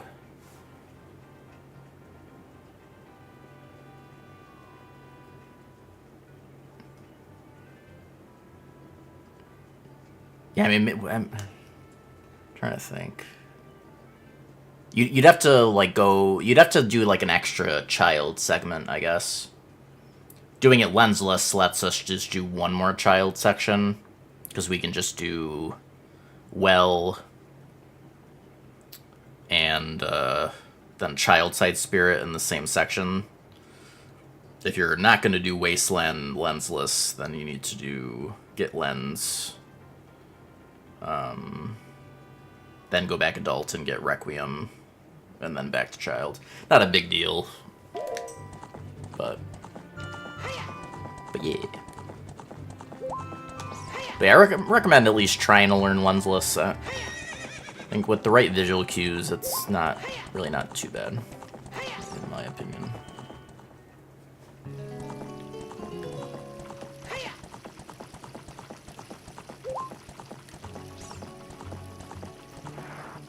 What am I doing?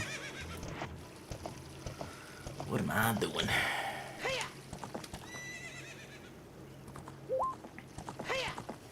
Oh, good night, Herm.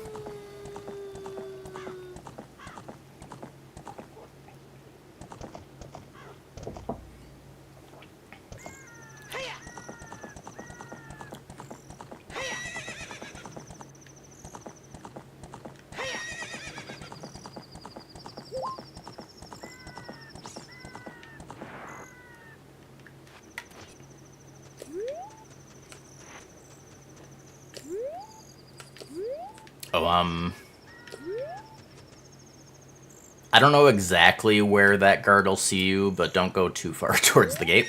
And here, let's wait for her to get over there. This will be our first door. Oh yeah, right, so with the cutscene skips, the pirate's just gonna drop down right away without talking to the carpenter.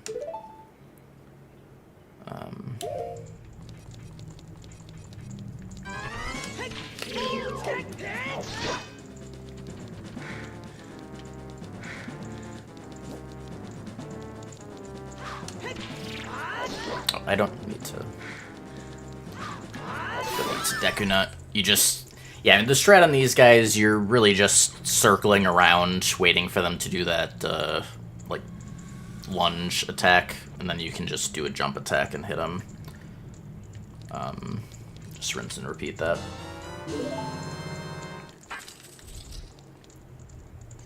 If you don't have the cutscene skips, you know, you're going to be facing this way. If you just turn around and, like, nut a couple times, you'll pretty much always get the stun as well.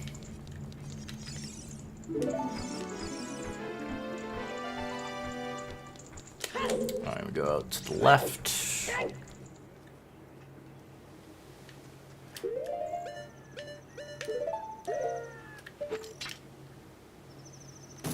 Shot up to the vine. If you do it at the right angle, you can just get the ledge grab off of that, but...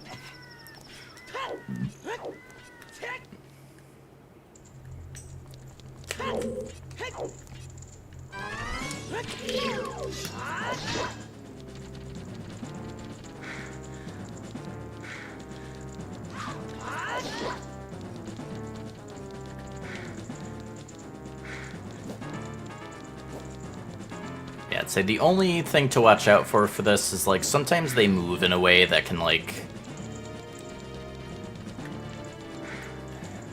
I feel like if you move... You can move in a way where you're, like, gonna get yourself cut off, potentially. Or, like, blocked off at a wall or something, so you have to be a little careful how you move around.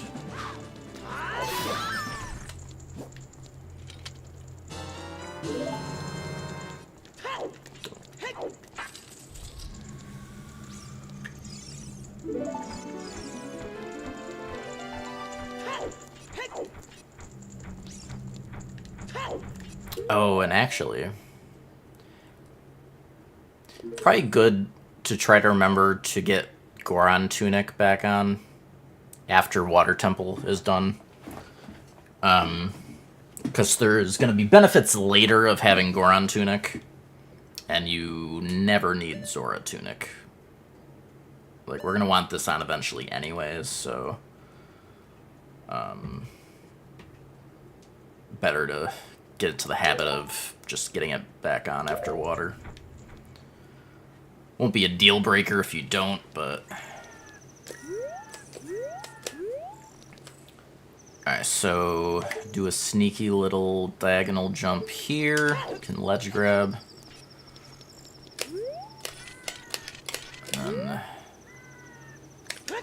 do a jump here for another ledge grab. Get up to this door.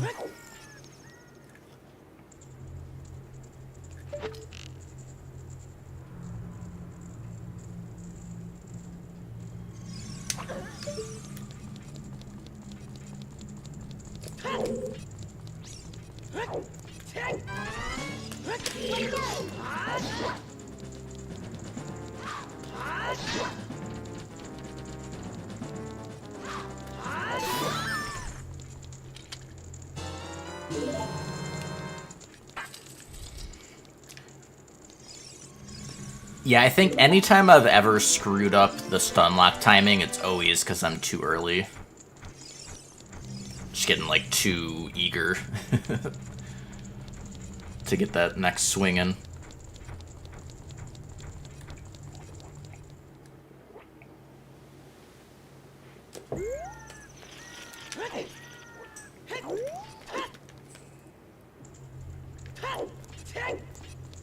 Alright, one more.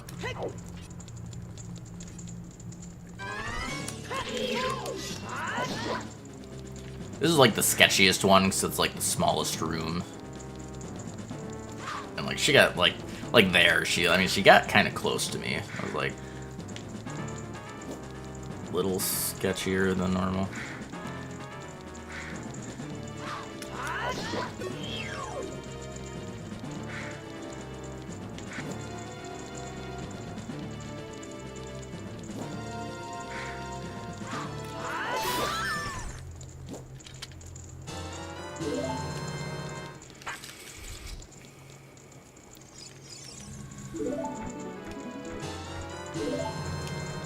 Yo, we a member.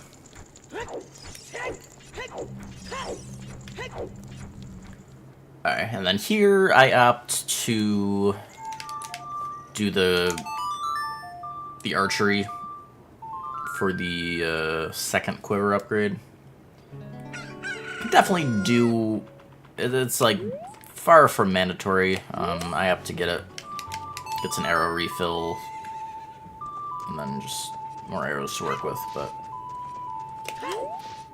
if you're trying to make the run a little more streamlined, definitely cut it out.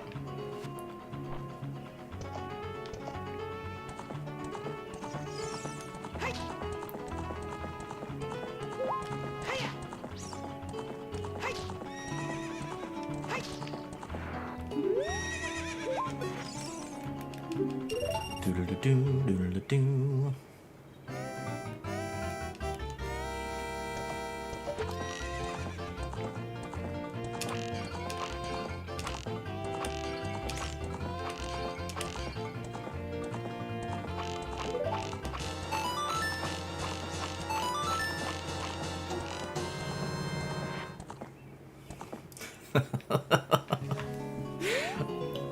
Still to this day, I cannot believe that that happened. I was like, wait a second. There's no way that just happened.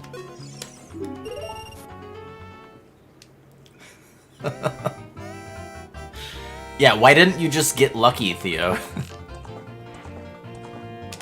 Haven't you ever learned to get lucky?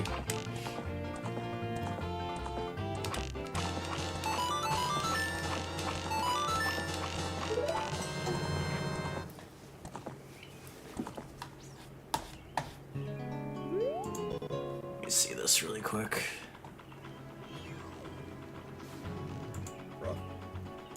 We were close. What? I needed Yeah, the Beyblades are honestly one of the scarier things he does. That and just, I guess, the whips in general. I need one more hit. Oh, it's further back than I thought. No! No! No! No! No! Yeah, that was definitely early. Yeah, that was hard to say. I'd have to look a little more closely. I don't know, like how early. Probably not by a ton. Theo screaming soundboard.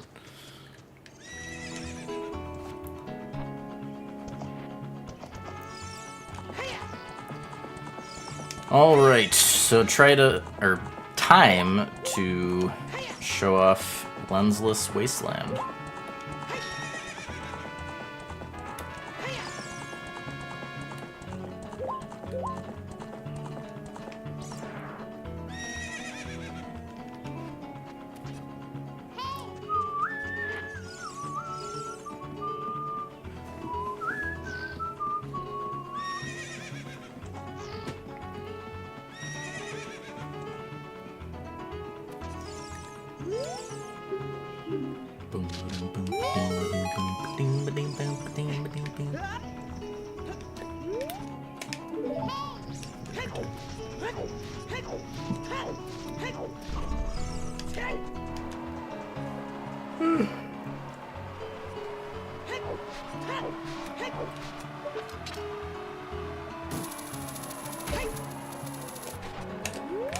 Alright. First section is self-explanatory, just follow the flagpoles. I mean, you'll eventually memorize the order direction. Like, time of day can affect like how easy it is to see these, and probably the version you're playing on too, realistically. If you do lose track and you just like can't tell, you can use how the lighting changes when you start a spin attack to find the next one.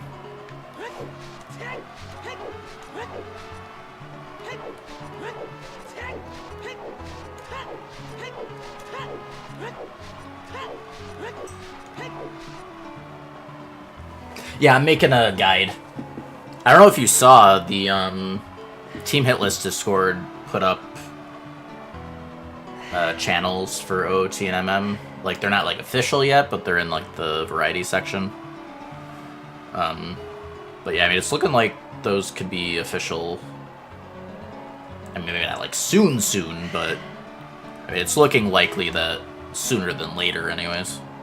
I don't know how long the process usually takes for like making a game official, but yeah, that got me motivated to, 'cause people are like in the OT asking about routing and stuff, so I figured I'd make a guide. I'll do one for MM tomorrow.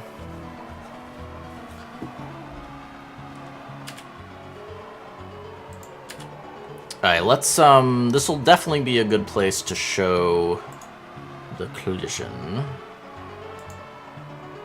Or no, not, it's not the collision check, it's,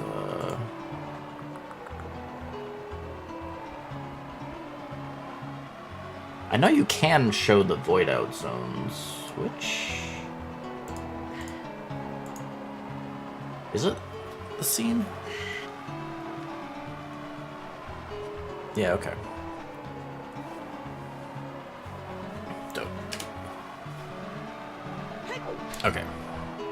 But yeah, so I mean, the queue, I go down.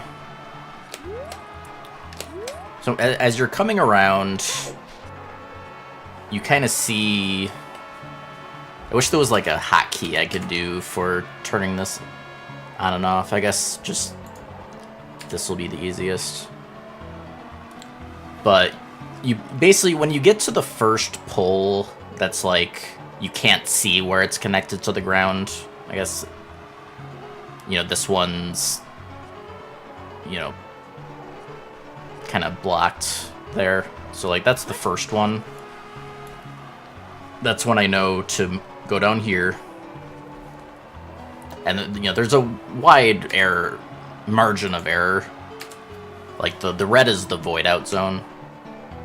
But basically, you're getting into this area.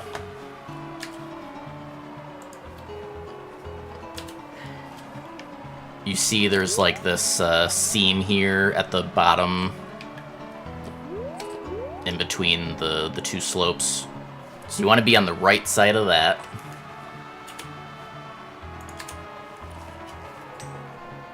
So as long as you're on the right side of that seam, you got plenty of room to work with here. And then when you get here, there's like this kind of convergence of like the different slopes there. So you're just staying to the right of that. And then again, you have like, you know, plenty of time to make that move left. So just at your leisure, you know, move to the left side, and then just stay on the left side of that margin there. And then up here. Here you just have to stay to the left of that margin again. Like, it's always at the margin where, like, the slope changes, basically. So the position I do over here is there's like the kind of the whiter strips going across the desert. So you want to be like right to the left of the seam here and right on this lighter patch.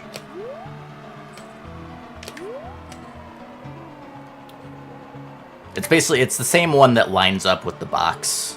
Actually, is the easy way to tell which one.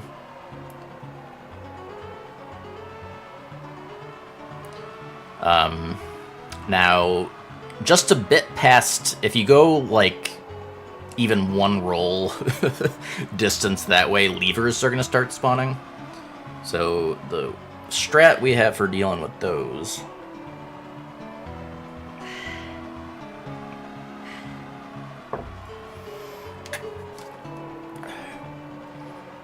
So again, using the lineup thing, lineup triangle, or if you're on a non-widescreen version, the left side of the green circle on the HUD would be the center. So I like to line up with about the side of the box that's to the right of center. So, like, more to the right side of the box, but not all the way to, like, the edge of it. So, like, right around here, do a shield turn. And then, so back walking out paces the levers. Like, they'll never get you if you're back walking. And you need to get used to when that box is coming up so that you can, like, immediately turn around and jump up onto it. And then you're safe up here.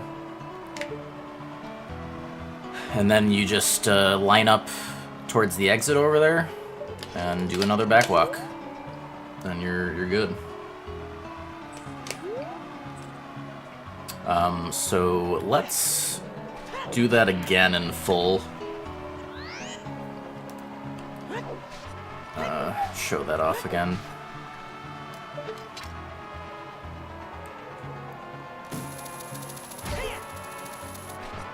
Show it again going through without the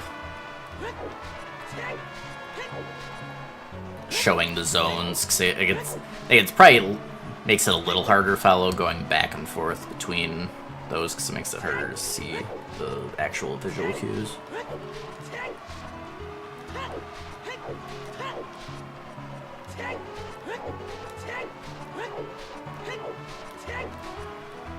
And yeah, I mean, if you did get lost in here for whatever reason, and you're like, all of a sudden you can't, like, you lose sight of the visual cues, you can always warp out.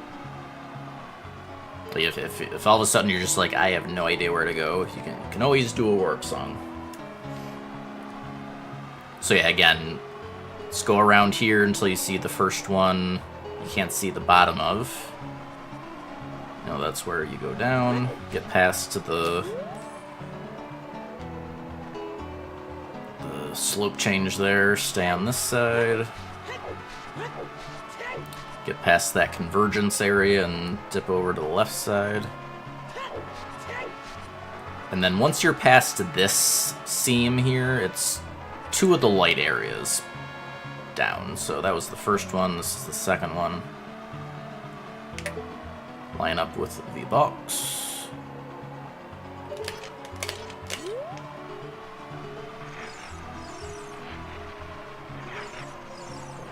Yeah, once you start going downhill, the box is like pretty soon after that. So you'll get a feel for it as you do it more. And then just line up to the exit.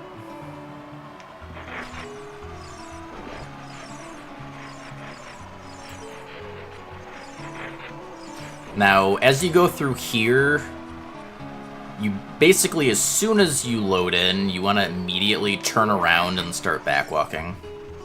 And then if you do 2 right side hops, you'll line up exactly with the dungeon. And then you can just backwalk the whole way.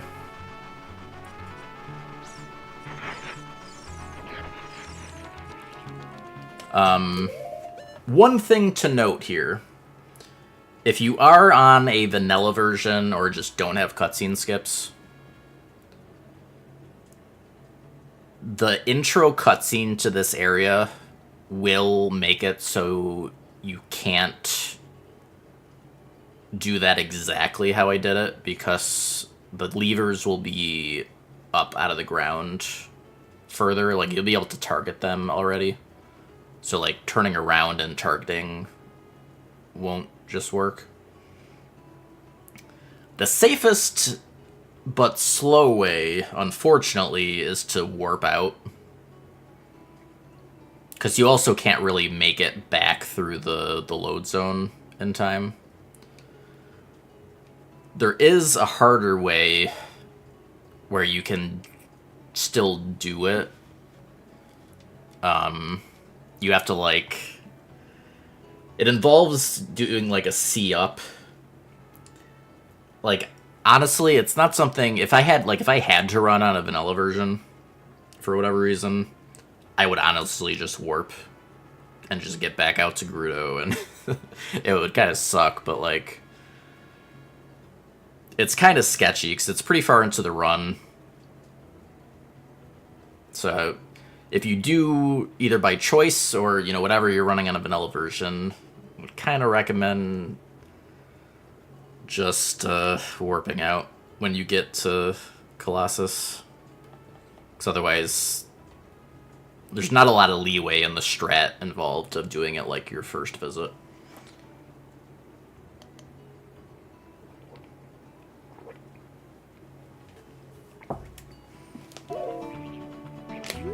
Okay, but yeah, going into the dungeon and out, we'll get the... Or did I already do those?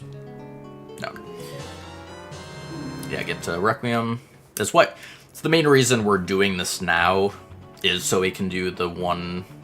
We only have one more child visit. Routing-wise. Okay. I think we just need to do... Let me just double check. Pretty sure we just go to CAC to get Nocturne and then it's Child, right?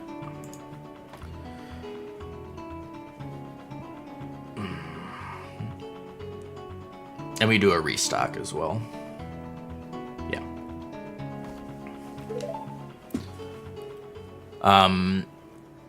I think... I never really timed this. I think the fastest way to Kakariko is to just Prelude. I'm not sure, though.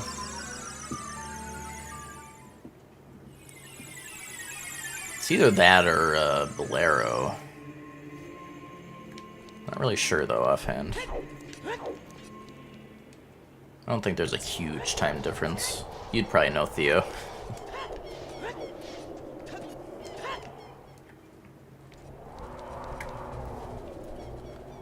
But when you're not doing a speed run, not a huge difference in any case.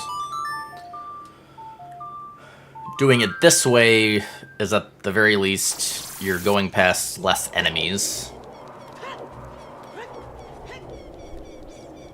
At the very least, but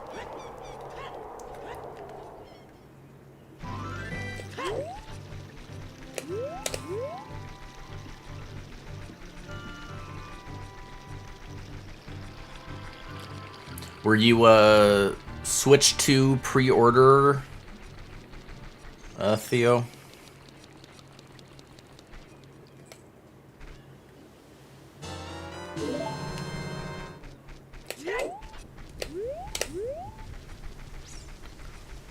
Alright, then we, actually, so we're full on bombs and arrows. Yeah, we can restock on nuts, I guess. Dope.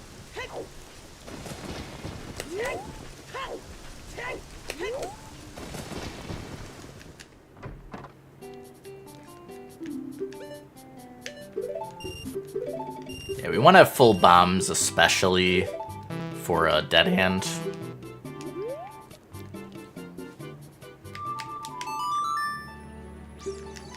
Yeah, there we go, child. Then we're gonna get the skull mask first, and then we get to bottom of the well.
No. No talk.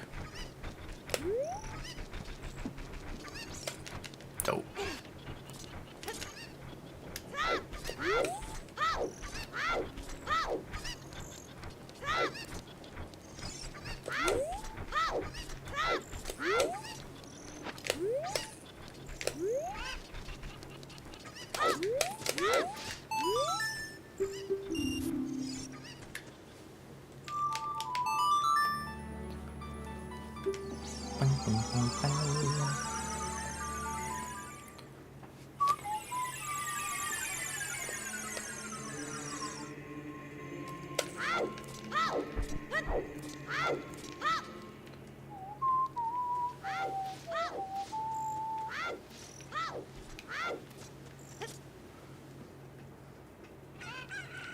Alright, well, outside of this being a unofficial run, it's been going pretty good in any case.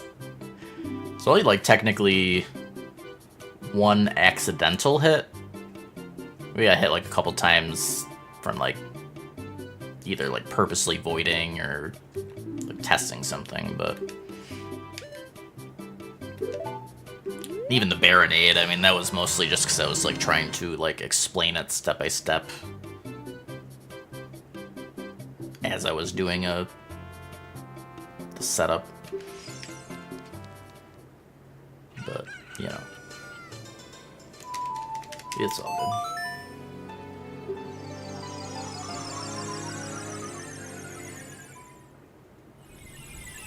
good. Let's go, la la la. Let's go.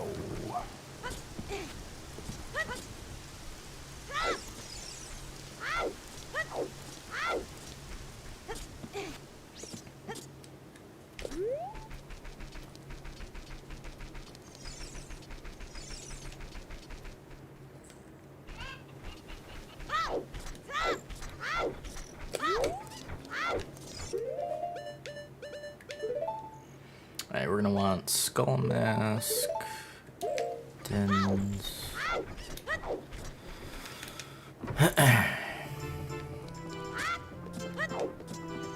Oh, right. No, to go up to him.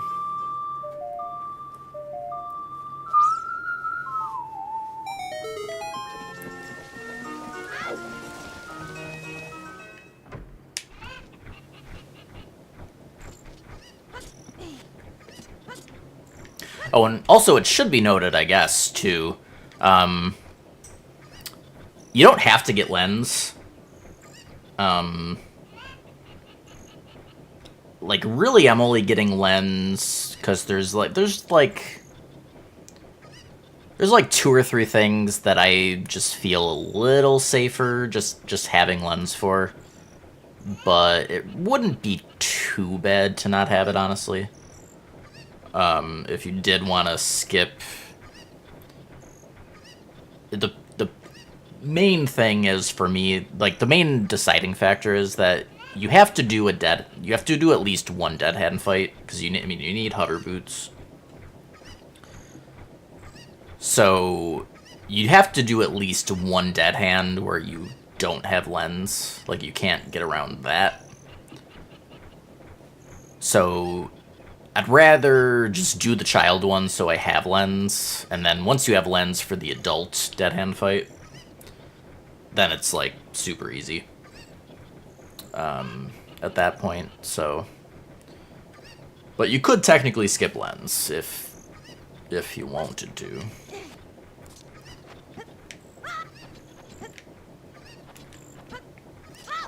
I do also like going into well, because we do get some more bomb chews. Can also be nice.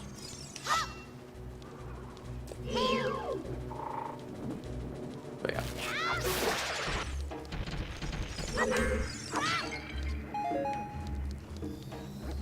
Yeah, watch out for Scully Boy.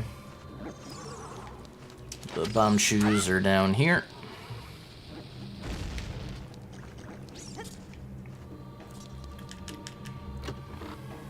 These are actually the bomb shoes that a lot of the speedrun categories get in the first, like, 10-20 minutes.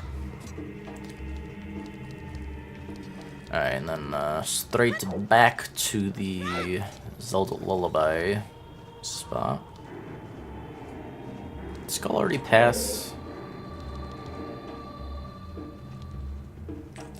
Also, one thing I'm also not sure on, what's the collision like? Let me see how far the collision on this goes. I'm never sure how far I can go out.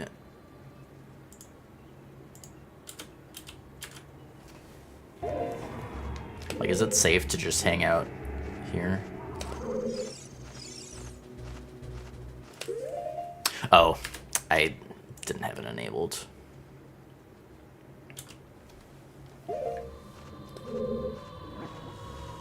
And I also... There we go.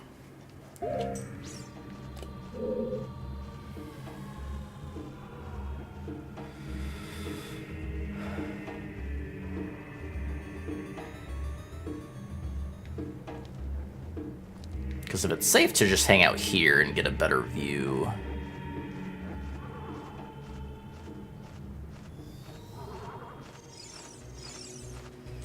I think it would be... You could also do something like this, though. Yeah, I'd feel a little more comfy with that. That seems like a little close.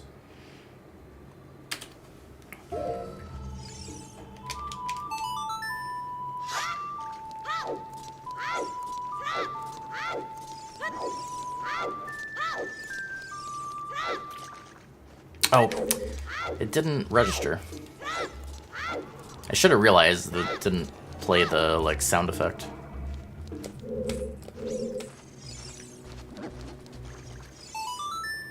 It'll do that sometimes, like, even if you're standing right on the freaking thing, it just won't, like, actually register. Big meanie.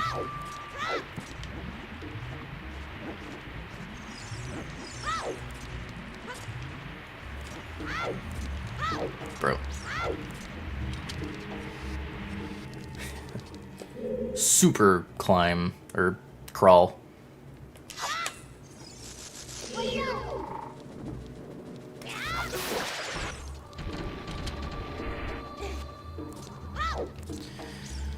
Alright, so there is so there's like two strats, technically. You can either use explosives, which is the only way to guarantee that you don't get hit. Technically, with spin attacks, like with magic spin attacks, you can kill all four hands and that will make Dead Hand pop up as well. The issue with that is, since you don't know where he's gonna pop up, you don't... like, he could pop up just right under you, where you happen to be when you kill the fourth hand.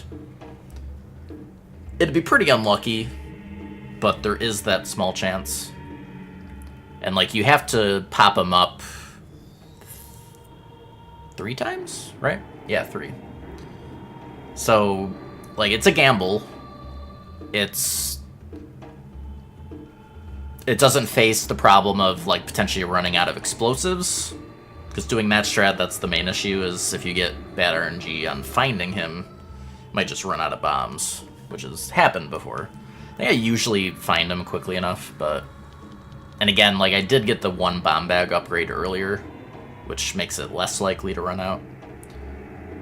You also have the bomb shoes I just, got in bottom of the well. You can use bomb shoes if you do run out of bombs as well. So, I mean, for consistency, I recommend the bomb strat. I think, killing the hands, it's probably usually going to be fine. But yeah, I think... I know I had setups. I can't remember the exact positioning, but basically the setup for, like, killing the hands is you line up on the wall. I think it was around here-ish. Let me see. Wouldn't be too bad to find. There's a lineup point where you're gonna... so, like, it was around there. Just to get the right position, and then you can spin attack that one, and then there's just, like, a similar position over here. If you did want to go that route. But, yeah. There's also the invisible coin chest here. I like getting this A, just so I don't accidentally get caught on this at a bad moment when Dead Hand is out. But for restocking from the Kakariko shop later, it's nice to have the money.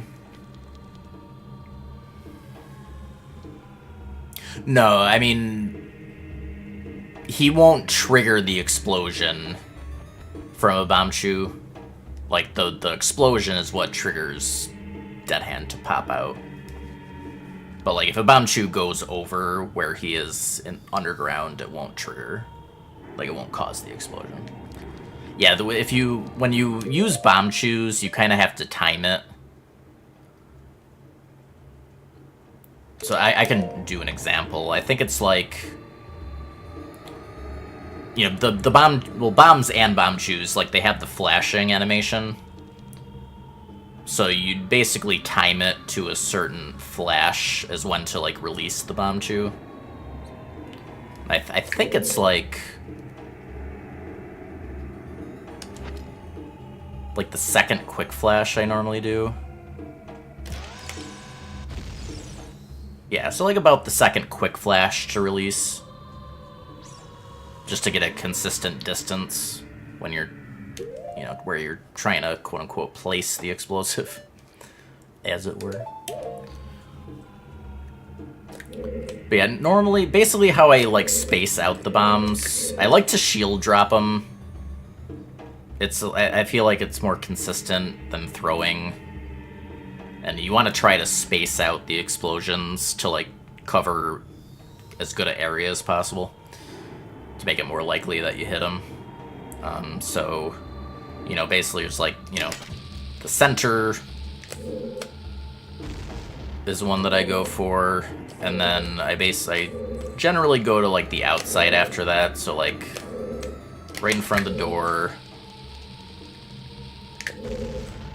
I'll do corner here.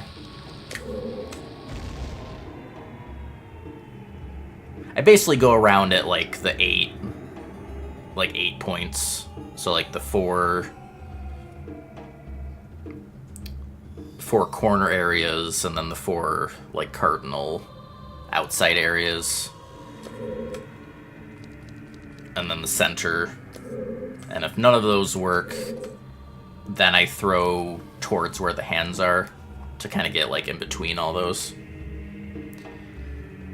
And that, unless you get really unlucky, because I mean, I think all those explosions definitely aren't like covering the full area, but it should in theory work.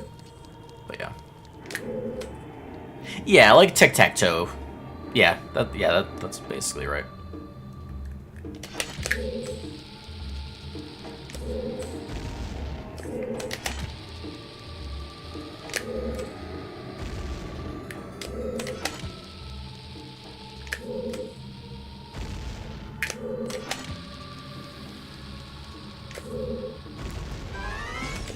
There he is.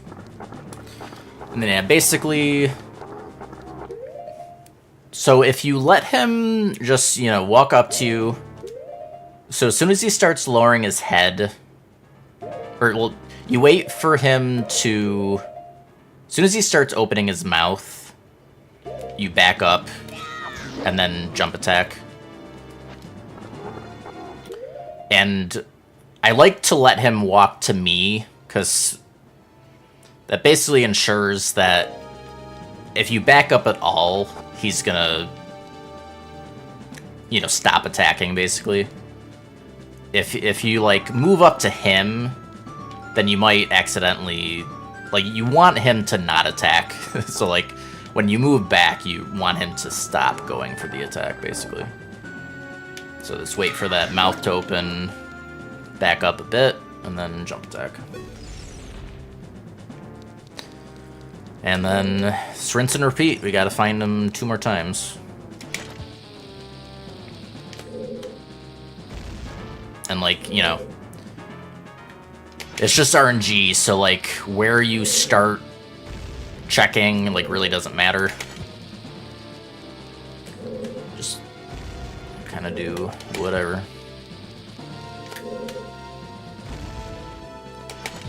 For the purposes of this guide, if we run out of explosives, I'll just cheat myself more. No need to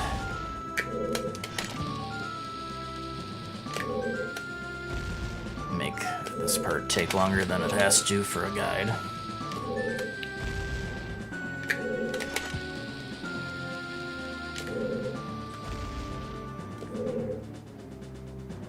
Do we start here? Let's go and Scorch. Or did we? I think we did. And then we did the center.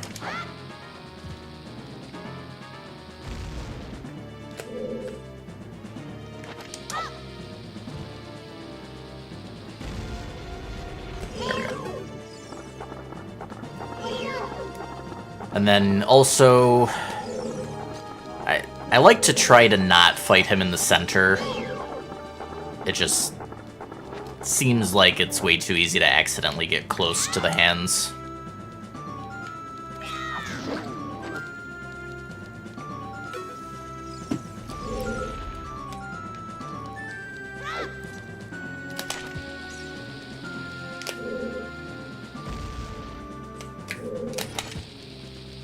Okay, we started at the chest.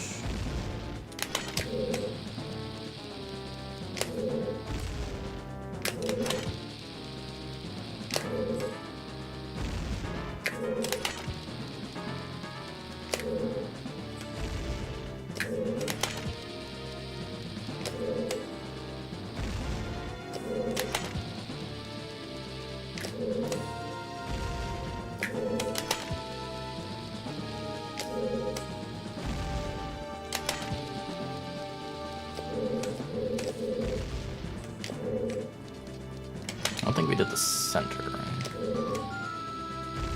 Or no, I think we did. Oh, whatever.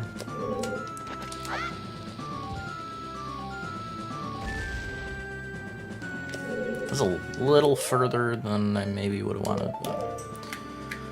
Alright, we have made it to Bomb Shoes.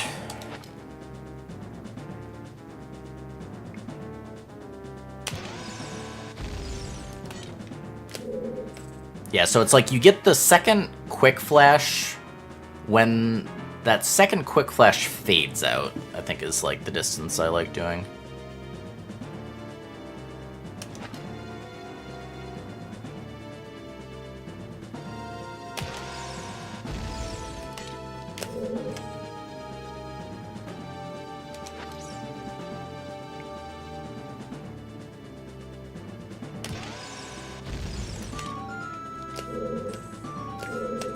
Yeah, so let me do a little closer on here.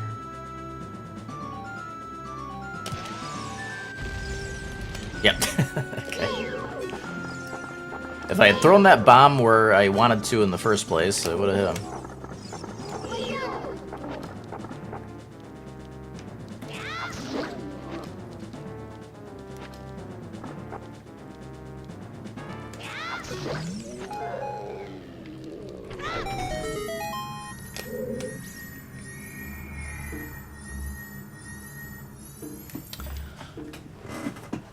Oh, well, I mean, what you do... You literally just prelude... Yeah, I guess it doesn't... I should say it, I guess. I mean... You'd have the money from the money chest here. Like, so you would just prelude, go to... Well, you have two options. If you want to just... The quicker option is to prelude, go to market, and just buy bombs. Just restock. The slower option, but if you want to save the money, you can serenade to Lake Hylia and just farm from the grass. It's the fastest non-rupee method. And then you would just warp back to Cat Graveyard and drop back in Well. I mean, it's nothing that's like dangerous to restock. You just have to warp. Like, especially if you do the market shop, like. So I don't think it's something that really needs to be shown.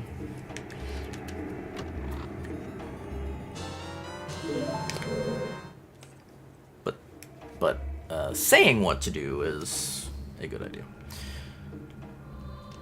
Alright, so we got our lens, and now it is,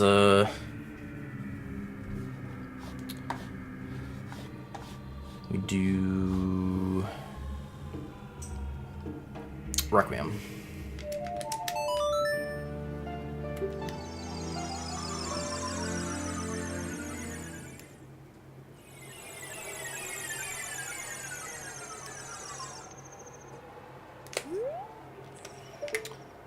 So anytime you Requiem, I like to just line up towards the stairs.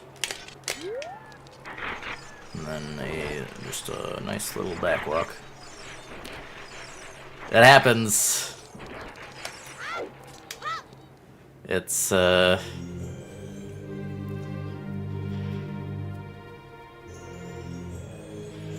sucks. But, like, the longer you do no-hit runs, the easier it gets. Here, these are two flyers. Just going straight and rolling through is fine. I think you want to say... nothing really, and you can just smash through. So here is where you want to get the skull mask going. Then you don't have to worry about the fire keys in here. So like with skull mask, you can even if you touch the fire keys, nothing happens. Like, it's not even just that they don't aggro, like there's not even any contact damage.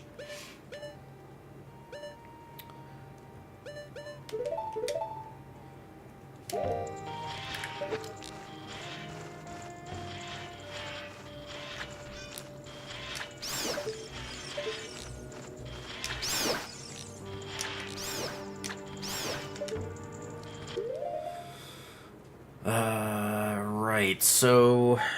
Yeah, I forgot, since we did fully run out of bombs...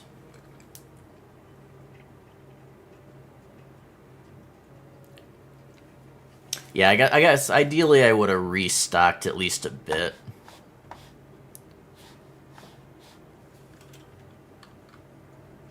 Again, for the sake of the guide, let's just...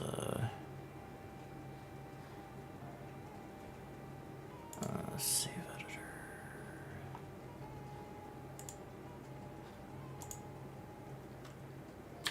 We'll just pretend we went and got 10 bombs. Y'all saw it, right?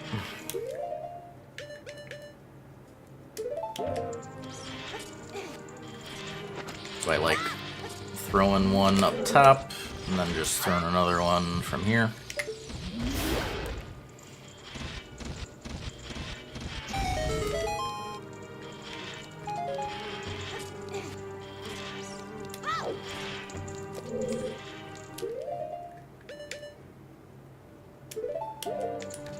Grab some fire.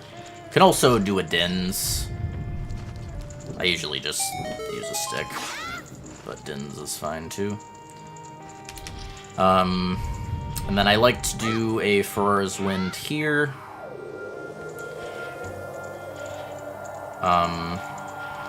Basically, do a Ferrar's Wind so that I can grab that chest and then this warp back. Not have to worry about lowering the bridge or like backtracking.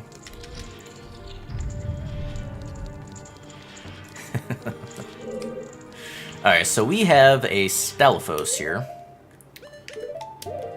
Boomerang works very well against Stalfos. Stalfos would be way less sketchy on Adult if Adult could just use Boomerang. But alas. But yeah, like when he drops down, you can just nut him, whoops, as he's dropping down. And then you just want to keep your distance and just keep boomeranging. Of course, got kind of sketchy now. Oh, okay. Yeah, so that didn't go great. He did get freaking close. I do wonder if there's a way to, like... I do dislike how small of an area you have to work with here. I almost wonder...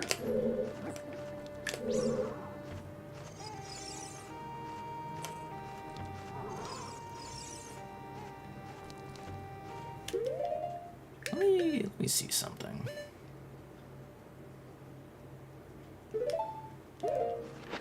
Yo, we're doing live strat testing. Because you can... This first stun is guaranteed.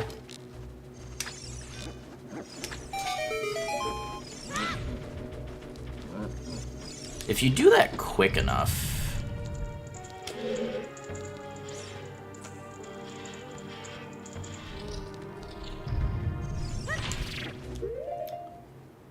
Of course... And there is the skull, though. Because if the skull wasn't there, you could just stun him, snipe the bridge, exit, then go back in, stun him again, get across the bridge. Do have the skull to deal with, too, though.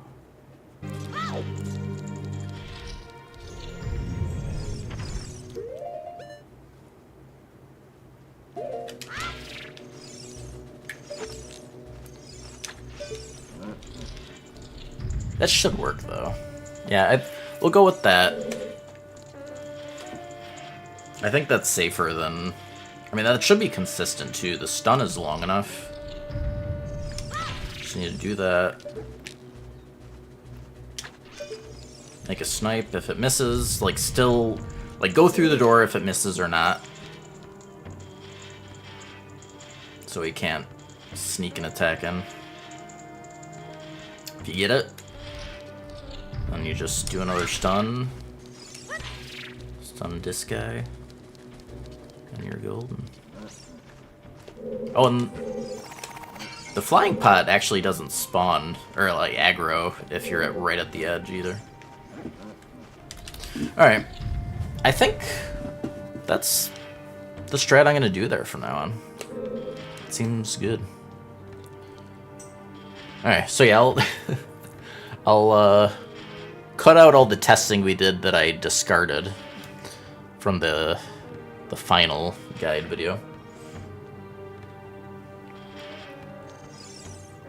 Alright. Oh yeah, let me, does this... I know this will attack if you sword swing. Might be on a cooldown. Does it ever just randomly attack, though? Will it ever attack if you don't do a sword swing?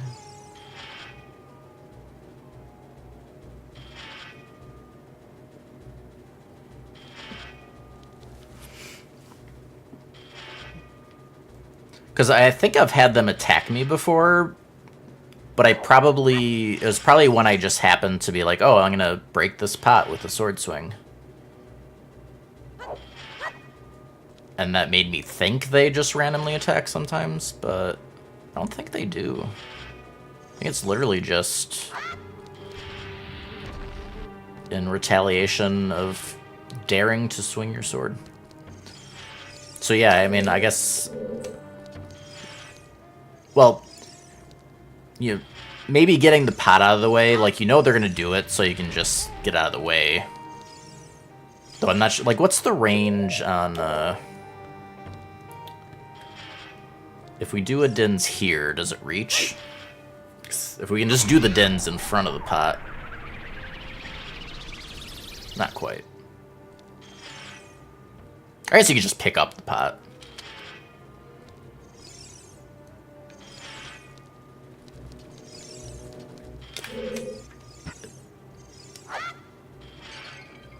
Yeah.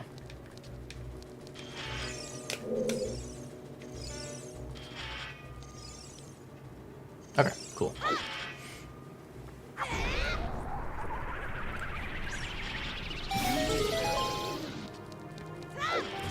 And don't forget Skull Mask. So you don't have to worry about the keys in this room. Just go right to the chest and then Furor's Wind.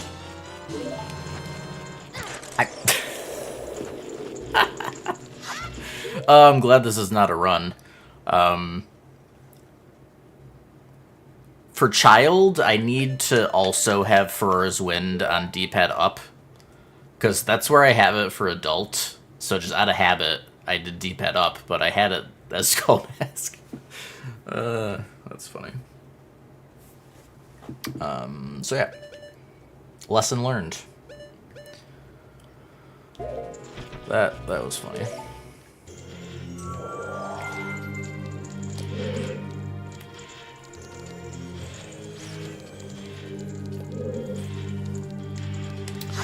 There's nut drops there, bomb drops there. Oh yeah, let me get rid of the cheats so I don't forget later. Now that we're done testing.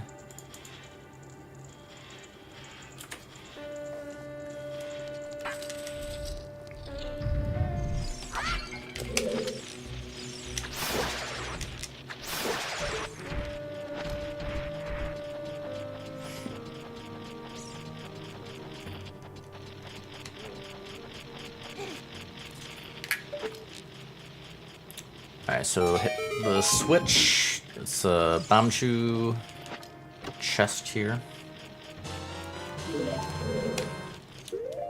And then chuck a bomb at this guy.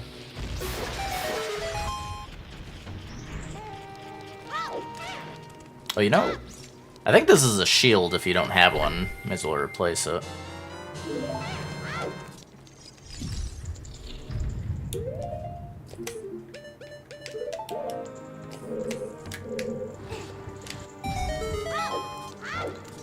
That.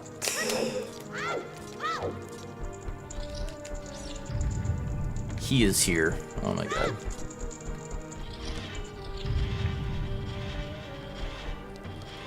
Alright. Bomb these two.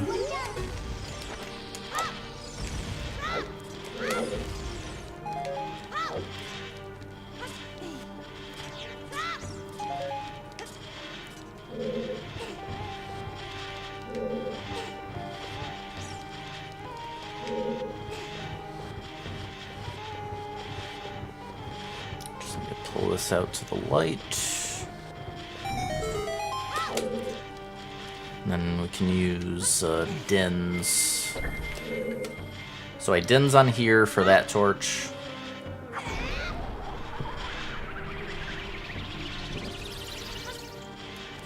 And then dins here for those two.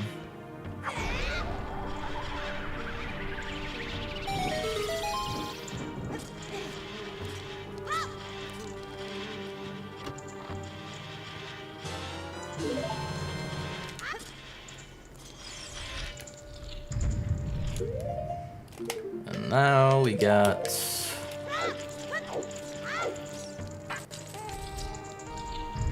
the safest iron knuckle strat you've ever seen.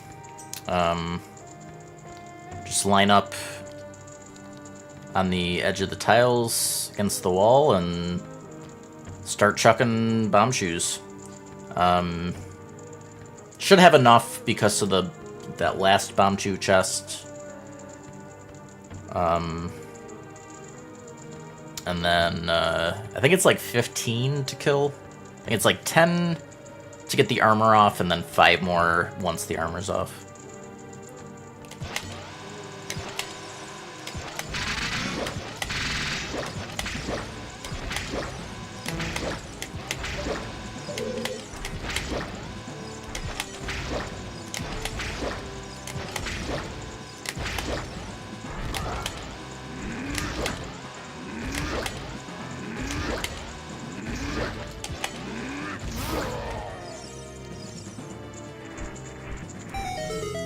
So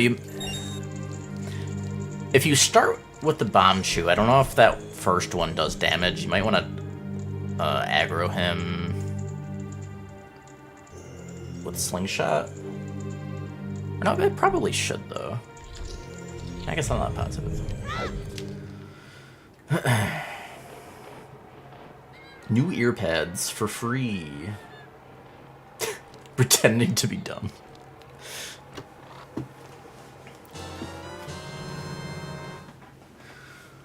Alright. That was the last thing we do as child. Go back to adult.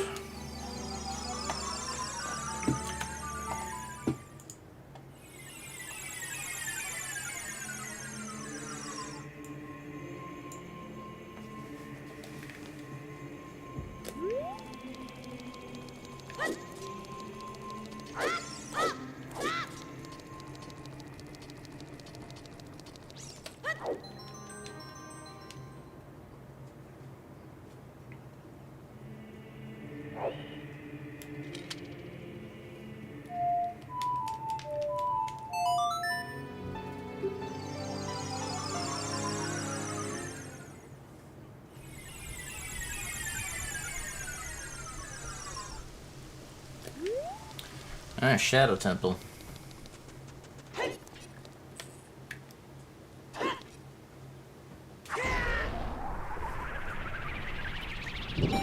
Alright, not a ton left here. Shadow Temple, and then getting through the adult side of Spirit is pretty quick in the scheme of things, and then just Ganon's Castle and everything, so getting there.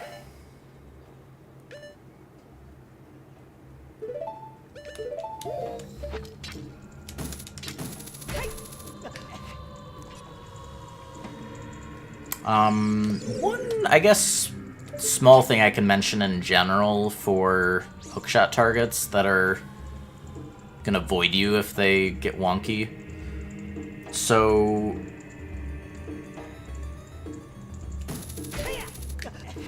normally, you're just going to be able to hold up and auto-climb. I don't know how to force it. If the camera freaks out for whatever reason, and, like, flips around, and you're still holding up,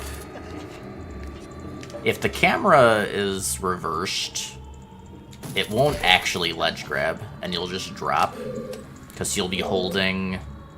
I don't know how it even happened that one time.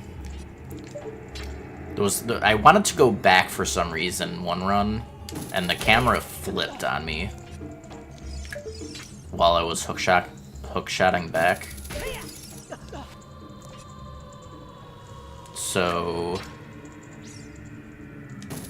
is there something to be aware of in general? I can't really reproduce it, I guess, because I don't know how it happened, but the safest thing to do if there's a void under a hookshot like this is to just not press anything. Just let him ledge grab, and then you can climb up. Just in case the camera does freak out. Just one little wonky thing to look out for anyways.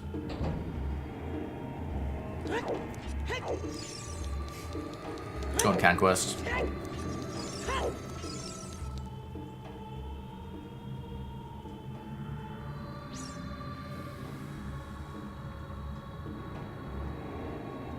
I was trying to get a potential hit source to happen, Crimson.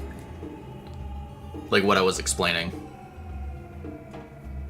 The dangers of potentially voiding because of hookshot weirdness. I couldn't reproduce it though. I don't know why it happened the one time it got me. Yo, happy birthday, Conquest. Happy birth. Alright, now we got the lens, so we can actually see where this mofo is.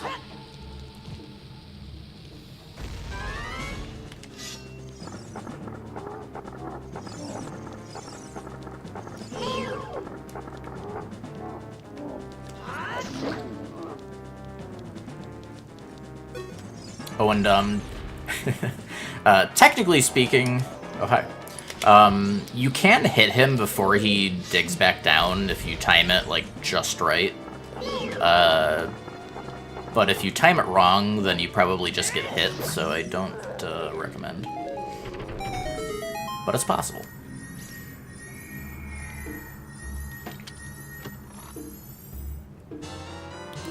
And then hovers.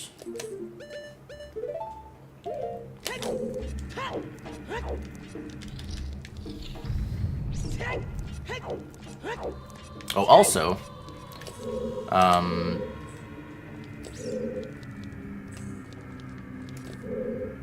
yeah, if you go on this side, there is a flying pot, to be aware. So I always go on this side. But yeah, there is a flying pot over there, so just be careful.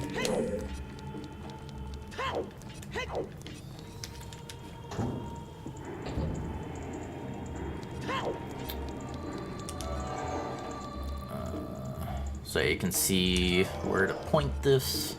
One thing I just got into the habit of doing is I always put hovers on before I spin this, just in case I do something dumb.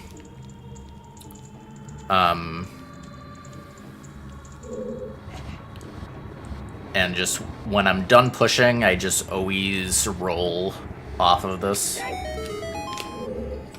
So if you did get it wrong, that'll save you, basically. Just on the off chance you know, you thought you knew where to push it and you were wrong or whatever.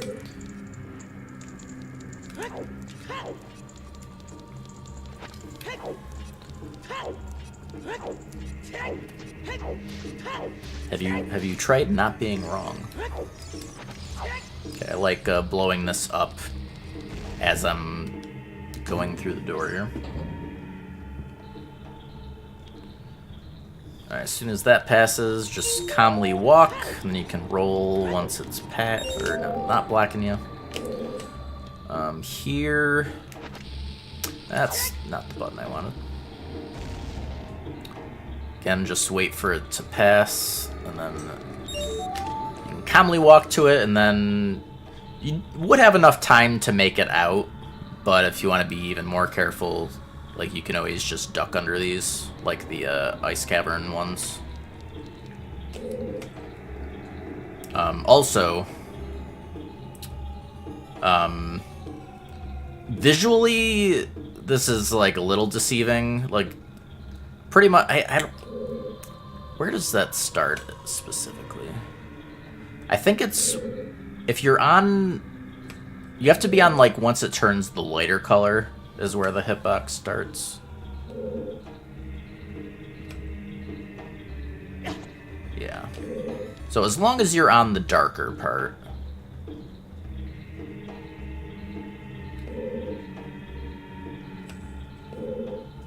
There's like a little leeway.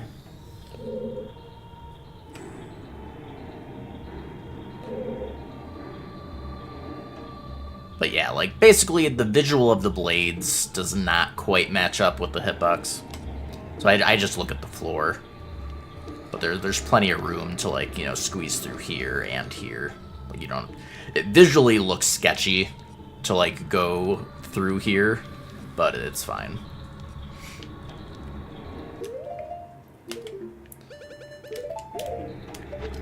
Zonomi. Yeah, but just making a general guide.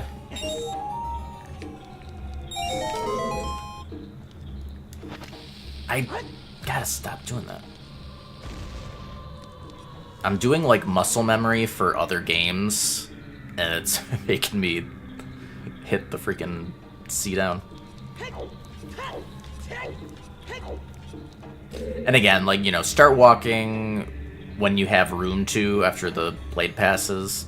It's plenty of times to just roll, but again, you know, if you're more comfortable just, like, getting halfway and then letting it pass, you know, crouch under, always an option.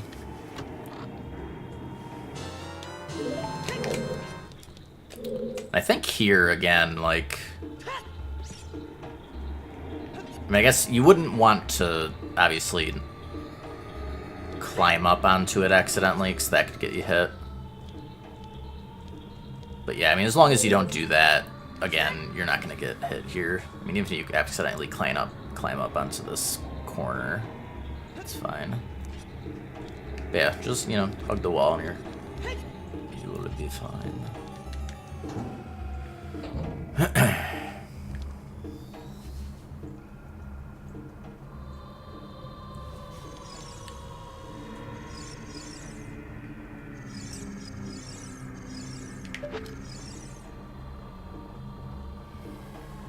And even there, he can't. When does he start seeing you? The range on these guys suck.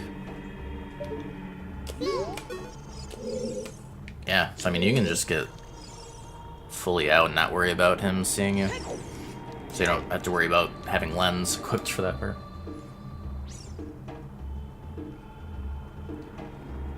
You're going DTD.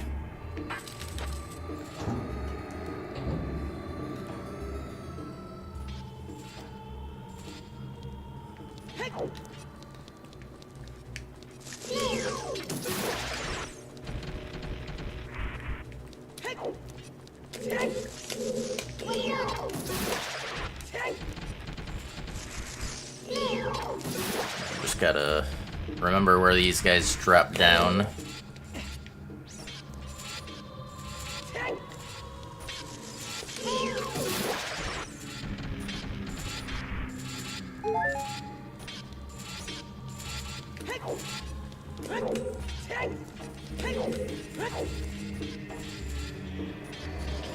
Oh.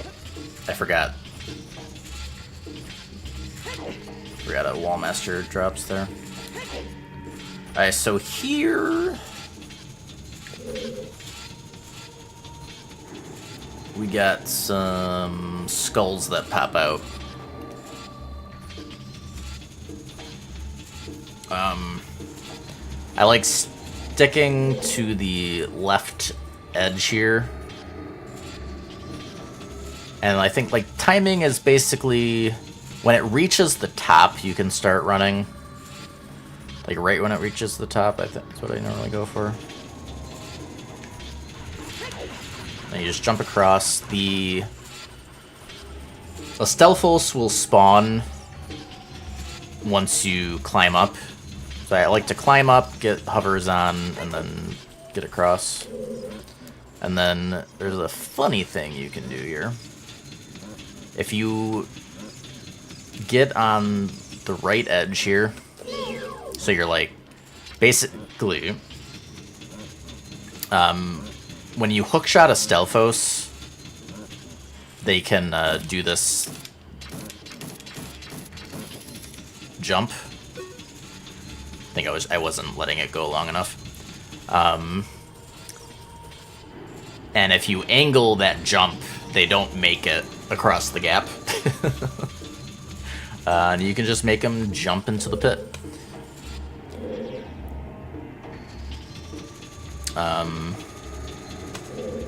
If you don't angle it enough, you can always just go back and try again on the next gap. But other option is to... you could time your roll across here, like with hovers, so that you can just immediately go over to that platform. But I just like taking it a little slower, so I don't have to worry about the timing of that as much. But technically an option as well.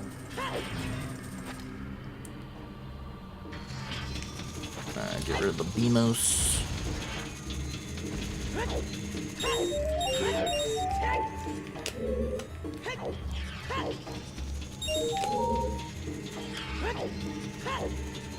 Yeah, so basically, yeah, I wait for it. I should have explained it. Wait for it to pass. Roll and get those three. Then you go over to that one. And then same thing here. You just wait for it to pass, and then you can roll across there.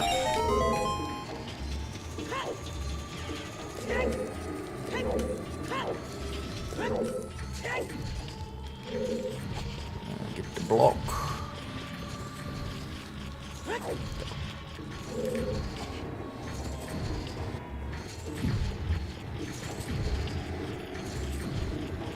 Yeah, so push it so that it... you don't want to push it too far. Because, like, you could potentially push it so that it's not blocking the one that's, you know, over you right now. And it could time out so that it crushes you, like, as you're pushing the block. So make sure you don't push it too far. I like getting it so it's blocking both and then switching to this side.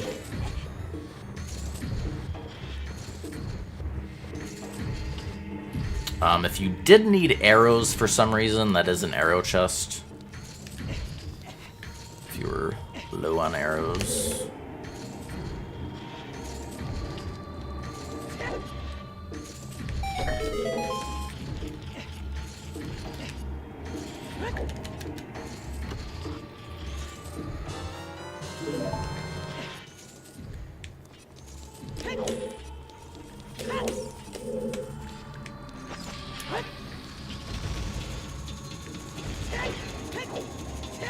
Be gone, Beamos. Alright. So yeah, this is one of the spots where I like having lens. It's not like a nightmare to do it without lens, because you can like... you can use the hookshot dot to like see when it gets over here and stuff.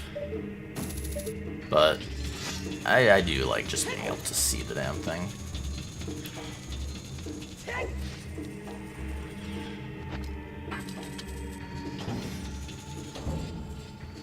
Okay, so a cool little re-dead thing to know. Pretty sure this is only the re-deads.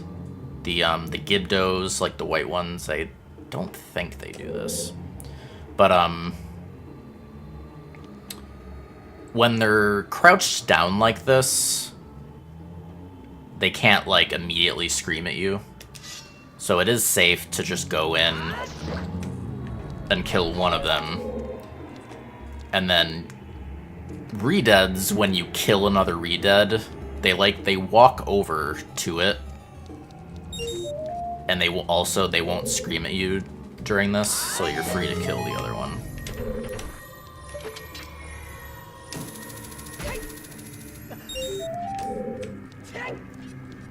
Oh yeah, and so there's spikes in this room. Fun fact about the spikes, they are the same damage type as, like, lava floor that you'd find in, like, you know, Fire Temple. So, you know, you'll take damage after, like, 3 seconds if you have... Actually, that's, like, a longer timer than lava floor, interestingly enough. But yeah, if you have Goron Tunic on, these essentially won't hurt you, because, I mean, you're not going to be standing still on them for that as long as it takes, generally speaking.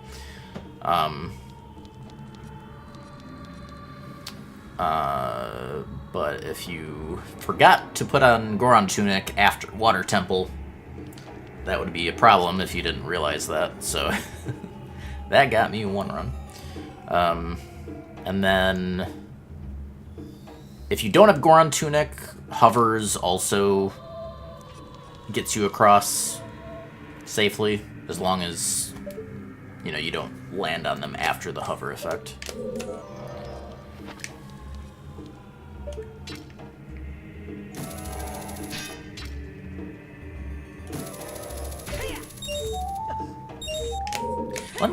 I always forget the visual cue on this. I have to, like, guess. Let me just relearn the visual cue. Is it like... Makes it hard when I can't.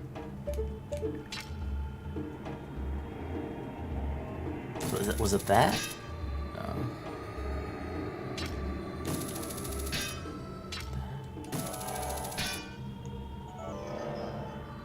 Oh, was it because I was... Oh, that's why, okay. That's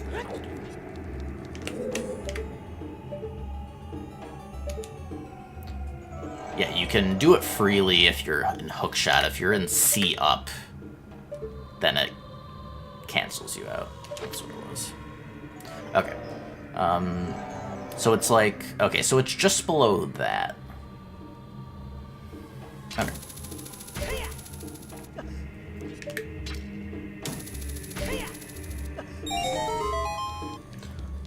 Alright, so here we got 2 keys, like, directly above us. I like going into this corner.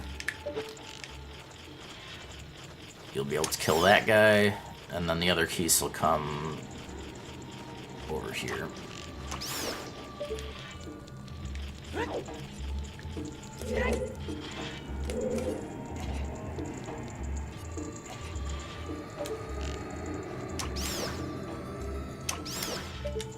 So you gotta kill those to get the door back open. And I think you can get this bomb throw from here.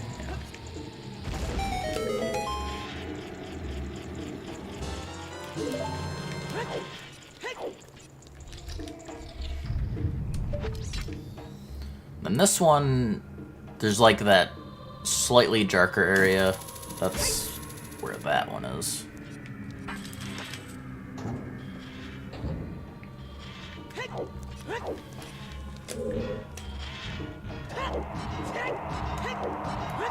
You can make that in one go.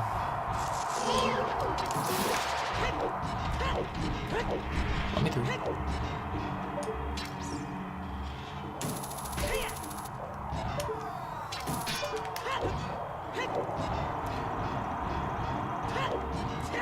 here, as long as you just keep rolling, I think this goes already, right? Switch to hovers. Yeah, the lineup for this is in between. You just want to be centered on the black lines, the last two black lines where the last fan is.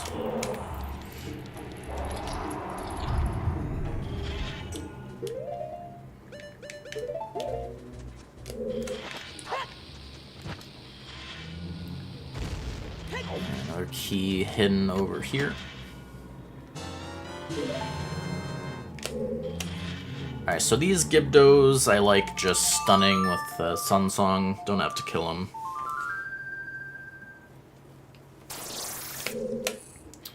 And then... So, fun fact with flying pots. When you have a two-handed weapon, aka the Big Goron Sword, so like normally, you know, you go to shield and you go into this crouch.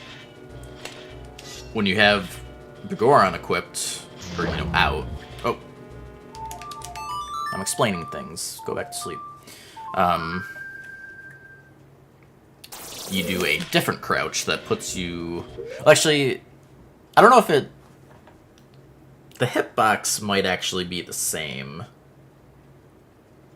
The difference is you don't have a shield in front of you.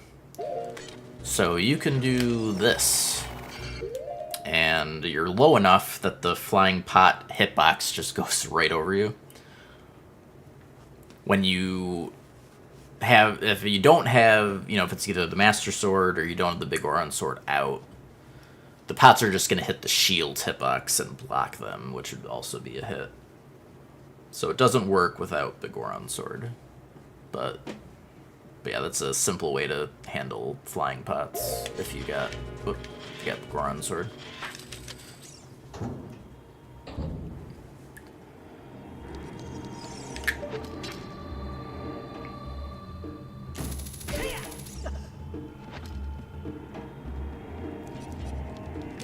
Realistically, you shouldn't need to open the shortcut. I mean, if you want to open it just to be on the safe side, because, I mean, I guess the only thing, if for some reason something happened and you needed to, like, emergency warp out of the dungeon to save you from a hit or something, then it would be nice to have the shortcut. So, I mean, there is a case for opening the shortcut, like, just in case. To open the shortcut, like, you have to fully move the block into place here, or it won't save in that position. But, yeah.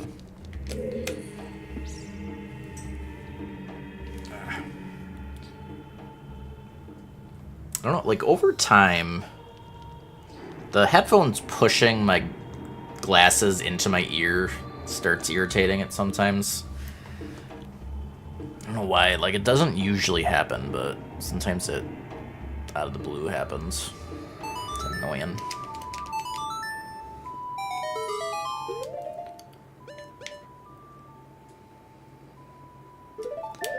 Alright, so fun strat for the boat.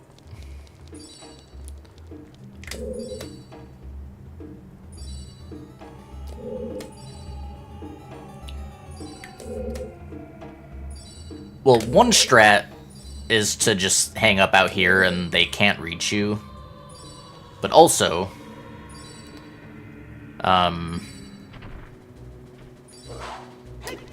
Din's Fire has this cool thing where during the cutscene, it, you know, the devs made it so Link will stay on the boat correctly. Unfortunately for our Stealthos buddies, the devs did no such thing. So they'll just kind of fly off the boat during the cutscene. So sucks for them.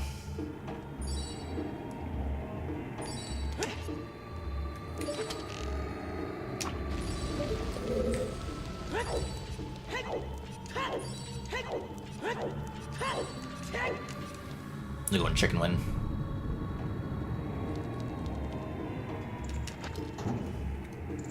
And then you can do... Oh, out of magic. I think that was just because I was testing things with magic earlier. We'd normally have plenty of magic. Oh! Oh, interesting. Actually... I didn't know that. So they'll aggro through the wall. Yeah.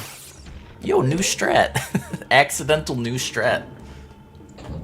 Because I'm distracted. Yeah, you can just freaking wait for this guy to aggro. I mean, if you want to take this slow, just spin attack him through the wall.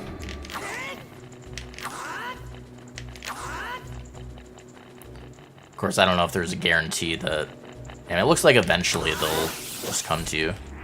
So, I mean, it's probably the safest way to do this pathing.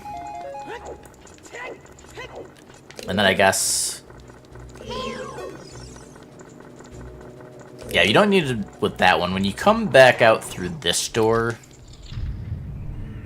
we'll see if there's anything we can do with that as well.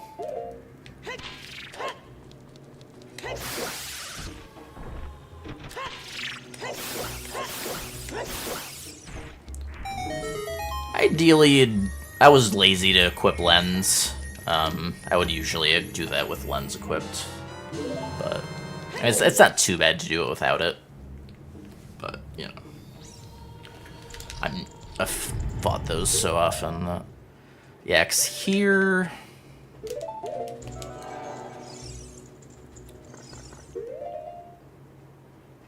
Yeah, I mean, I guess what you could do...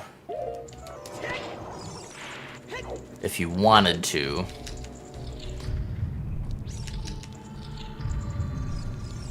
I mean, it really should be fine, because that one's always going to be facing that way. So it really should be totally safe to, like, what I normally do is I just, you know, rush him and stun, and then just sneak by. Or, this way.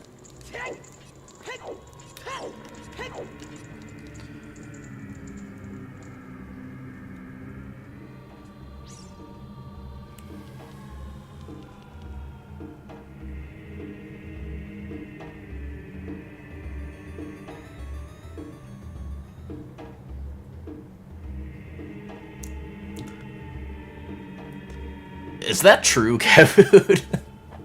Or are you just like a meme customer answer? Or a meme to mess with a customer? You can make it true? Okay. Because there's no way that Final Destination type shit happened.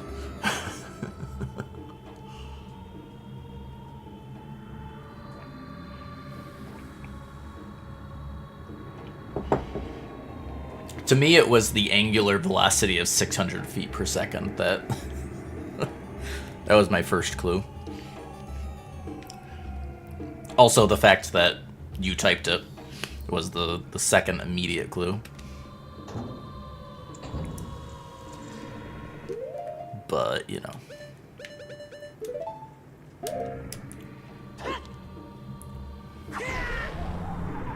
Yeah, cat food was the first giveaway. And then same thing here with the crouched re-dead. Safe to just go up and jump attack it when they're crouched like that. And then, yeah, normally I would Frora's Wind when I come in this room. Just do it, you know, Frora's Wind after getting the boss key, but... Also, obviously not a huge deal if you don't do it. Alrighty.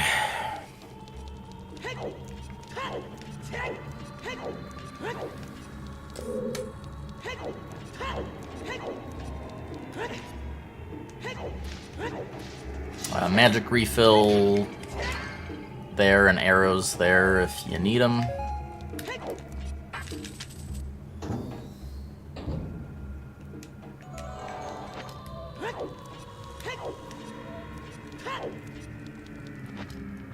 Does anyone know when that ukulele, like, remaster or whatever, I forget what they're calling it, like,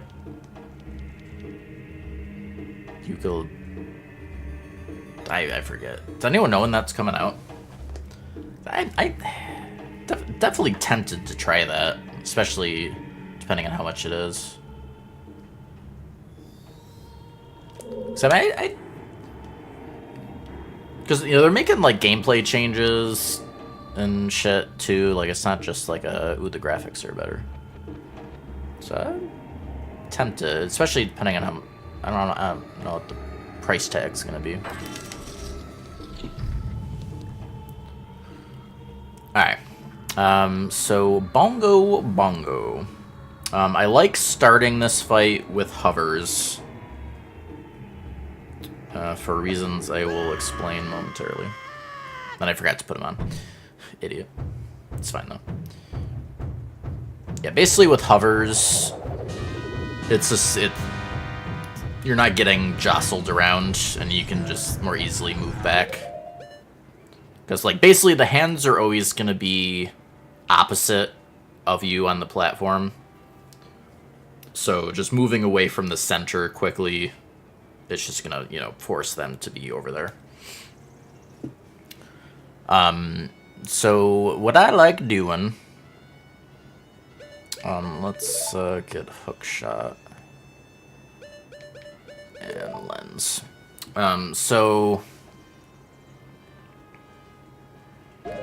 you know, oh, and shit. Yeah, once I get in position, I like having hovers off, just so your movement isn't as sluggish. So there's three different attacks, right? There's that the hands will do. There's let's just see if we can get them all. So okay, so there's this. And there's like, I'm pretty sure there's a fast version of this and then a slower version. You have two options. Like, this is like probably the sketchier attack. But if you don't want to be locked onto it, but if you want to unlock on if you were locked on. But you can just duck under this. Is one option. And then you can hit it. There's the slam. There's the slam, swipe, and there's like a punch. I think that's it. Yeah, and all of the attacks are just rollable too. But like run roll should get you out of that. The swipe you can just roll away from, but just ducking is the safer option with that one. Ah, yeah, right. Okay, that one too. Yeah, so there's 4. Yeah, that one just like rolling like diagonally away. Obviously make sure you're not gonna like roll off the platform. That's why I like generally want to stay towards the center so you have maneuvering room. But yeah, just those 4 attacks. Roll to the side on that one. So yeah, just dodge in and get the lock on, wait for him to be in the spot and hit him.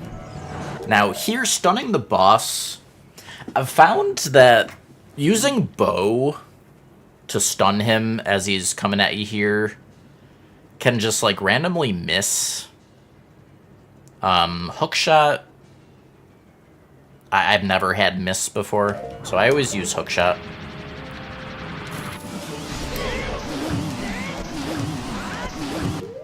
Oh wait, no, right, it's better to just better DPS to just do regular slashes. Forgot about that.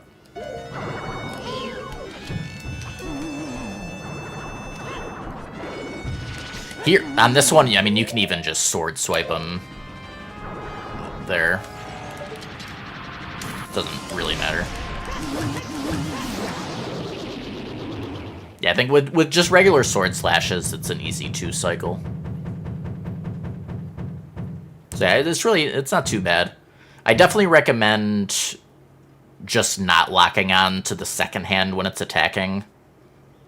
Because if you have to duck under the swiping hand and you forget to unlock on, then you'll do like the standing shield and you won't actually duck under it.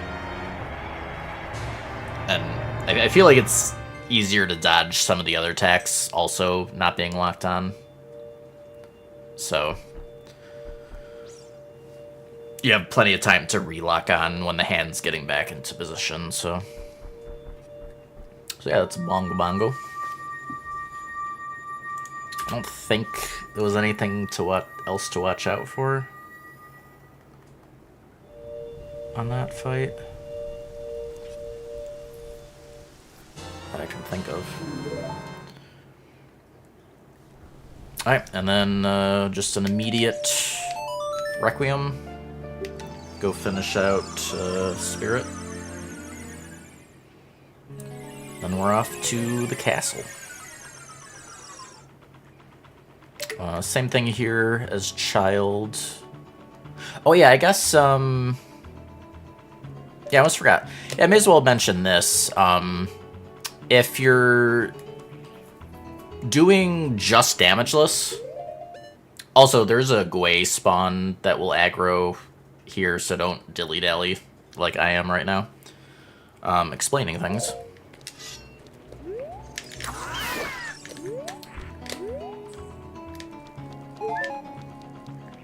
But yeah, so, if you're doing just damageless, not doing, no hit, because, Nehru's Love, you know, doesn't block hits, like you're still getting hit, but, you know, it can be used for damageless. So if you are going for Nehru's Love, the best strat that was found by Nose 'em Up, levers will actually just not, they like can't get to you if you're up against a wall. Or I think it's not even that, it's just that they don't even spawn. Like, they just won't.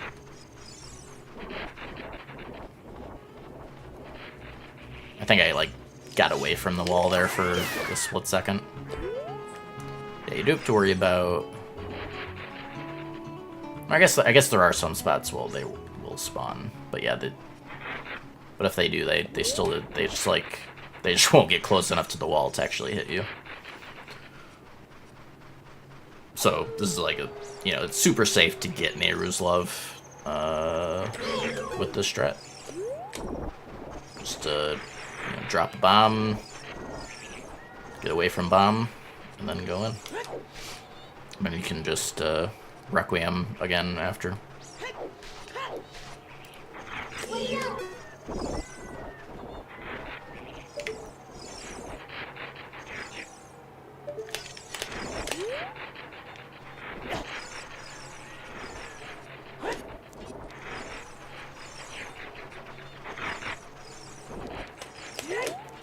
Okay.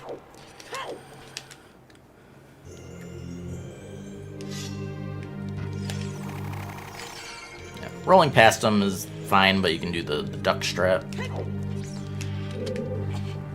well.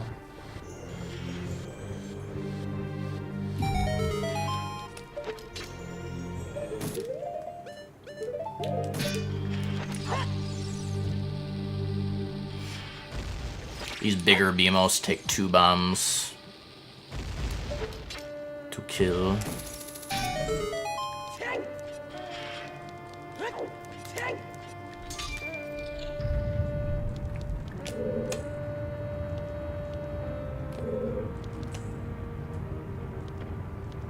So here you can either use hovers. God, I keep doing that.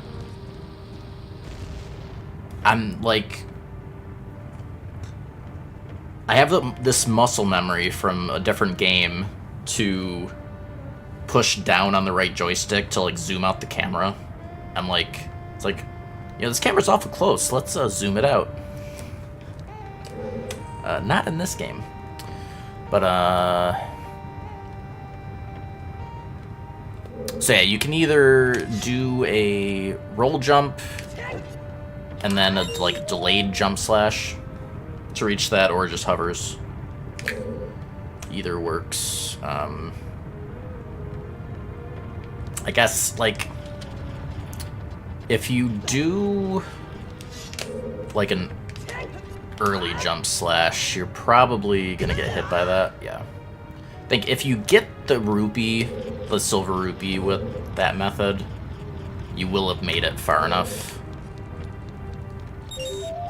You can also just time it so that the boulder's like not gonna be there when you land, and you can just move forward a bit if you're worried.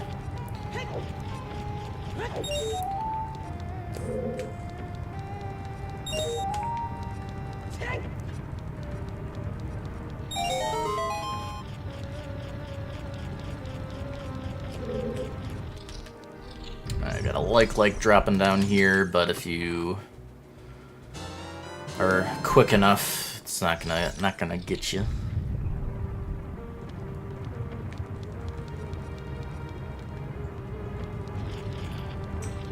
And then here you can just walk along the side and just climb up there.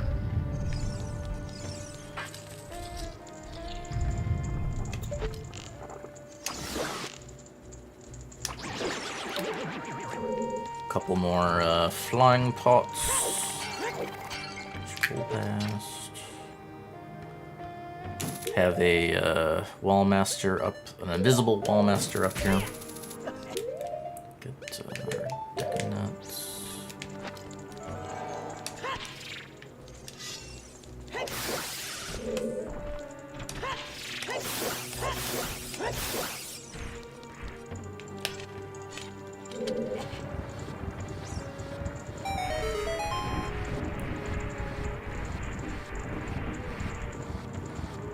And for the love of God, don't open that chest. Pretty sure that one's the ice trap. I don't know what's in the other one. Offhand.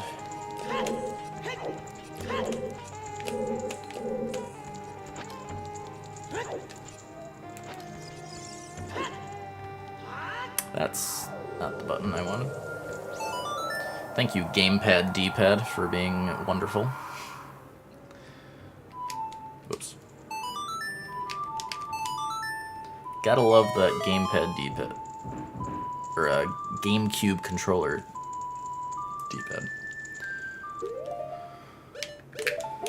It's the one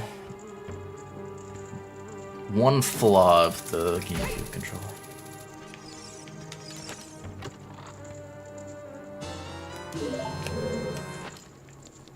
Hovers will make it across there, and you can just hookshot back over.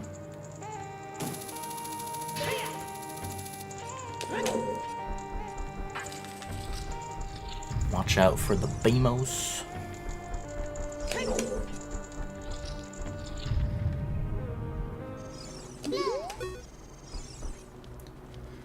Yeah, so if these never... I've always been, like, quick about getting into... There's a spot where you'll hit all three with dins. I always thought they could randomly shoot the fire. But it makes me feel way better about this if they can't, which it doesn't seem like they can. I literally just... They do it in response to the sword swings. So yeah, just get into position here. And dins away.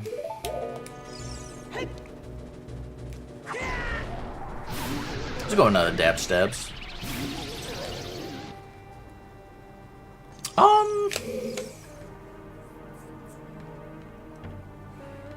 Oh. Wait, really? Must have went... Is that, like, just too far? Maybe it's more like... Is it, like, there? Must have, like, just missed him. Okay. Yeah, I didn't realize it was that precise on this location here. Alright. But yeah, I don't think it's that far-fetched that those would come to Switch 2. Sounds plausible to me. Whether it happens or not is an entirely different question, of course, but I would not be, like, shocked if it happened.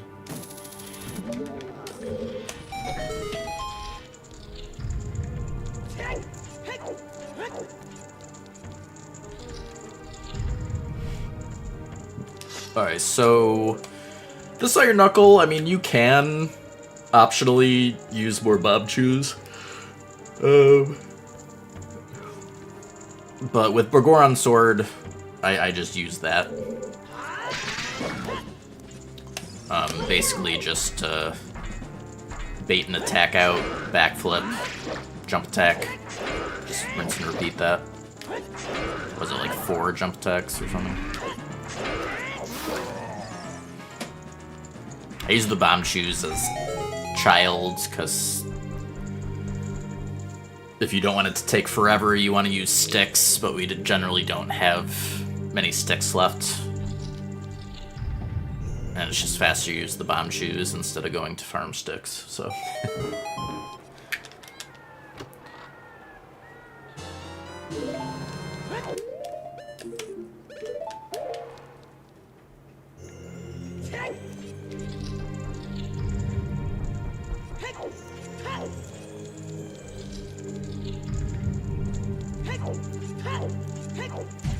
Bonk.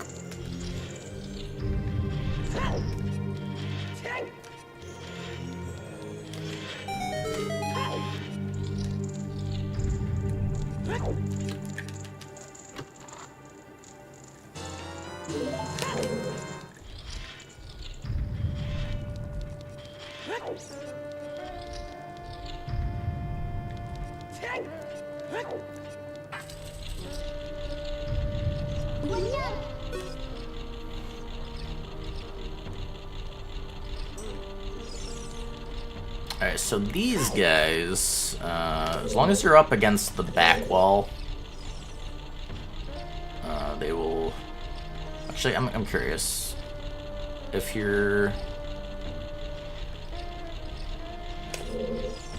more in line with them, hey, even then they don't. What if you... If you have them start shooting, yeah, then they can... Yeah, so you probably want to, you know, just wait for them to turn more to the left before going to the wall, just to make sure they don't start. But yeah, just get to the wall, and then you can hook shot up here. And then I like to hang here. Or actually, I think you can climb, and they're not gonna... Yeah, they're not gonna see you.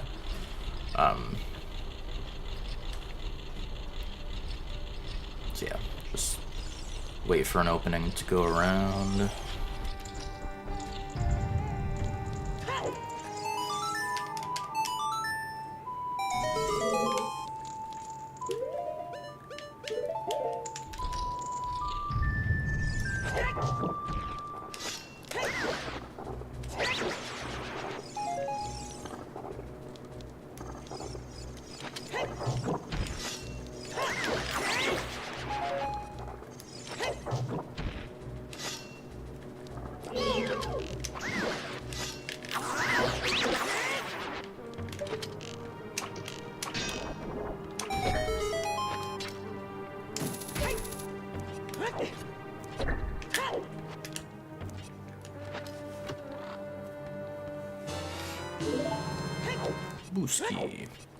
Alright, now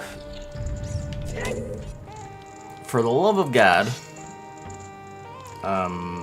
remember that there's flying pots across this door. If you're doing the crouch strat, have the Goron sword out.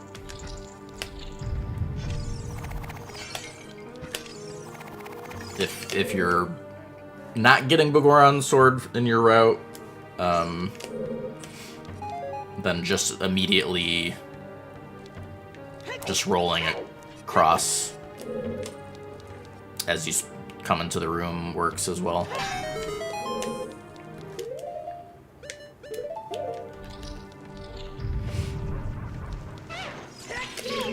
Stun those as they drop down.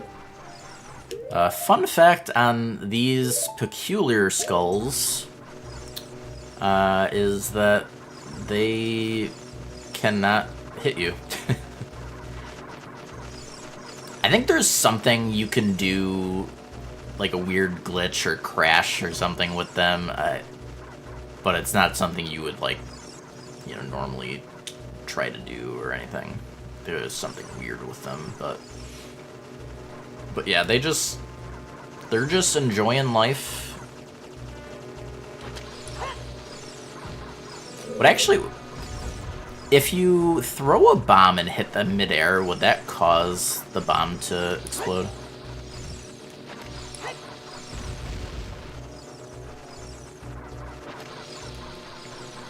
Could that happen?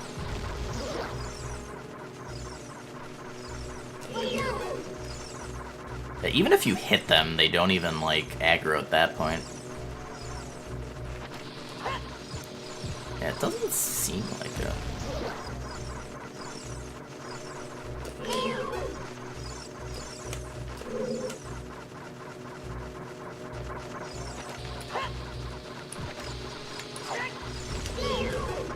Yeah, seems like the answer is no.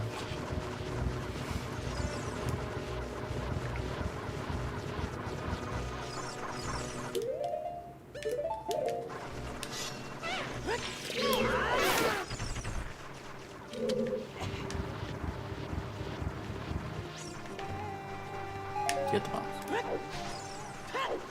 And then also do not forget about the flying pots on the way back into this room.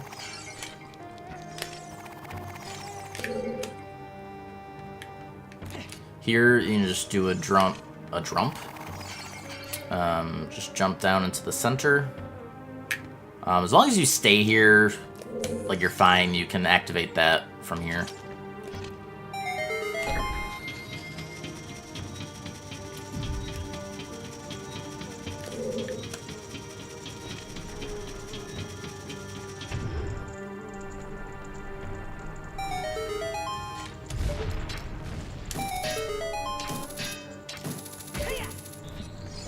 Collision hadn't gone away yet. Alright, in this fight, do the same as, you know, regular Iron Knuckles. No difference.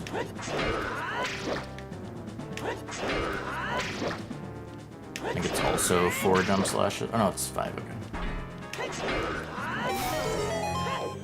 Poof! Just a little bit of a poof.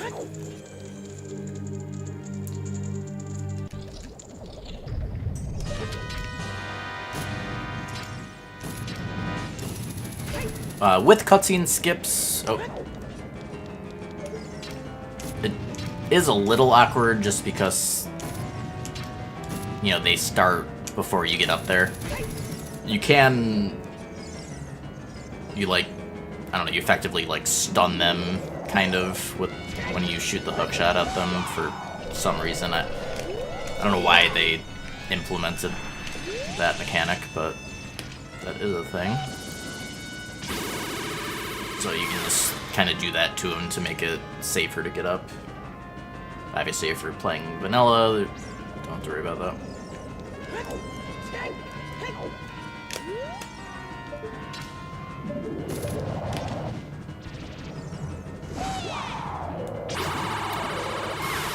But yeah, it's 4 hits. There's, like, you can be turned too much, such that you won't successfully deflect their beam.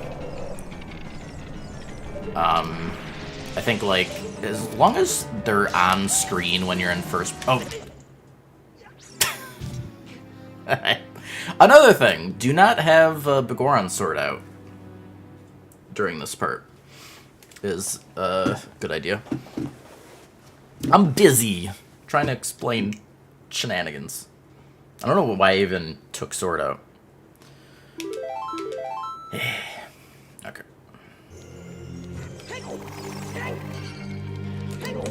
Back up we go.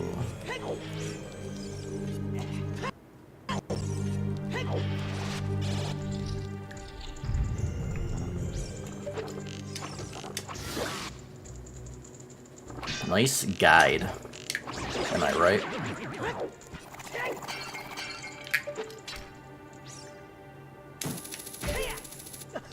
I'm showing you what not to do.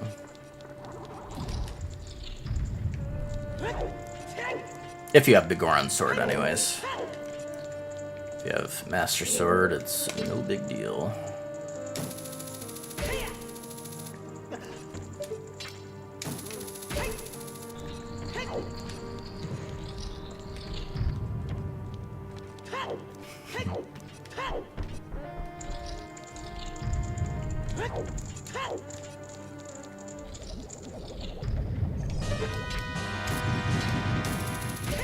So just give a little quick spinaroo before you go up.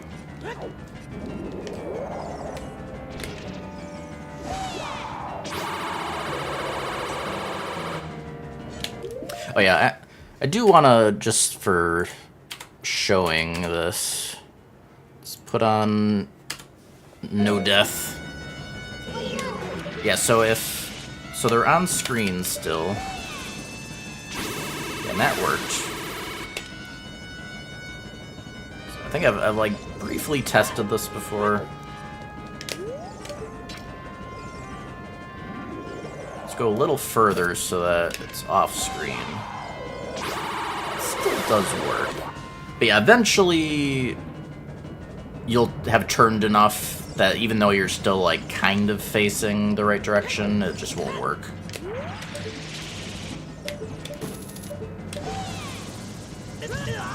Yeah. So a good rule of thumb is just making sure they're on screen when you're in first person is a good rule of thumb.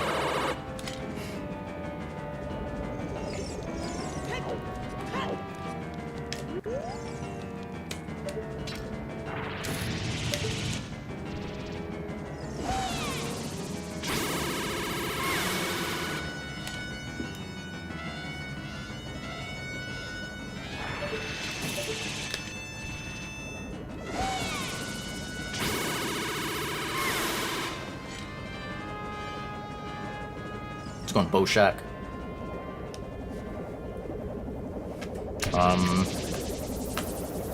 But yeah, I think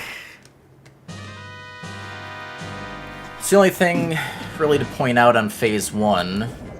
Just you can use, you know, you can also use the hook shot to make them spin around well, to keep them in view, to make sure you can hit him with the beam attack. Is to watch out for spamming the hook shot. Like if you do it incorrectly, you might make it so you can't shield in time. So you just gotta be careful. But yeah, I mean, I think that's the only thing to cover on that phase. Here, you're always guaranteed that the first 3 will be the same element. And if you have Begoron, it's an easy 1 cycle, so you shouldn't have to worry about RNG, as long as you don't screw up the 1 cycle. But I mean, basically, what I do, just do a jump attack across as you're jumping across. And then basically you want to do, so like the hit animation, her hands are like coming back down. Like as soon as they're on the floor again is basically when you can do another slash. And I think after the jump attack you only need like 5 regular Bigoron slashes to one cycle. And there's like plenty of time for that. So if you either have Master Sword or you screw up the one cycle, also put your Bigoron away again so you can shield properly. But yeah, I'd recommend just stay further back, and if you get... She'll end up doing like 3 ice in a row now, but if it's like a fire... Either way, like I just recommend side hopping away is the safest way to... if it is the wrong...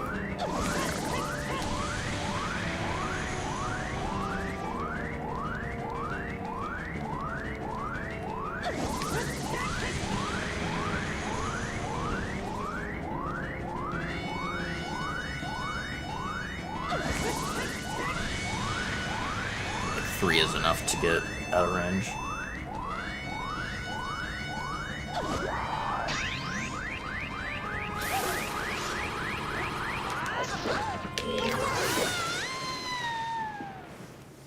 Okay.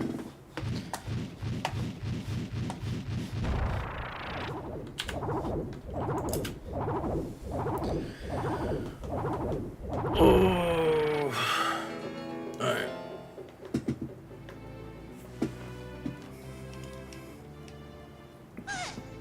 Time for that end game.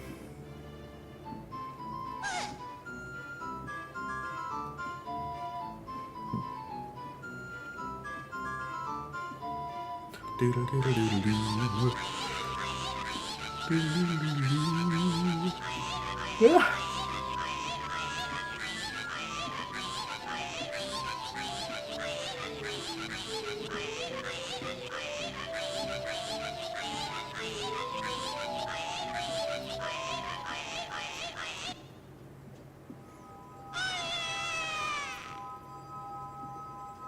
Sure you will. So I don't think on the latest ship version we had gotten here yet, because yeah, they apparently brought back that cutscene. Must have been even with the cutscene skips on. I guess enough people wanted it, even with cutscene skips.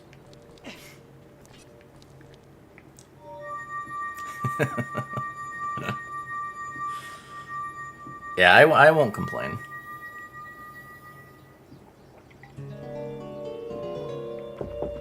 No complaints here.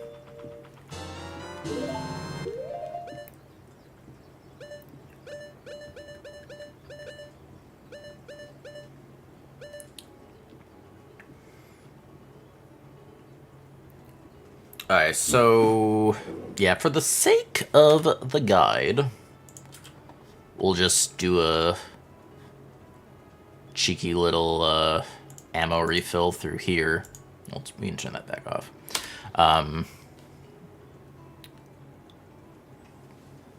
But yeah, you can just do just warp to Kakariko, go to the shop there. Recommend at least refilling on Deku Nuts.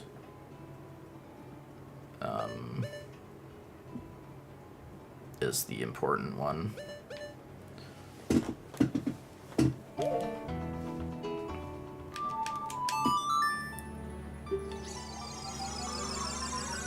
If for some reason you have like no money and you need Deku Nuts, fastest option might just be going minuetting to Forest Temple and going to one of the big Deku Babas. They drop 15 nuts at a time. There might be a faster method. That's like the first thing that comes to mind if you're not buying them.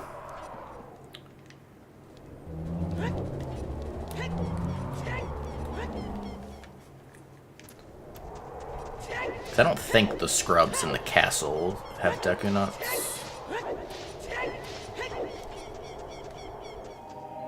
I was like, I didn't forget a medallion, did I? Somehow.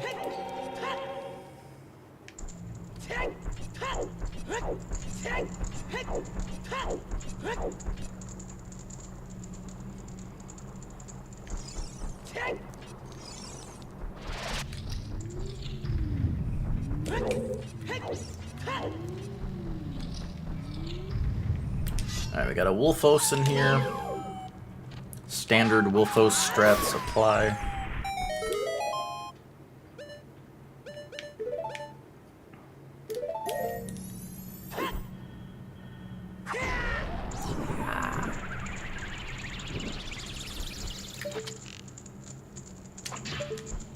Really? And that worked, okay. Oh, we love hitboxes.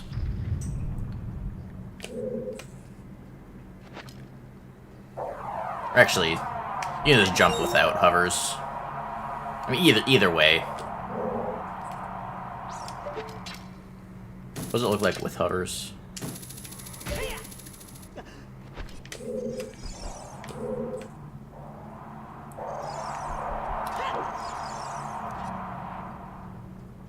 Looks, I mean, less sketchy with hovers, but I mean, both work. Let's see. This guy.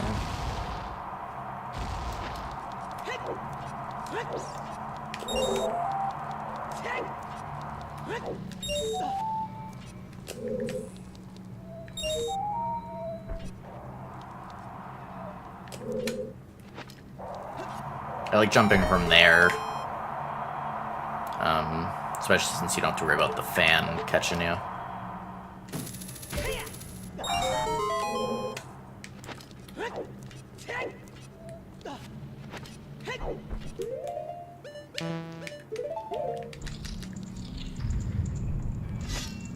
You can get magic. I think there's always magic in one of the pots. Keep your magic up as you're doing these.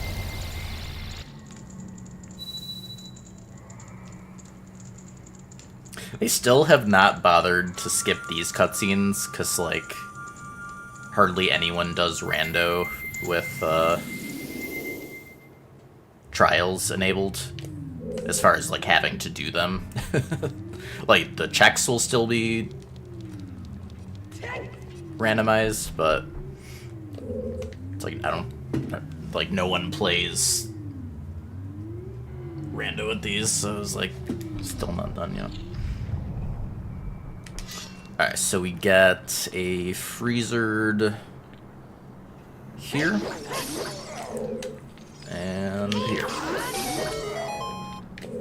And just don't get too close to those.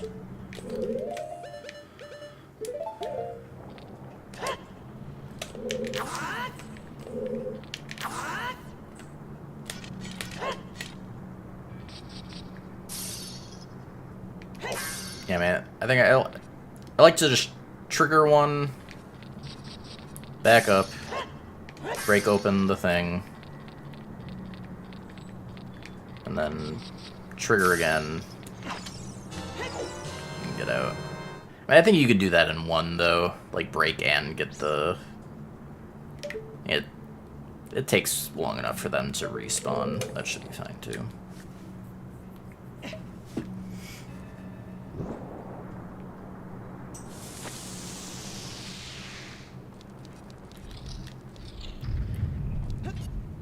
Alright, so a sneaky little jump you can do here. There's also a sneaky little thing with hammer as well, so you don't need to get another blue fire. So you want to stand about here, aim so you're, like, just right of the wall. I think I rolled too early. You want to roll later into the... like, when you have more speed.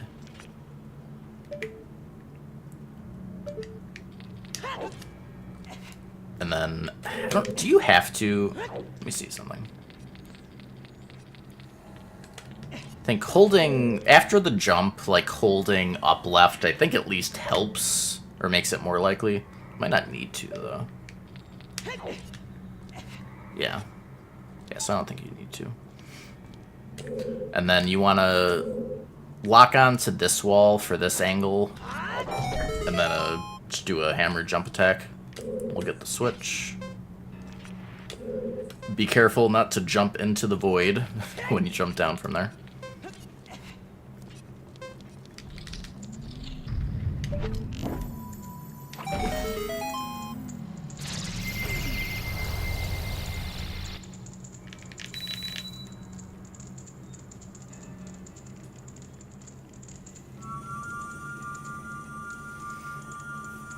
Alright, I mean, considering we've been doing commentary on everything, and, like, also sometimes we're testing a little bit, even, not end up taking too long in the scheme of things. It's not gonna be too much over 7 hours. It's not too bad.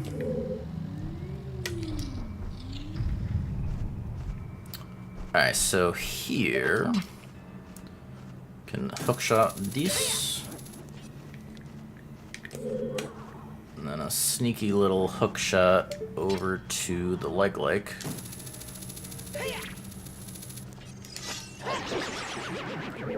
If you want to kill him, you can. It's just one slash, at least with the big Goron sword. But it's gonna be stunned long enough that you don't have to. You can. I think you want to...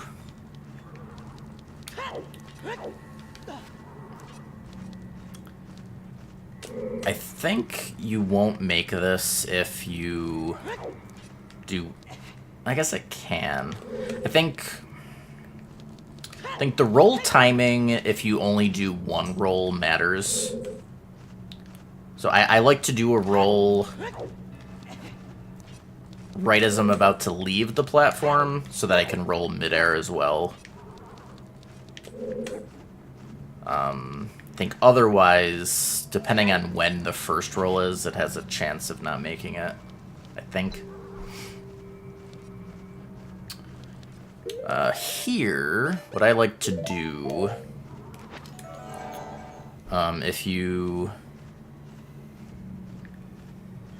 Actually, there is a pretty good visual cue of, like, doing this without lens, for, like, if you're doing lensless. Because this lines up with this marking. And then it's, like, just straight to the switch. But yeah, basically with this lineup, you stand on the edge here, go straight to the switch, and you just hold up. And you just land right on the switch. Just let go of up midair so that you don't roll off.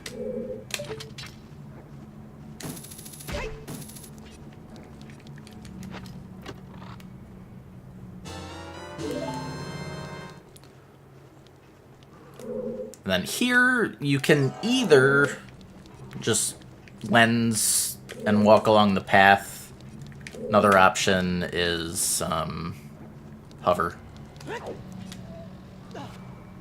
If you just roll right as you're about to leave the platform, you just get a ledge grab. That works well as well.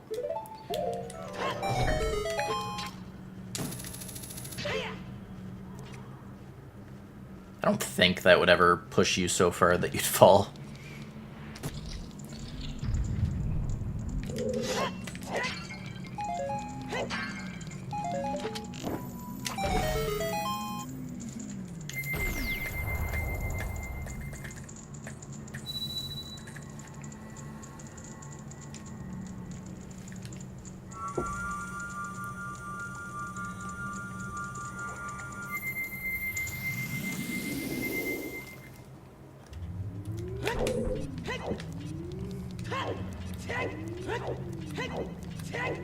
Alright, 3 more.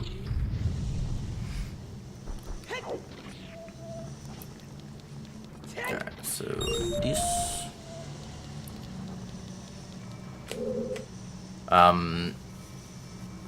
So there's a number of skull spawns here. If you do the right pathing, you can avoid all of them. You stick more to the left. Here, you can make that. You can also just... Yes, even that was enough to trigger it. You can just go directly over there with a ledge grab. You just have to time it right so that you do it like around there. Yeah, I mean, that's fine too.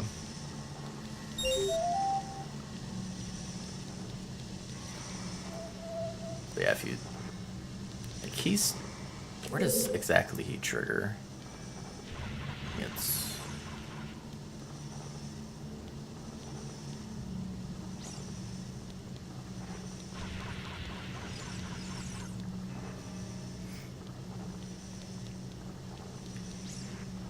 Yeah, if you stick more to the right half of this, you'll avoid that spawn. Though actually, is this one ever going to be an issue? Because as far as I know, these guys' initial spawn is always the same. They bounce randomly once they land on something, but I'm pretty sure their like initial jump is always the same, so I guess as long as you're not like hovering across the gap here this way. Yeah, I guess never really paid attention to that, so this one doesn't even matter. So you don't have to care about triggering this one at all. Okay. Good to know. I think the one over there you do, though. But yeah, just walking towards this and you'll ledge grab it. I love the speed up on this. It just freaking cracks me up. Alright, so...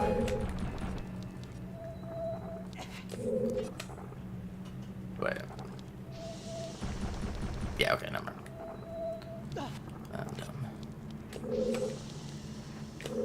But yeah, so sticking to the left will avoid... Yeah, he spawns here. And so he's just gonna bounce around randomly.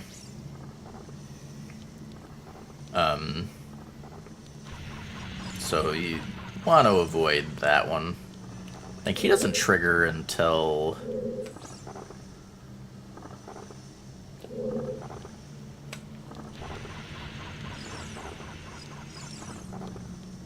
Yeah, so I guess here even. But yeah, I mean, let's just stick to the left edge here. Avoid him. Yeah, hit him before you come over. There's no reason to mess with that. If you don't have cutscene skips, I recommend not getting that one last, because it always feels awkward to me, because getting that one last, you get a cutscene, and I like not having the interruption when I'm trying to get off of it, personally. You just jump across, jump back, and you're done.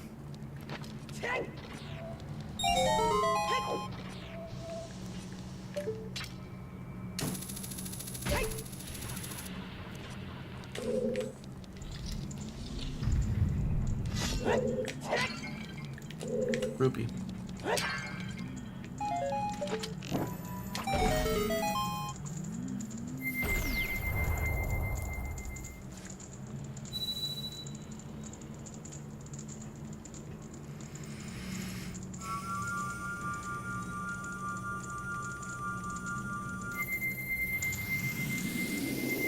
Two more trials.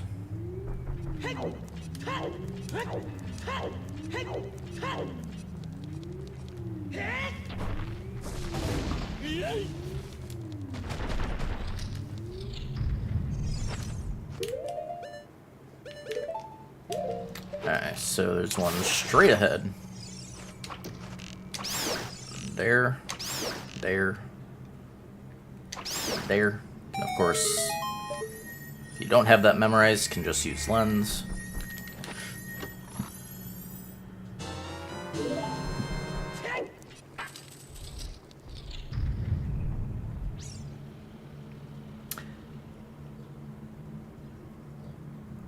Did this, like, Did it...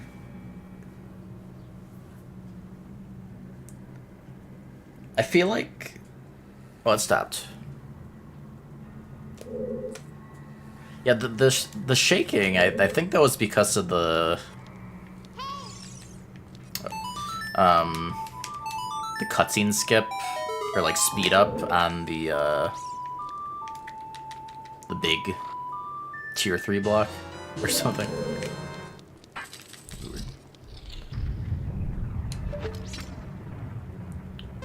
I like to get this one first. Jump across here.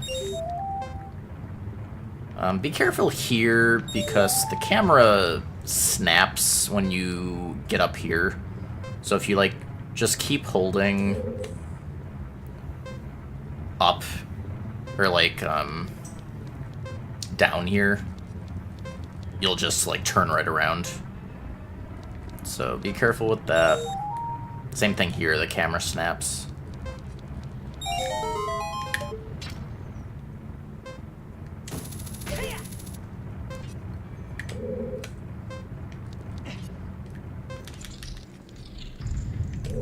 Oh, you know, do these hit you if you're...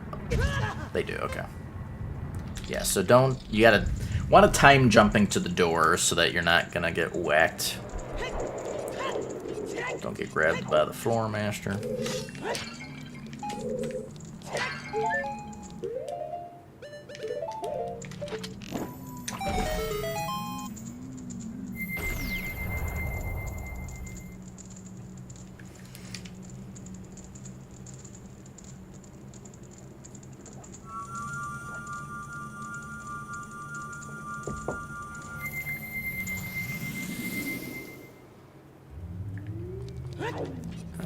Next one.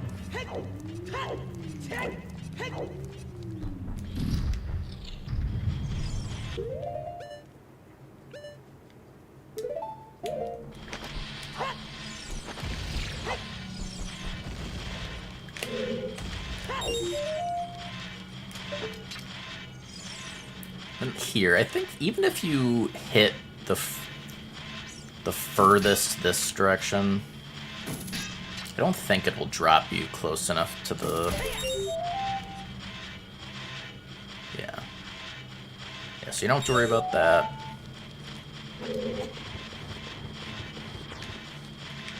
Create some distance there.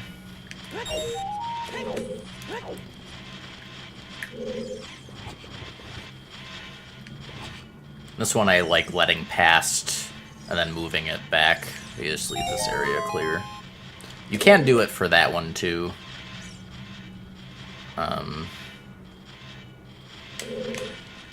If you want.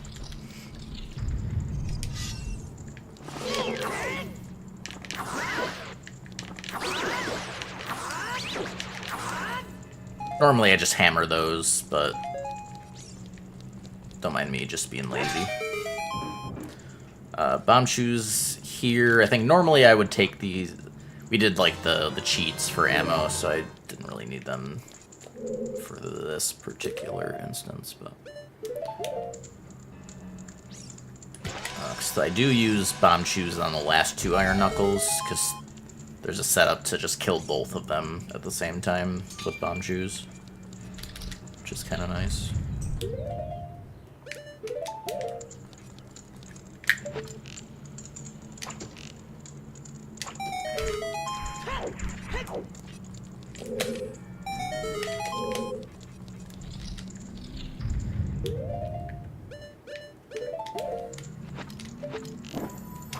Alright. Trials done.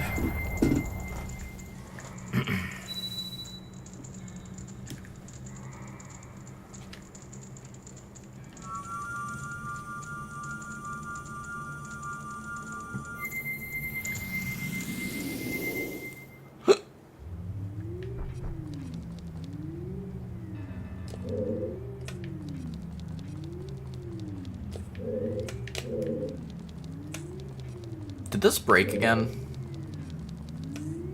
Or am I dumb and I skipped a trial?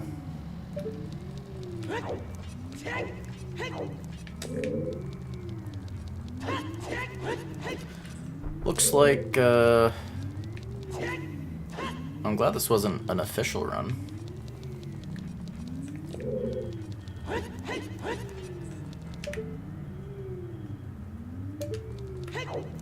Wonder if that's been reported yet. Not many... Well... Or actually... I don't think I ever switched to the official release, so that might already be fixed. I think I'm still on one of the nightly builds. I never actually, But yeah, in any case, we can just, for the sake of the guide, thankfully, we can just, oops, keep doing that. Do a little, shenanigans here.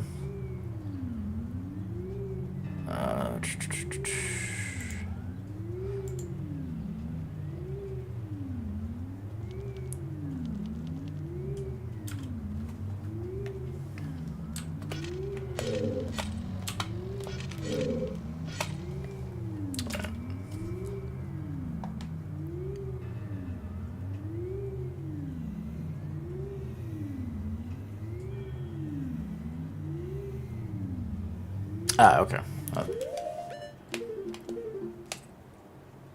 Oh, right. I don't think I have the L key set.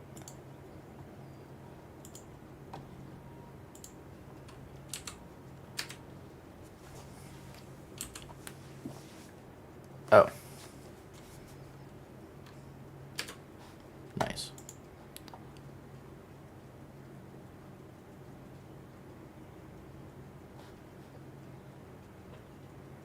Yeah, that's not what I wanted.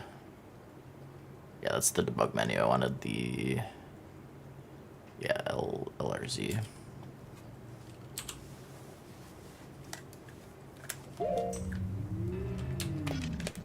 There we go.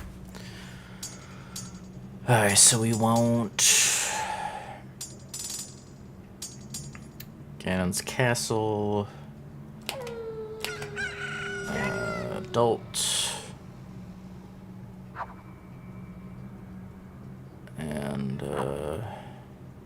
here? Okay.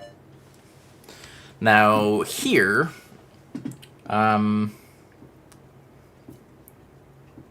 It's generally fine to just rush to the door. The keys really shouldn't get you. I mean, if you want it to be, like, extra super careful... I mean, there's 3 here.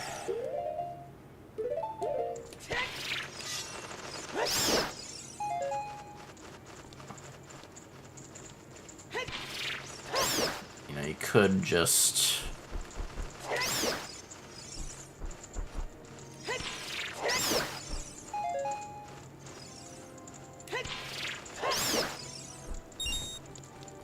Yeah, let's see how our Deku Nuts get from doing that. When actually, once you've cleared out the initial ones, you know, you'd be able to, like, bow the rest as well. But even that, I mean, that's probably fine. So, I mean, I don't know, maybe I'll start doing that. It's really not that bad either. Okay, so we got the 2 Dinofos. Strat here. We want to do a nut, charge a full quick spin, and get them. If you don't... So it only kills them if you get a double kill, or a double hit, rather, on the spin. If it doesn't kill, I just roll back and then throw another nut to stun again, and then do another spin charge.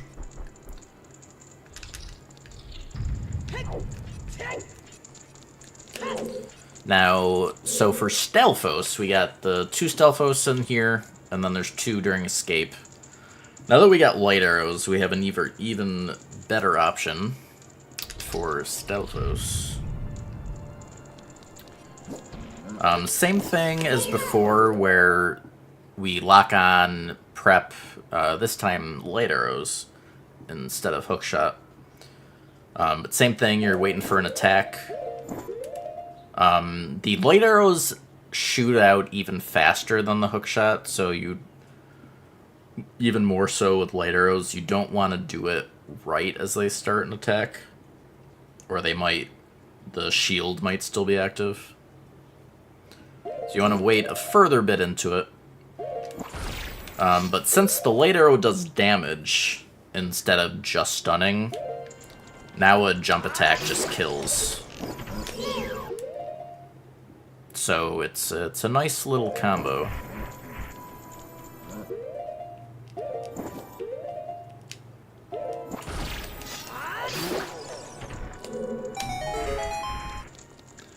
Nice little combo.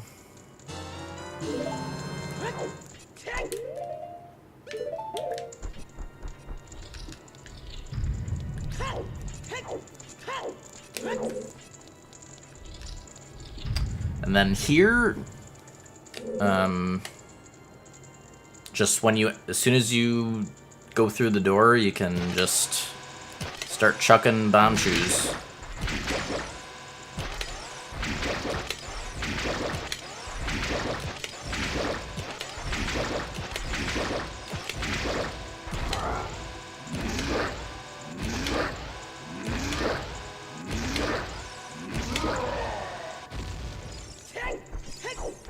And that's that.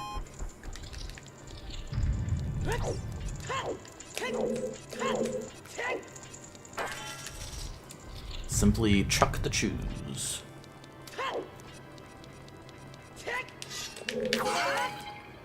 Get magic and arrows if you need them. There should be plenty of magic. And then, yeah, you just want light arrows equipped. I am a big bottle advocate for tennis. Has a bigger window, a bigger collision window. So you have more frames that it's gonna hit the projectile compared to a sword.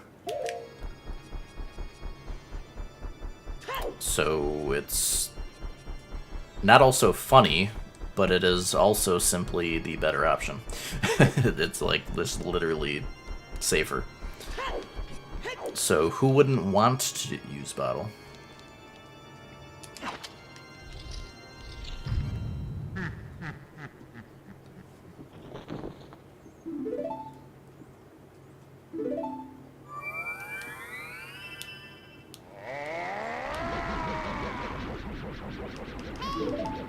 Oh, right. Let me, turn the bug back off.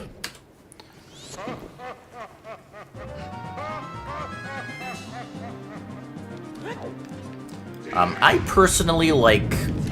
I'm an idiot. Like angling the camera. I find if I'm head-on with Ganon camera-wise, it's just harder for me to judge the timing, personally.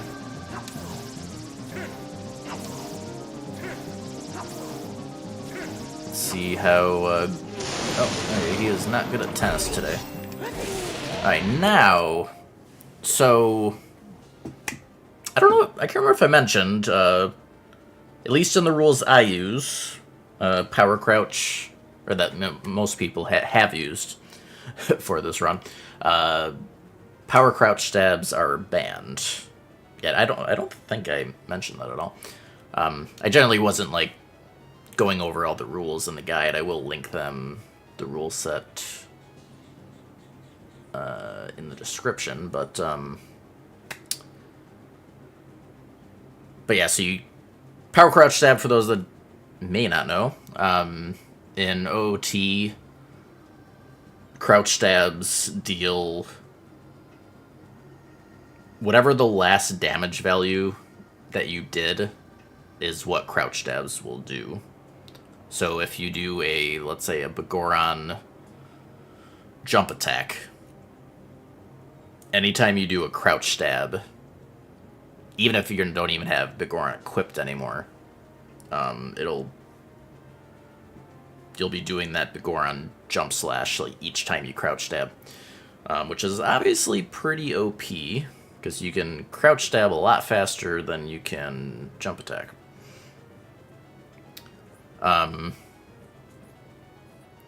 But so there is a stun lock you can do on Ganon, which means less tennis if you pull it off. So it's good to learn. It's going to be hard to describe my Q because it's kind of like... It's kind of based on feel. Like, I've just gotten a feel for it. There's not like a specific thing. I feel like I can kind of say the general timing, but I can't like... I don't think I can like say a very like a specific cue. Kind of just got it over time, just a feel for it. But in any case, you want to you need to do a, because power crouch stab is banned, you need to do a normal swing and then go into crouch stabs so that they're doing like the base damage like they should. So yeah, we just do the normal swing. Yeah, so I mean, when you hit him, he lowers his shoulder and then he raises back up. It's like essentially as he's like getting back up to his full height in the animation is like about when I feel like it's like slightly before that. So you kind of gotta, it's kind of like a feel to it.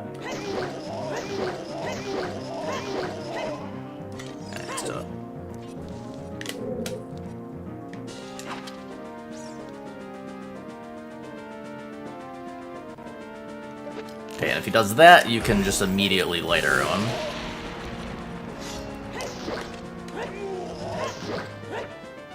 I screwed up again.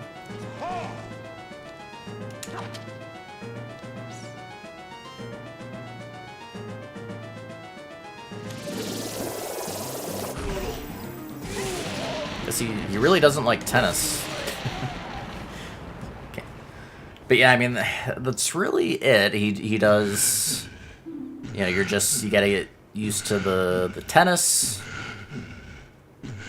I'm pretty sure he can't start with that other attack at the start, but yeah, once you've got enough damage in, you can do that, which, I mean, it's fine, because then you don't have to do the tennis, you can just hit him right away, so, I mean, that's just better. And then, yeah, just kinda, I think the stun lock is something you just gotta practice the timing on.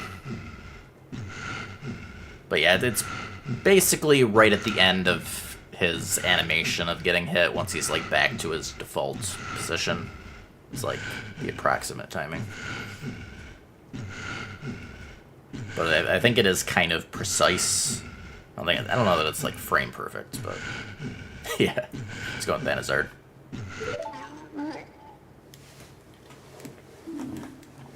Guide.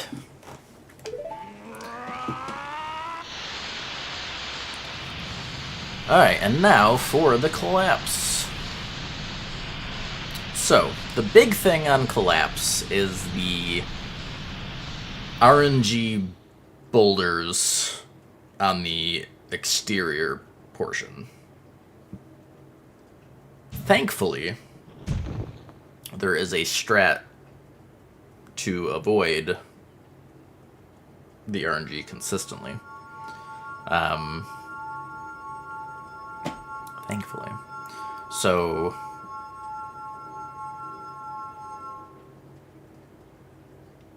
we'll get to that in a sec.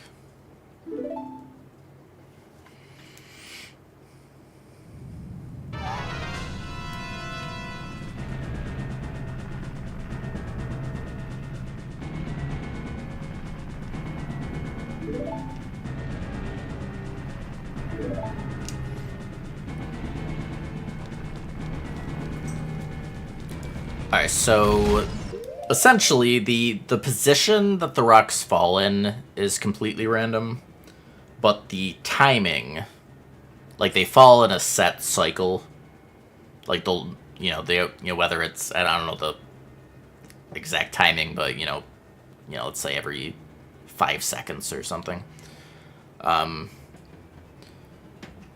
So there's the cutscene you get when Zelda opens the door to get inside, and you have iframes during those cutscenes. So the idea is you can time that cutscene to coincide so that the boulder is, the rock is always falling during the iframes. So let's get down to a door.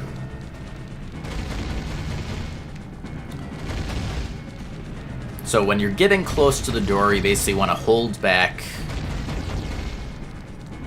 and you want to trigger the cutscene like a bit after the new shadow appears. So like you'll see the new shadow appear for the newest falling rock.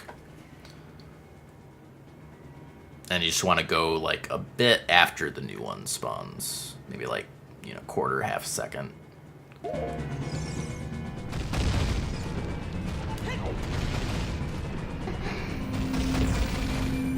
So, good example there. I got hit during the cutscene. All of the indoor sections have static rocks, like they'll always fall in the same spot. And they also... So, the trigger was like right about there. If you move back out of where it spawned and back in, you'll trigger another one. Also, it's once the rock, so there's like the biggest size, it breaks into a smaller rock. I think after they bounce again is where the collision goes away. Again, there's another one there, you can just go along there.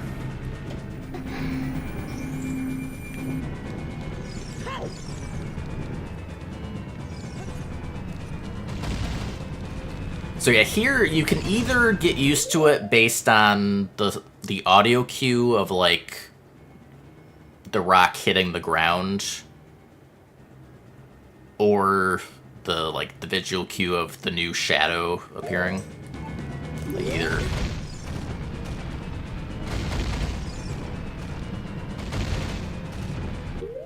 Because you hear like right after that last kind of rock breaking sound.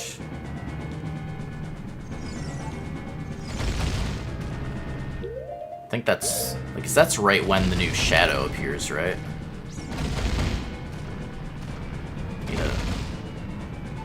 Yeah. Oh, nice. Actually, I guess the new shadow is maybe a bit before that.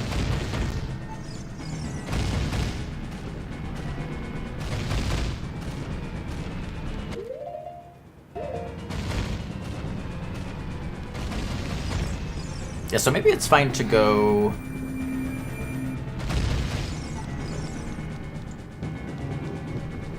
Might be easier to just use the audio cues then. Just have to pick out what part of the audio sound is the best spot. Because you can't... Sometimes it's hard to see the new shadow. So I think the audio cue probably would be more consistent.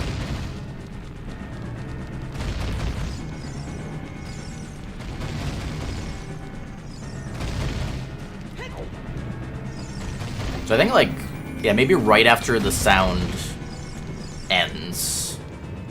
It's probably good. I might have been going too slow on this. We'll see. Yeah. Alright, so here I like... So there's like 2 separate cutscenes. I like triggering the second one by going over here, because then the camera is pointing towards where the Stelfos spawn in. But, yeah, it's just the same as the previous two. Just light arrow. Don't jump attack into the fire rock.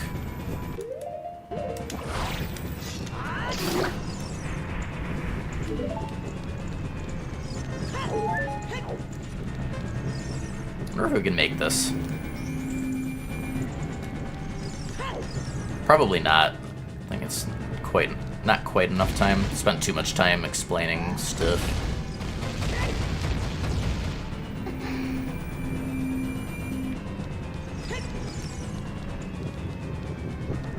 So there's one there, one to the left to there, and then one last one there. Yeah, I don't think we're making this. That's fine, though. Then there's 3 along these stairs. There's that one, and that one.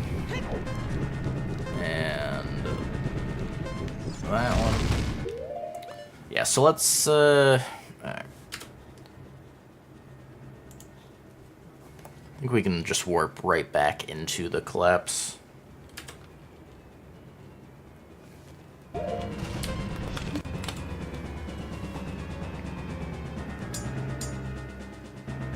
Leave, right?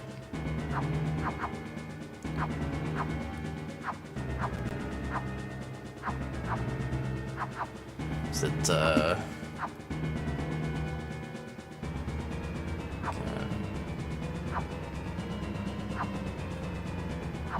defeated? Yeah. So yeah, now that I think of, aside from the ending locations of where the rocks drop, pretty much everything.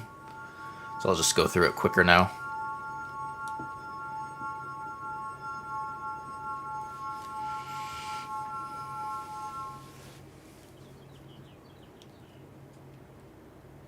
I think warping in like this is making the cutscene longer. It's fine though.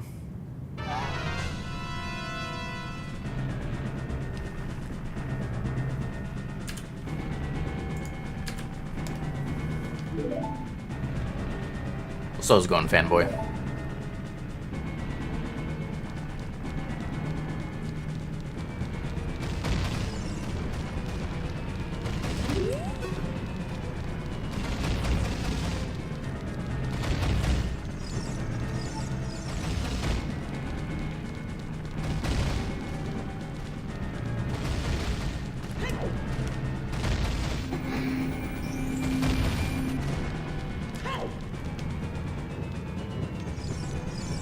So yeah, that one.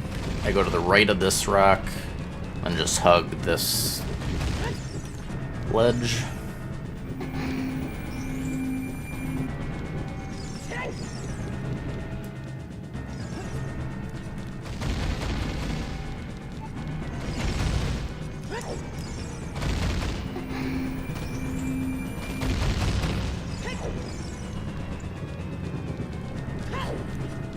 No rocks fall in this room, unless one does on this side or something. I don't think any do. It's like a free room.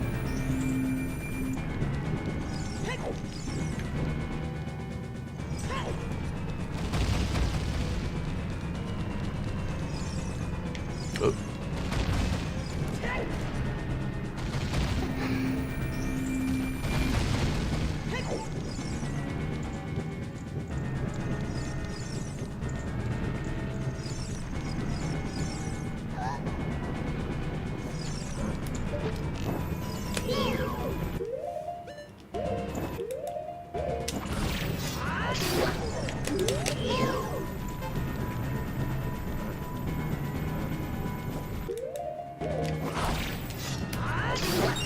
Oh, no you don't.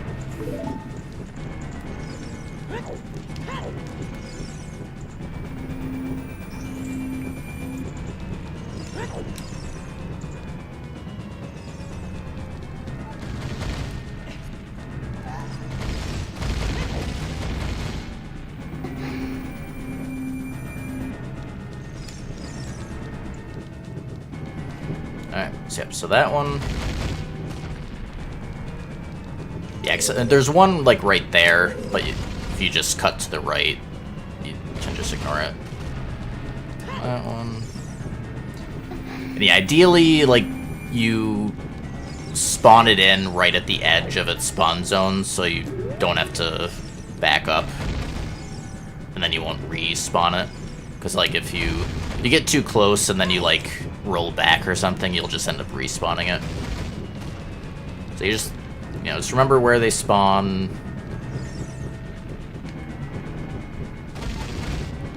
And they won't respawn on you.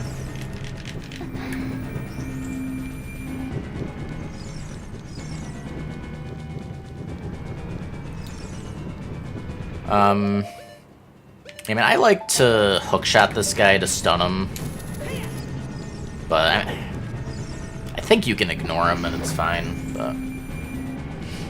Alright, and then the last two rocks that fall, one's like just... I think it's like just before the step that's after this boulder.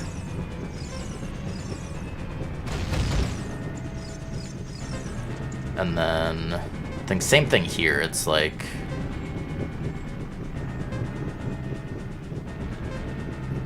Yeah, like, just a bit past this boulder.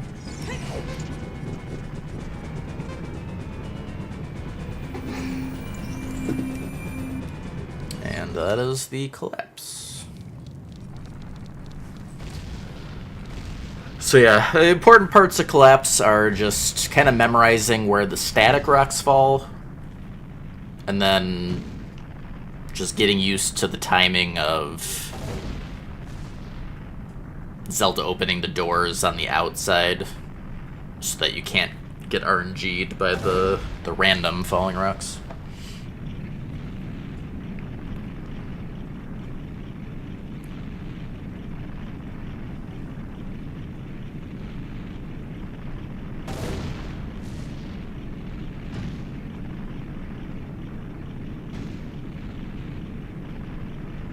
They fall.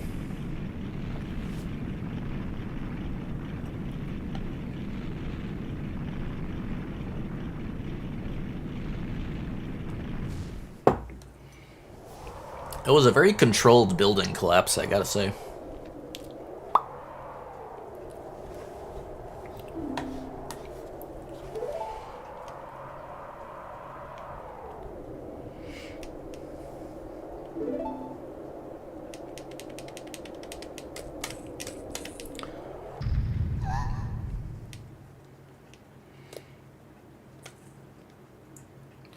Alright, so what I like to do for Ganon... I forgot to split. Look at me. Who even is this guy? Whoops.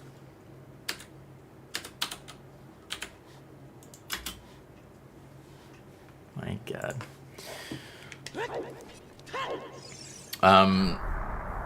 So there's a decent number of things that will hit Ganon's tail.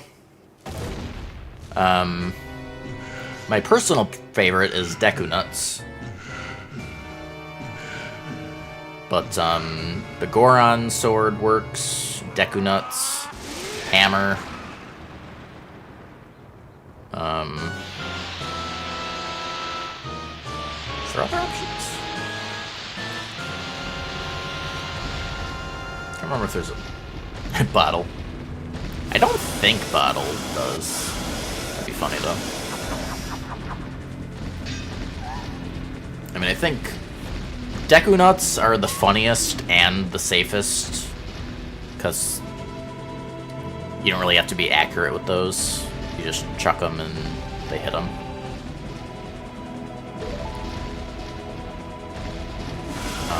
But like the super safe way, just run under his leg, nut, let him turn around and just do that 10 times. If you want to be faster, I mean, you can do like sneaky stuff, like just bait out an attack. You just roll through his legs again, And, like, that'll be much quicker.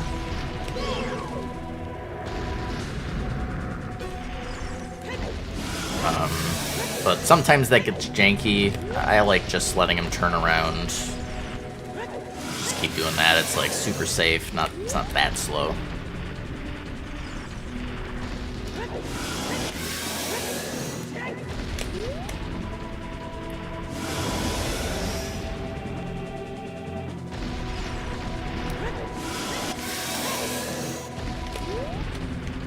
Bombs.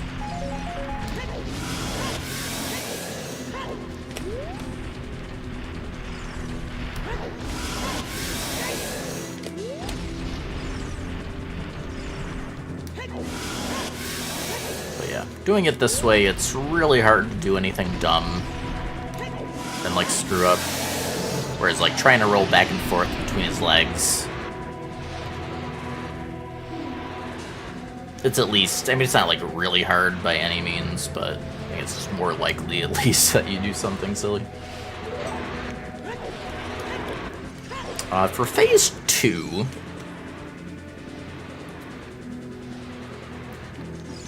what I do use Master Sword and go for jump attacks, because you can, you just go for the old stun. You do have to wait a bit before you can stun him again. If you go too soon, it just won't work. So I usually wait for him to take like a few steps.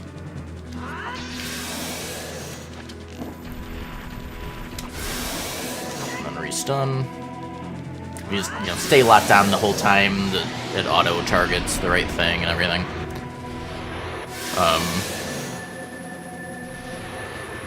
And yeah, but you could do the same thing for phase 2.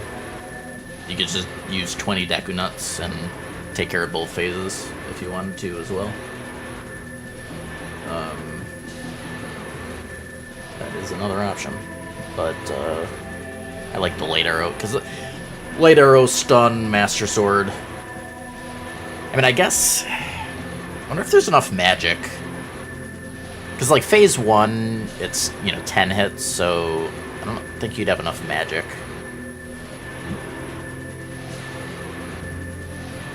to do that, but... Oh, yeah. The most important part of the run... This is, like, borderline should be put in the rules.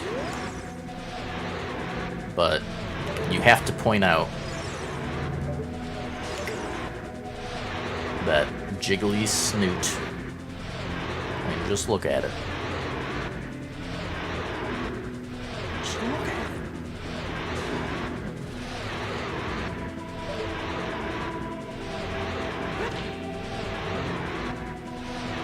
One nut for the road.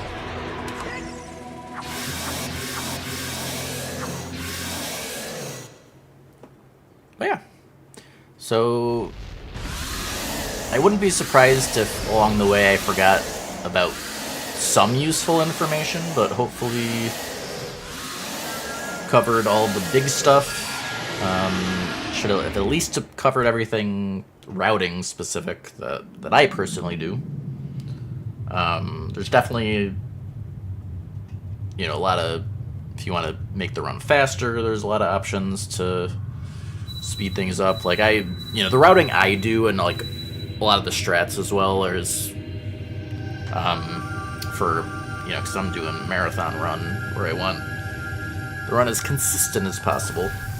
If you're only going for OT specifically, lends itself to maybe doing some things a little more risky to do it faster if you want.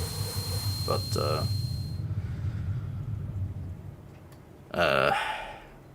yeah, I mean, the big ones would be, cutting out Bigoron. That probably saves, like, 20... I've never timed it. It's probably around, like, 20 minutes, if I had to guess. 20, 25 tops, probably. I don't think it's, like, half an hour or anything.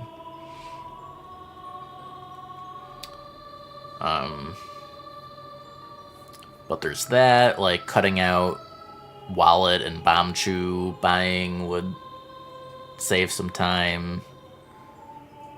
There's like some strats you could change to be faster, but this is like... It's generally like the safest way of doing no-hit that I've found for this game. Trying to make it as consistent as humanly possible.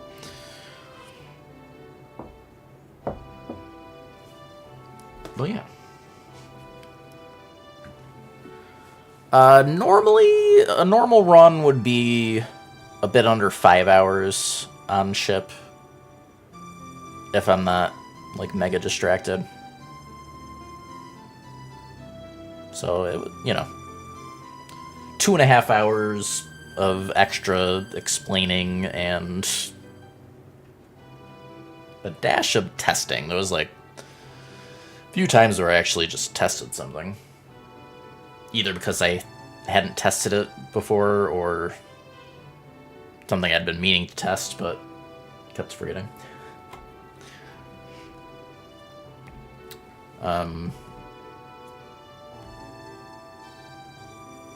Zelda's head freaked out for a second there. But yeah, we'll, I'll go ahead and do, like, some minor editing on this VOD. I'll probably, you know, cut out the BRB. There was that one... There was that, like, that one longer test on the child Stelphos that I could cut out, because we didn't end up really... Except for... We did get a new strat, but there was a lot of testing that can just be cut out that didn't end up being fruitful. But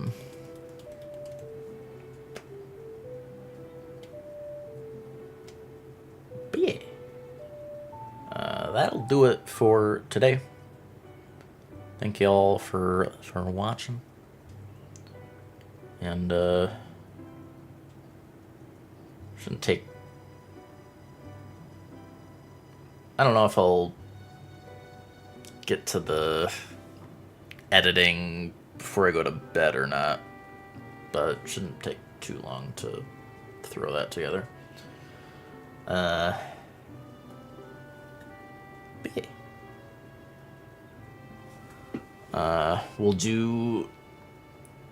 Tomorrow we'll do the guide for MM. I'm doing for MM too. And then depending on how long that one goes, that one should be theoretically shorter, unless there ends up being way more to explain or something. Probably not. It should be decently shorter.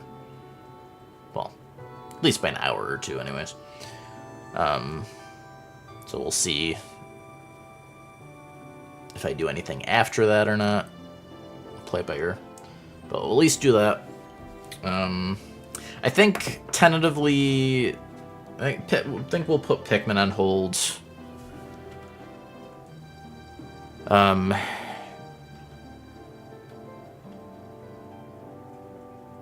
It was fun. I mean, I definitely enjoyed it casually, and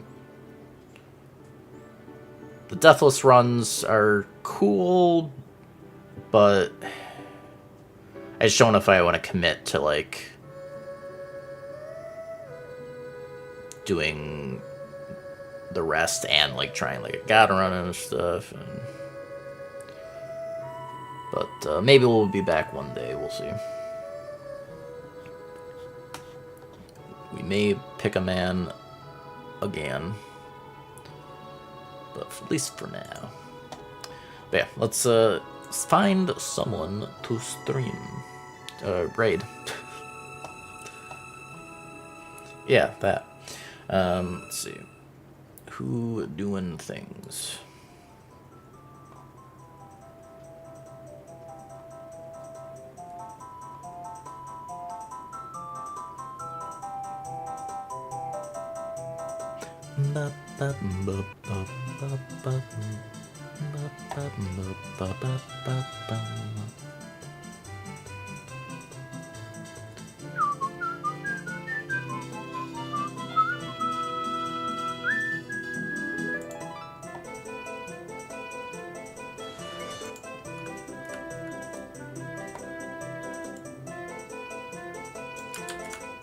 send you over here. Been a while. Send you over to Mr. Dino Syndigile, who I call Nico. Because he also goes by Nico. Believe it or not. But yeah, he is doing, he's actually routing for Oblivion no-hit. Actually, no, he's going for a baseline, actually. They're doing like his first practice run, basically.